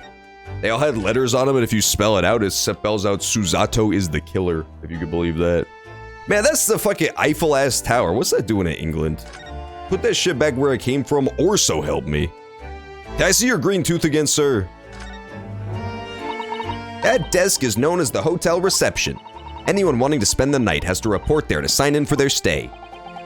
Oh, so do you think that's the head clerk behind the desk there? Yes, I'm sure it must be. I'd love to stay in a grand hotel like this for a little while, wouldn't you? Just to know what it's like. If the hotel fee was paid through our stipend, I'm afraid it might bankrupt our homeland. True. London gives the word expensive a whole new meaning. I like hotels a lot. I think hotels are super fun to stay in for some reason. I've never liked super fancy pants hotels, but I like hotels in general. It's fun. I think one of the most boneheaded things America ever did, was that, like, rent-a-home shit. The thing where instead of staying in a hotel, you stay in some dickhead's house instead. That to me makes no sense.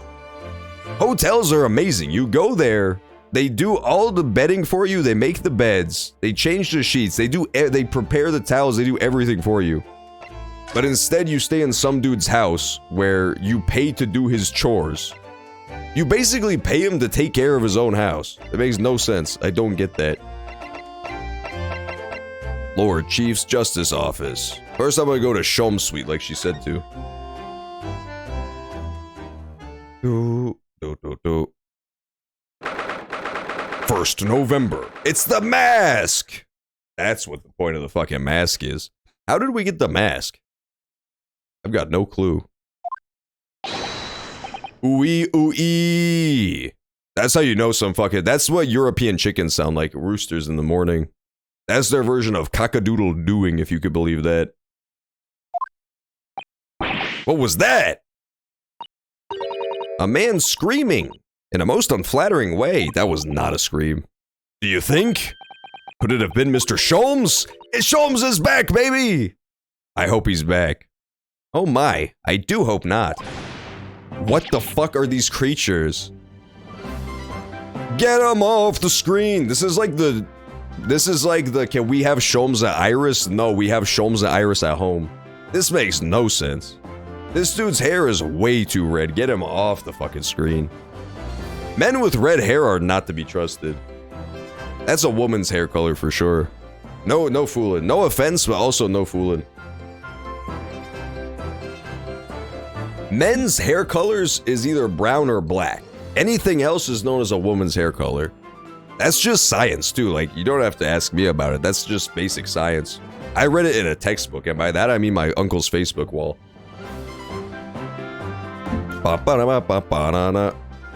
No, they can't be the defendants, they fucking stink.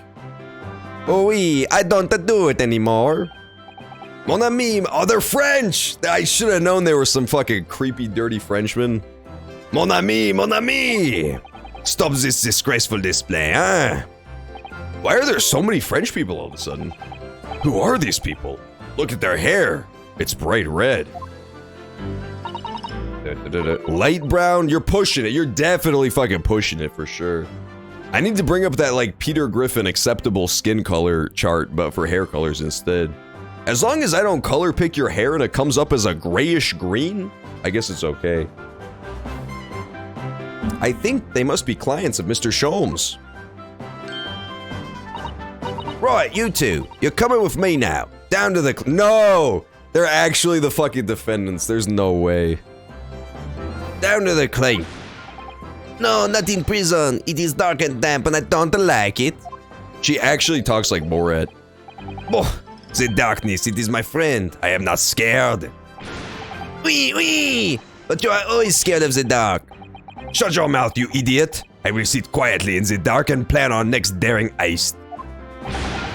Oui, I don't like this. I don't like it. Well, tough. We'll finish this down at the yard. Now get moving. Bye then, Ginny. Have fun. Oh yeah, thanks, Iris. And thanks, you great detective. Oh, Sholmes cracked another case. Gina makes a fine detective herself, doesn't she? Oh, Susie and Runo. Hello, Iris. We're home. Well, did you find your daddy? Yes, we arrived at the hotel just before he and his friend.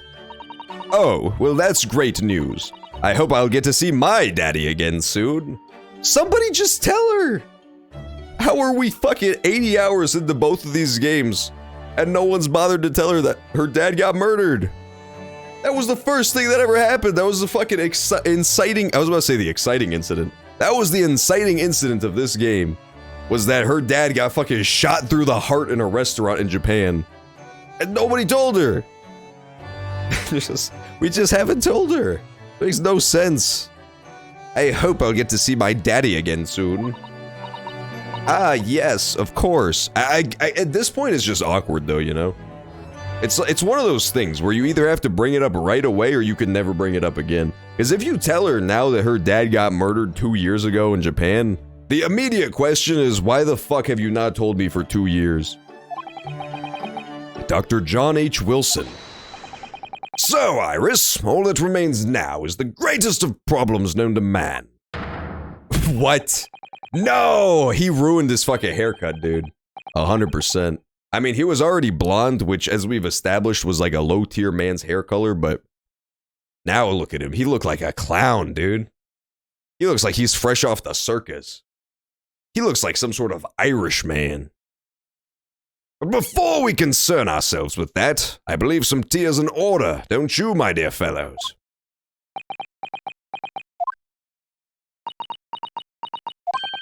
Is something wrong, Mr. Naruhodo? Do I have a crumb or such like on my face? Not so much on your face, as on your head, I'd say. Come along then, everyone. I've brewed a lovely special blend. Time for tea. Whatever is going on here today? In that case, let us sit and drink now. For I am, in fact, expecting a guest later today. I don't know why his hair done turned red, but that's okay. You know, maybe he's going to like an anime convention, you don't know? He probably dyed his hair because he's going as Ronald McDonald-sama. From the noted anime McDonald's commercials. You can't prove he's not. You cannot prove that he's not. That's the thing, like, even when I was a young boy, when I would see like anime characters and shit with weird hair colors, it always weirded me out. Like, whenever I see an anime character with green hair, it just looks like fucking lettuce. It always just looks like a plant person. And the red hair that's like that bright, it always just looks like Ronald McDonald moment. I can never get past like the weird crazy hair colors.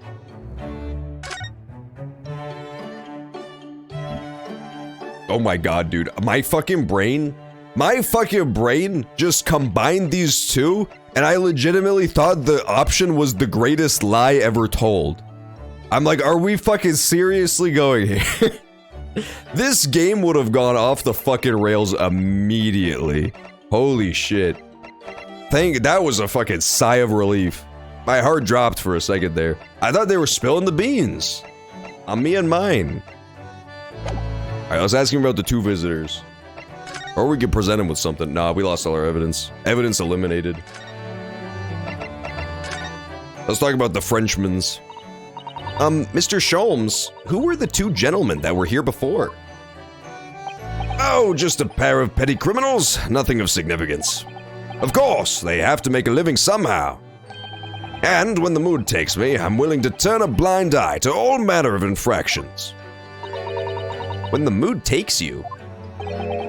All manner of infractions? But when such fellows set their sights on Mr. Herlock Sholmes, well, that's when their luck runs out. Oh my, you were the target of a crime, Mr. Sholmes? But I quickly devised a plan to entrap them and deliver them to our young detective ally. You should have asked Gregsy to come too.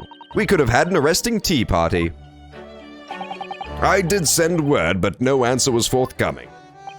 The man is consummately in the wrong place at the wrong time. There's a word for it, I'm sure. Aha, I have it! A bungler! That's the word. Oh, got him. That's so messed up. Yeah, I mean, he's right, he's true, but he didn't have to go there. He didn't have to bungle the poor boy. It's a good job he's not here to hear you say that. So those redheads had been up to no good? I wonder what the men did. The greatest problem. What was that about the greatest of problems known to man you mentioned before? Is it another fiendishly intricate case, Mr. Sholmes? How should I best explain it? Are you aware of the theory of evolution by natural selection, perchance? Oh, wow, this is so crazy. They're actually taking down evolution in this game. Good job. Well done, Ace Attorney. Finally, someone's standing up to those so-called scientists and their fucking lies. That is one of the... I wouldn't say it's the greatest, but it's one of the greatest problems known to man. Is people saying evolution is real. Yeah, okay, let me just go ahead and naturally select up a fucking middle finger for scientists. Sure, why not? If natural selection was real, then explain why I have a tiny-ass, brain. Wouldn't that have been naturally selected out at some point and replaced with a regular one? Think about that. Just mull on that for a second. Mull it over. Well, I think I've heard talk of it somewhere. Possibly. It's a revolutionary scientific theory that was newly proposed 40 years ago now. That's not really new, is it, Susato? You fucking dipshit.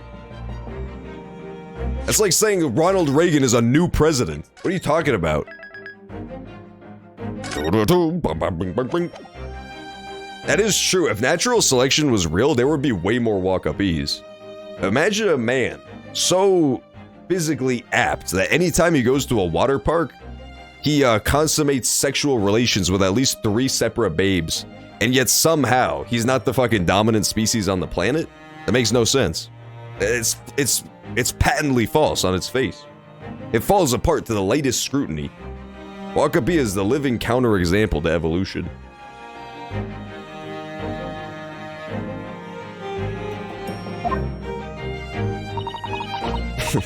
That's a fucking dick move, calling it a new species. I'm about to naturally select up another middle finger for Mr. Darwin. According to its author, Mr. Darwin, we humans were once apes who lived in the treetops. The fucking, bro, fucking, I need an image of the predator handshake with the bulging muscles of Darwin shaking hands with Yakub, and both thinking that white people used to be apes who lived in the fucking treetops. That shit's not real. Wait, what? We were apes? We was apes and shit. Indeed, and from the very moment those apes descended from the canopy to live as humans, it has been our lot to be at the mercy of the greatest problem known to man. Our lot? What is this great problem, Mr. Sholmes? Why, it is taxes, of course. The problem of... I was right! I can't believe... Me and Sholmes are literally one and the same fucking being, dude. Me and Sholmes are absolutely... I thought he was gonna say something all metaphysical. But we are one of the same fucking mind. Is it not obvious, my dear madam? The problem of rent. Huh. But did you not receive a rather large sum of money from Madame Two Spells only the other day? A large sum? 1 potted herb for Iris and a new motor car for me later, and all of it has quite disappeared, I assure you. Let's go, Sholmes. He bought a fucking Tesla with that shit. Honestly, Hurley, you know you squandered it. Yes, well, anyway, 2 days ago, I discovered the answer to man's greatest problem. For the coming month, at least. And what was the answer? Why, there is a substantial clue before your very eyes. Is it having red hair? Is that what it is? Don't tell me, let me see. Humans are sorry creatures, unable to see what is in front of their noses. Let me give you some assistance. Don't look, but observe me very closely. There is one particular feature about my person that has changed. You should notice it in the end, I think. I don't know what it is. I don't know what it is. In the end? It's doing a zoom in too. It's been stabbing me in both eyes right from the very beginning of our conversation. I think we might need another clue before we can uncover the full answer, Mr. Naruhodo. Thanks for the hint. I'll be tearing my hair out if this charade goes on much longer. The lie you told. Mr. Sholmes, isn't it about time you told us the truth? Just over a week ago, you said to us, I will now tell you something of the first importance, my dear fellow. Great detectives are wont to lie. It will serve you well to remember that.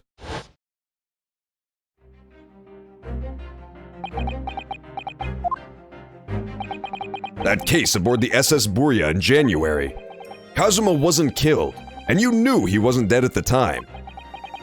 So what was really going on? I know, right? They're not even talking about the red fucking hair. Who gives a shit about Kazuma? I wish he was still dead. I'm sorry, that was so mean. That was honestly so out of pocket, but it came from a very real place of hatred in my heart for the fact that we're not talking about his red-ass hair. They refused to elaborate. The fellow was unconscious for a very long time. If he hadn't regained consciousness when he did, his life would have been in mortal peril. Of course, a side effect of the prolonged comatose state was amnesia, as you now know. It was a simple enough task to silence the crew.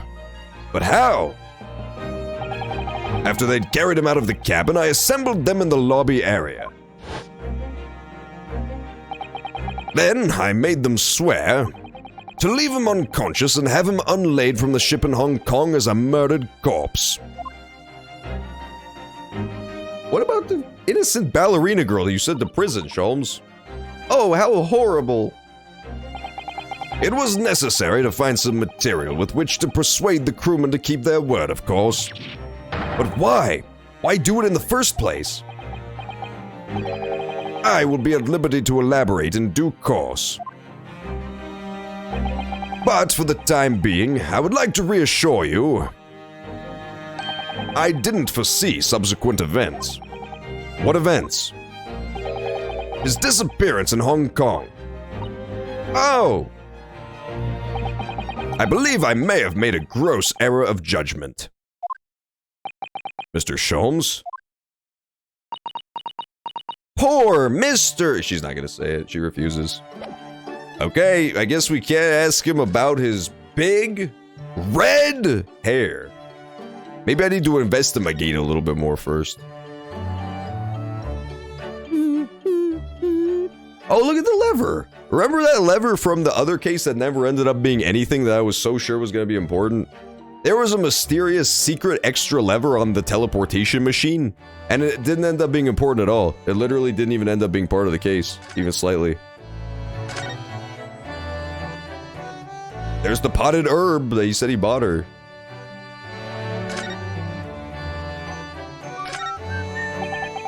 The mask Cosima wore when he was assigned to Lord Van Zeeks as his apprentice. When he cast it aside after the trial the other day, I just sort of picked it up.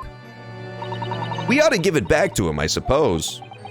But he has his memory back now, doesn't he? And I can't help feeling he might turn around and tell me coldly to wear it myself. But isn't he your best friend? Well, best friends are like that sometimes. Sometimes they hate you, and they want you to kill yourself. It's a known phenomenon. Mask or no mask. My eye is always drawn to this big metal chest that Mr. Sholmes and Iris use as a coffee table. Isn't it where Iris keeps her very important papers? It is, so you'd think they'd treat it with more care, really. But only the other day, I saw Mr. Sholmes kick it. Oh no! I suppose something must have been frustrating him. What a shame to mistreat the furniture, though. Was it damaged? The chest was fine, but Mr. Sholmes was doubled up on the floor for almost 10 minutes. Hungry box moment.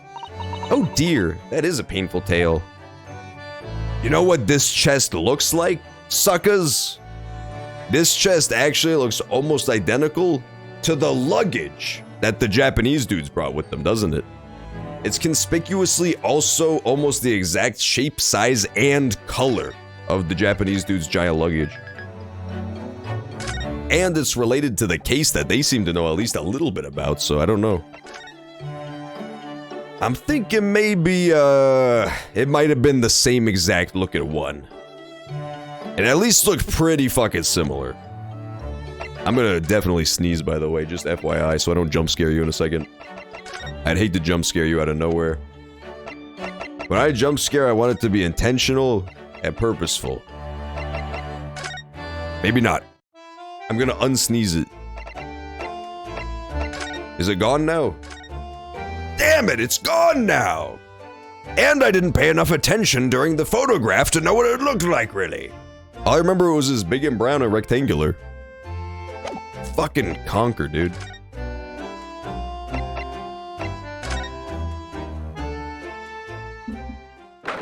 First November. Naruhodo's Legil Konustiltant. That's not even words. What to do? It's good news that Professor Mikotoba arrived safely, isn't it? Yes, it's wonderful. And the fact that Father has been invited to this important international event really makes me very proud to be his daughter. Your father, Judge Jigoku, us, and Kazuma, of course. There's an ever-increasing number of Japanese here in Britain's capital, isn't there? Well, yes, I suppose so. But London does have a population of 6 million people, so I still think we're a minority. No shit, Susato! There's only 4 of you! She's not very good at math. Miss Susato is not doing a good job of dispelling harmful stereotypes about women in math. She thought that 4 was more than half of 6 million. That's just embarrassing.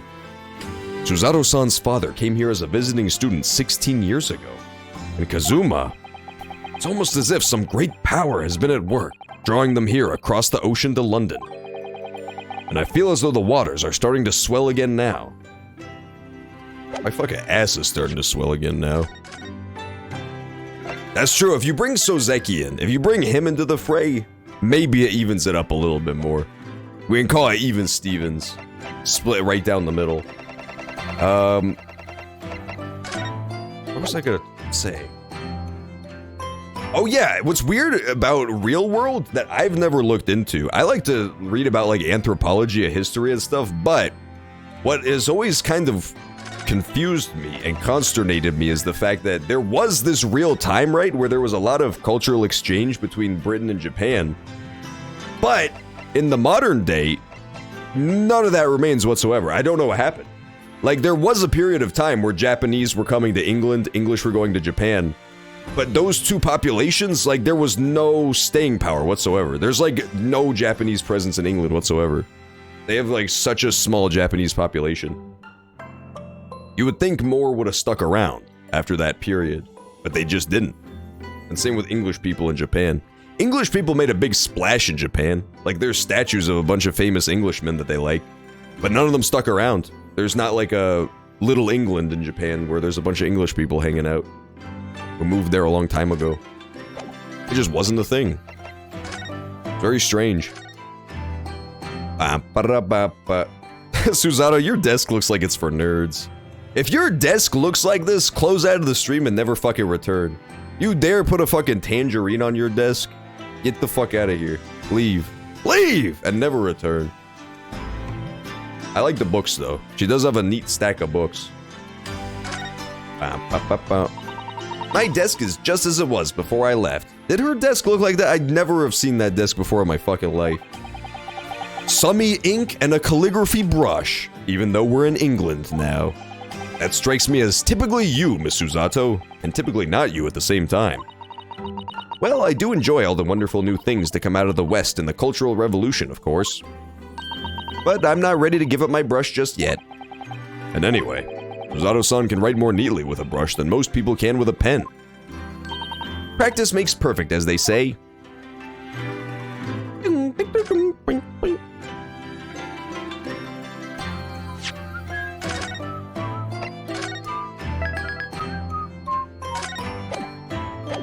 What was really funny about the real Cultural Revolution was that it was a lot less pleasant than it seems in the game.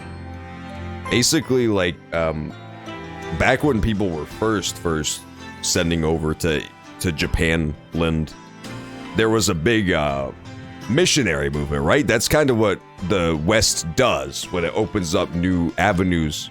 They want to, like, spread Christianity, Christianity, and, Japan just had absolutely none of it, dude. To this day, in modern day, there's a pretty decently big Japanese population that is Christian. It's a pretty popular religion there. But at the time, they did not like it. They basically ended up crucifying, like, all the Christians who came over to try to proselytize. It was pretty messed up. They would just straight up nail them to crosses. Like they were, in fact, Jesus Christ. I don't think they got it. I don't think they understood who the bad... It's like the people who watch American Psycho and think Patrick Bateman was the good guy. That's like how Japan was with Pontius Pilate. The Christians were like, no, it's Jesus, he's the good guy. But they were not having any of it.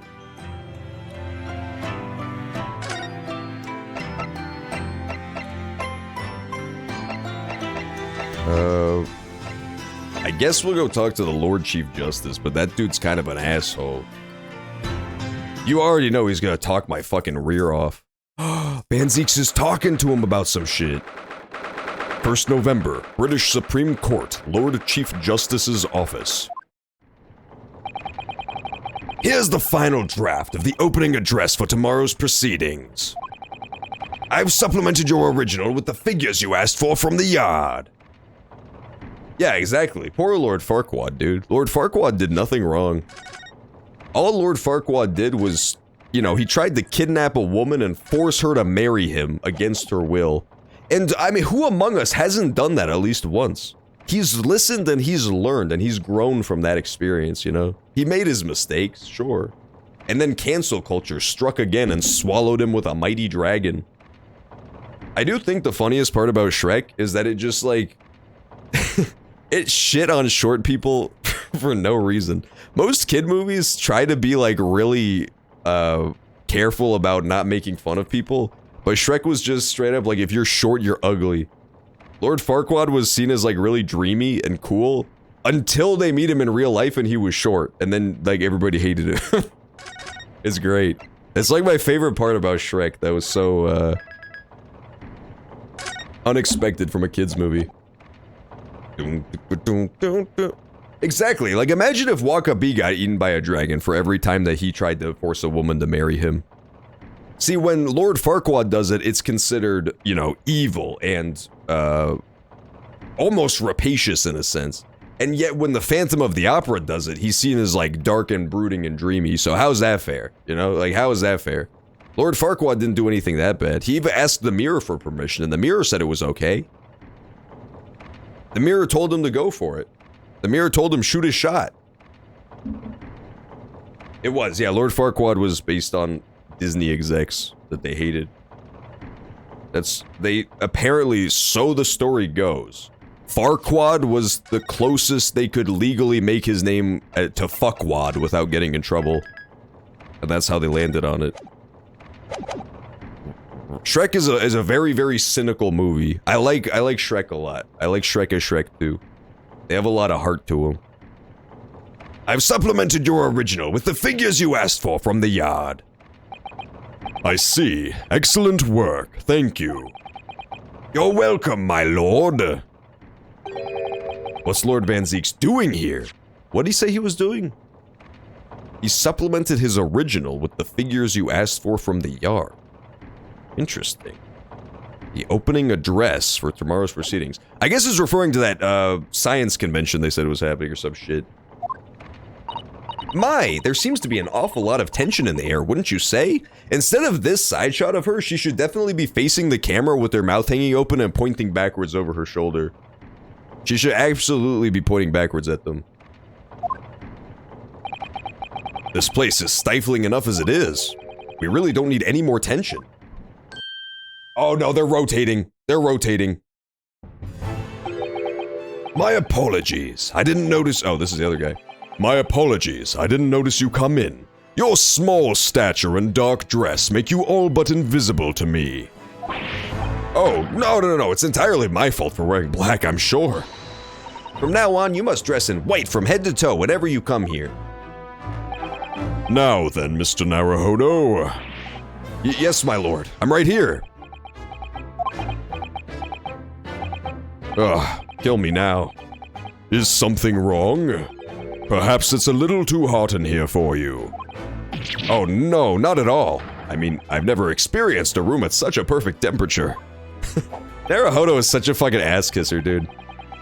If you're sure, the beads of sweat carving their way down your face seem to suggest otherwise. Because of the daggers you're staring at me with, mainly. The daggers you're staring at me with? That with makes no sense with. As you're no doubt aware, my International Forensic Science Symposium begins tomorrow. Okay, so yeah, it was for the science fair.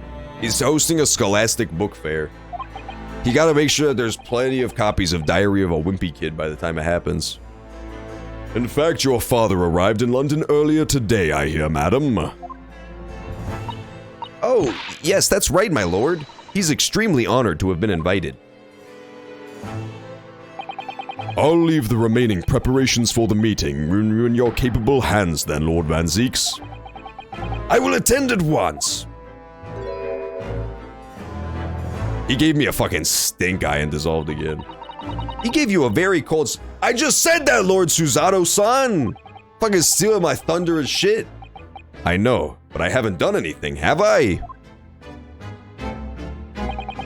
These past few days, my feet have barely touched the ground, I must say. Does he really not get what he did wrong?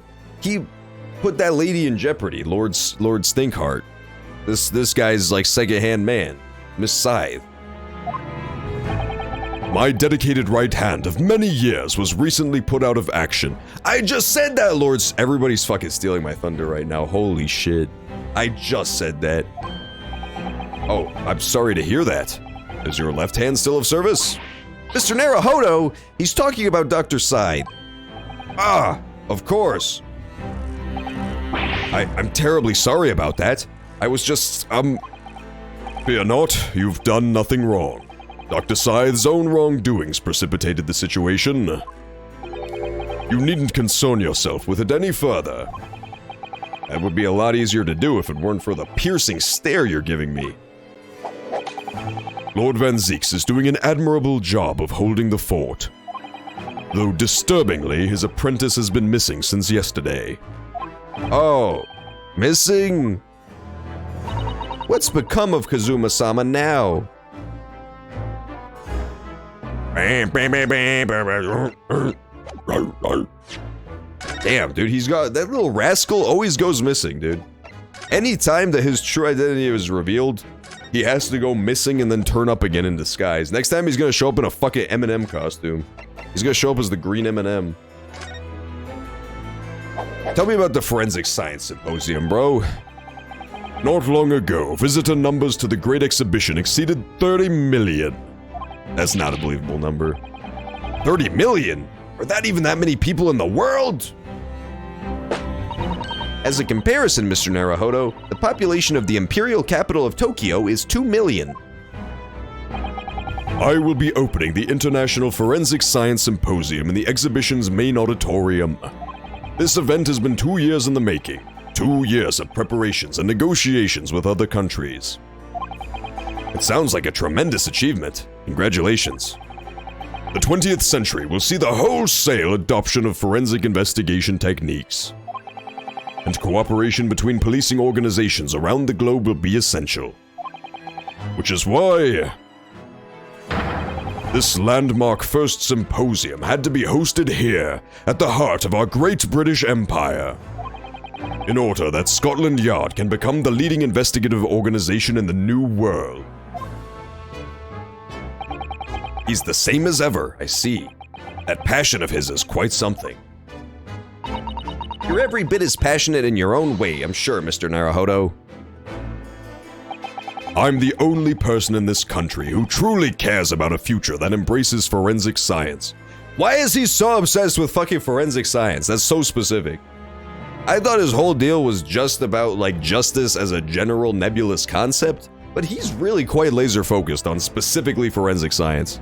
He doesn't give a shit about anything else, like courtroom procedure, the way the law is drafted itself, he's not interested in revising. It's just specifically forensic science. That's oddly specific. I feel like maybe he also has some sort of dark event that changed him deeply.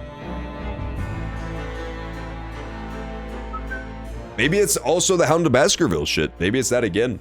Maybe in the Hound of Baskervilles, the fact that there was no forensics is what ended up with, what's-his-face getting thrown under the bus. Kazuma's dead. It was probably another one of those false accusation things, but nobody could disprove it. Because, you know, the forensic science and such. It was my intention to become Her Majesty's Attorney General and reform the Yard from the ground up. So the disgrace of the forensic investigation team has been a bitter blow to my ambitions. Sorry about that, bro. That was definitely my bad. Twisted Karma and his last bow. Let's talk about the FIT. I first established the forensic investigation team a year ago, experimentally to start with. With Dr. Scythe at the helm, it was steadily accruing an impressive record of achievement. I was on the verge of changing its name and elevating its status to a full-blown forensic investigation department. And can you not do that now? Obviously, nobody wants to hear anything about it at the moment. Even I can't keep this story out of the papers. 6 million Londoners will be cursing forensic science now. This incident will set back our country's advancement in the field by a good 10 years, I'd say. Unintended repercussions of our trial. We simply couldn't have overlooked what had happened, though. Of course not. We should all be grateful to you both. Anyway, I'll still reform this country's policing when I become Attorney General. This might delay my plans, but it won't alter them. Nothing will stand in my way. Okay. I don't trust you, Lord Strongheart. You seem like a twisted karma and his last bow. Damn. We don't even have any more time. We got like 5 minutes left. Shit! We're not going to be able to get to the trial today, but I guess that's a good thing. Next week, we'll start investigating for this case. You know what would be nice? Maybe if we chug through, we could get to at least the murder. Like, maybe we could at least get to the case today as a cliffhanger. That would be fun. What about the missing apprentice? It would be, dude, please. It would be so funny if Kazuma just gets murdered now. That would be amazing. He gets to do a big comeback tour only to get instantly murdered again. About Lord Van Zieks' apprentice.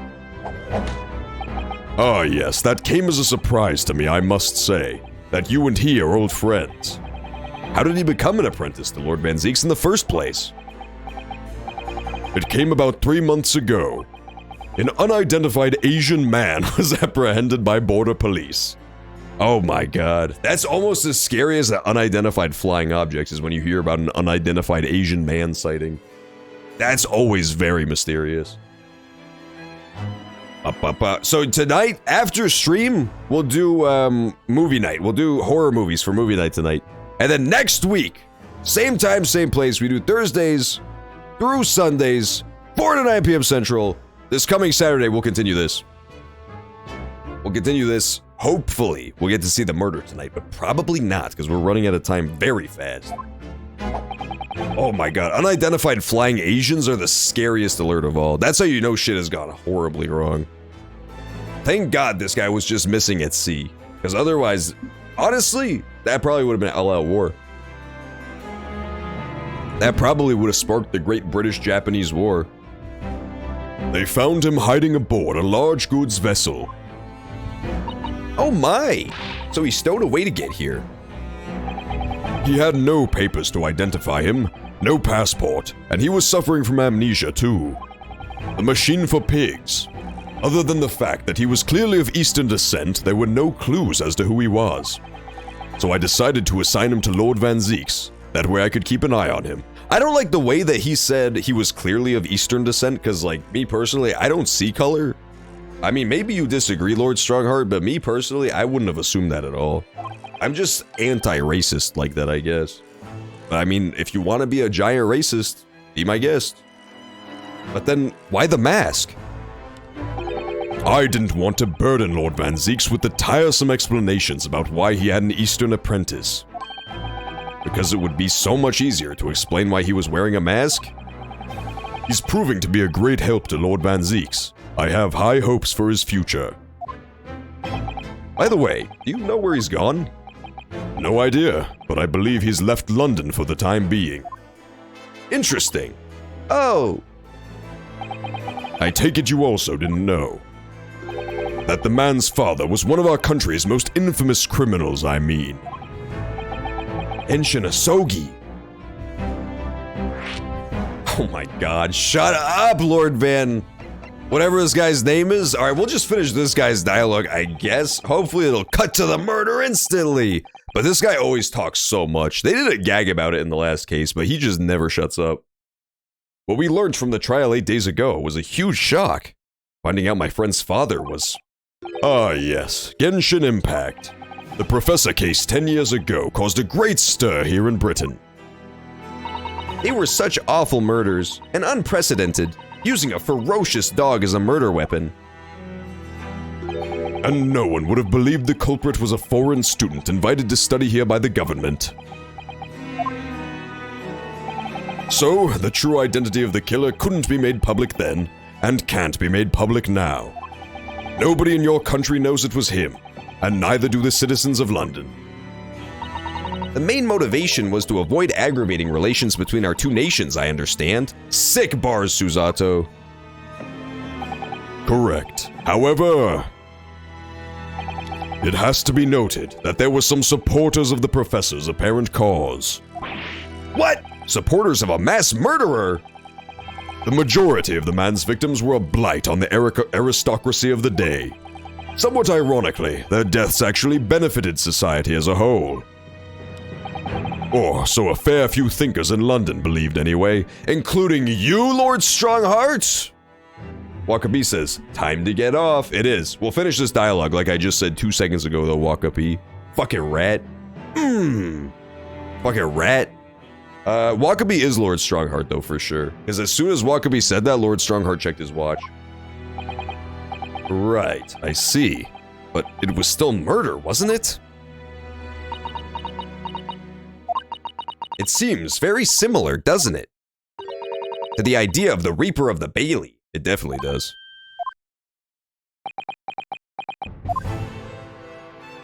Baba Yo, he said ... to that. Yeah, he's being very suspicious.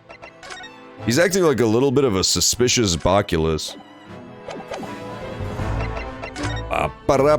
Interesting, huh? Yeah, it's definitely looking more and more like this dude is in fact the Creeper of the Bailey, but just tried to frame poor Dr. Scythe, who had a very unfortunate name. But yeah, we're out of time for this week, so no more Ace Attorney. No more Ace Attorney until next Saturday. Tomorrow we're doing Smash Sunday. Tonight, right after stream, we'll do movie night. So if you want to see some horror movies for Halloween, pop into the movie theater voice channel in the Discord, and we will watch some. Because we're totally out of time. I'll be in about 10 minutes once I feed my dog and stuff. But yeah, hope you enjoyed the Ace Attorney action, and we will be back again next week to solve this case now. The case of the we don't know yet because nothing's happened. I was really hoping we could at least get to the murder so that there'd be a cliffhanger, but there was no cliffhanging. This guy just wanted to chew up the scenery as usual. I hope you guys enjoyed the Ace Attorney action, and I'll catch you tomorrow for more. Peace out for now, everybody. Have a good night.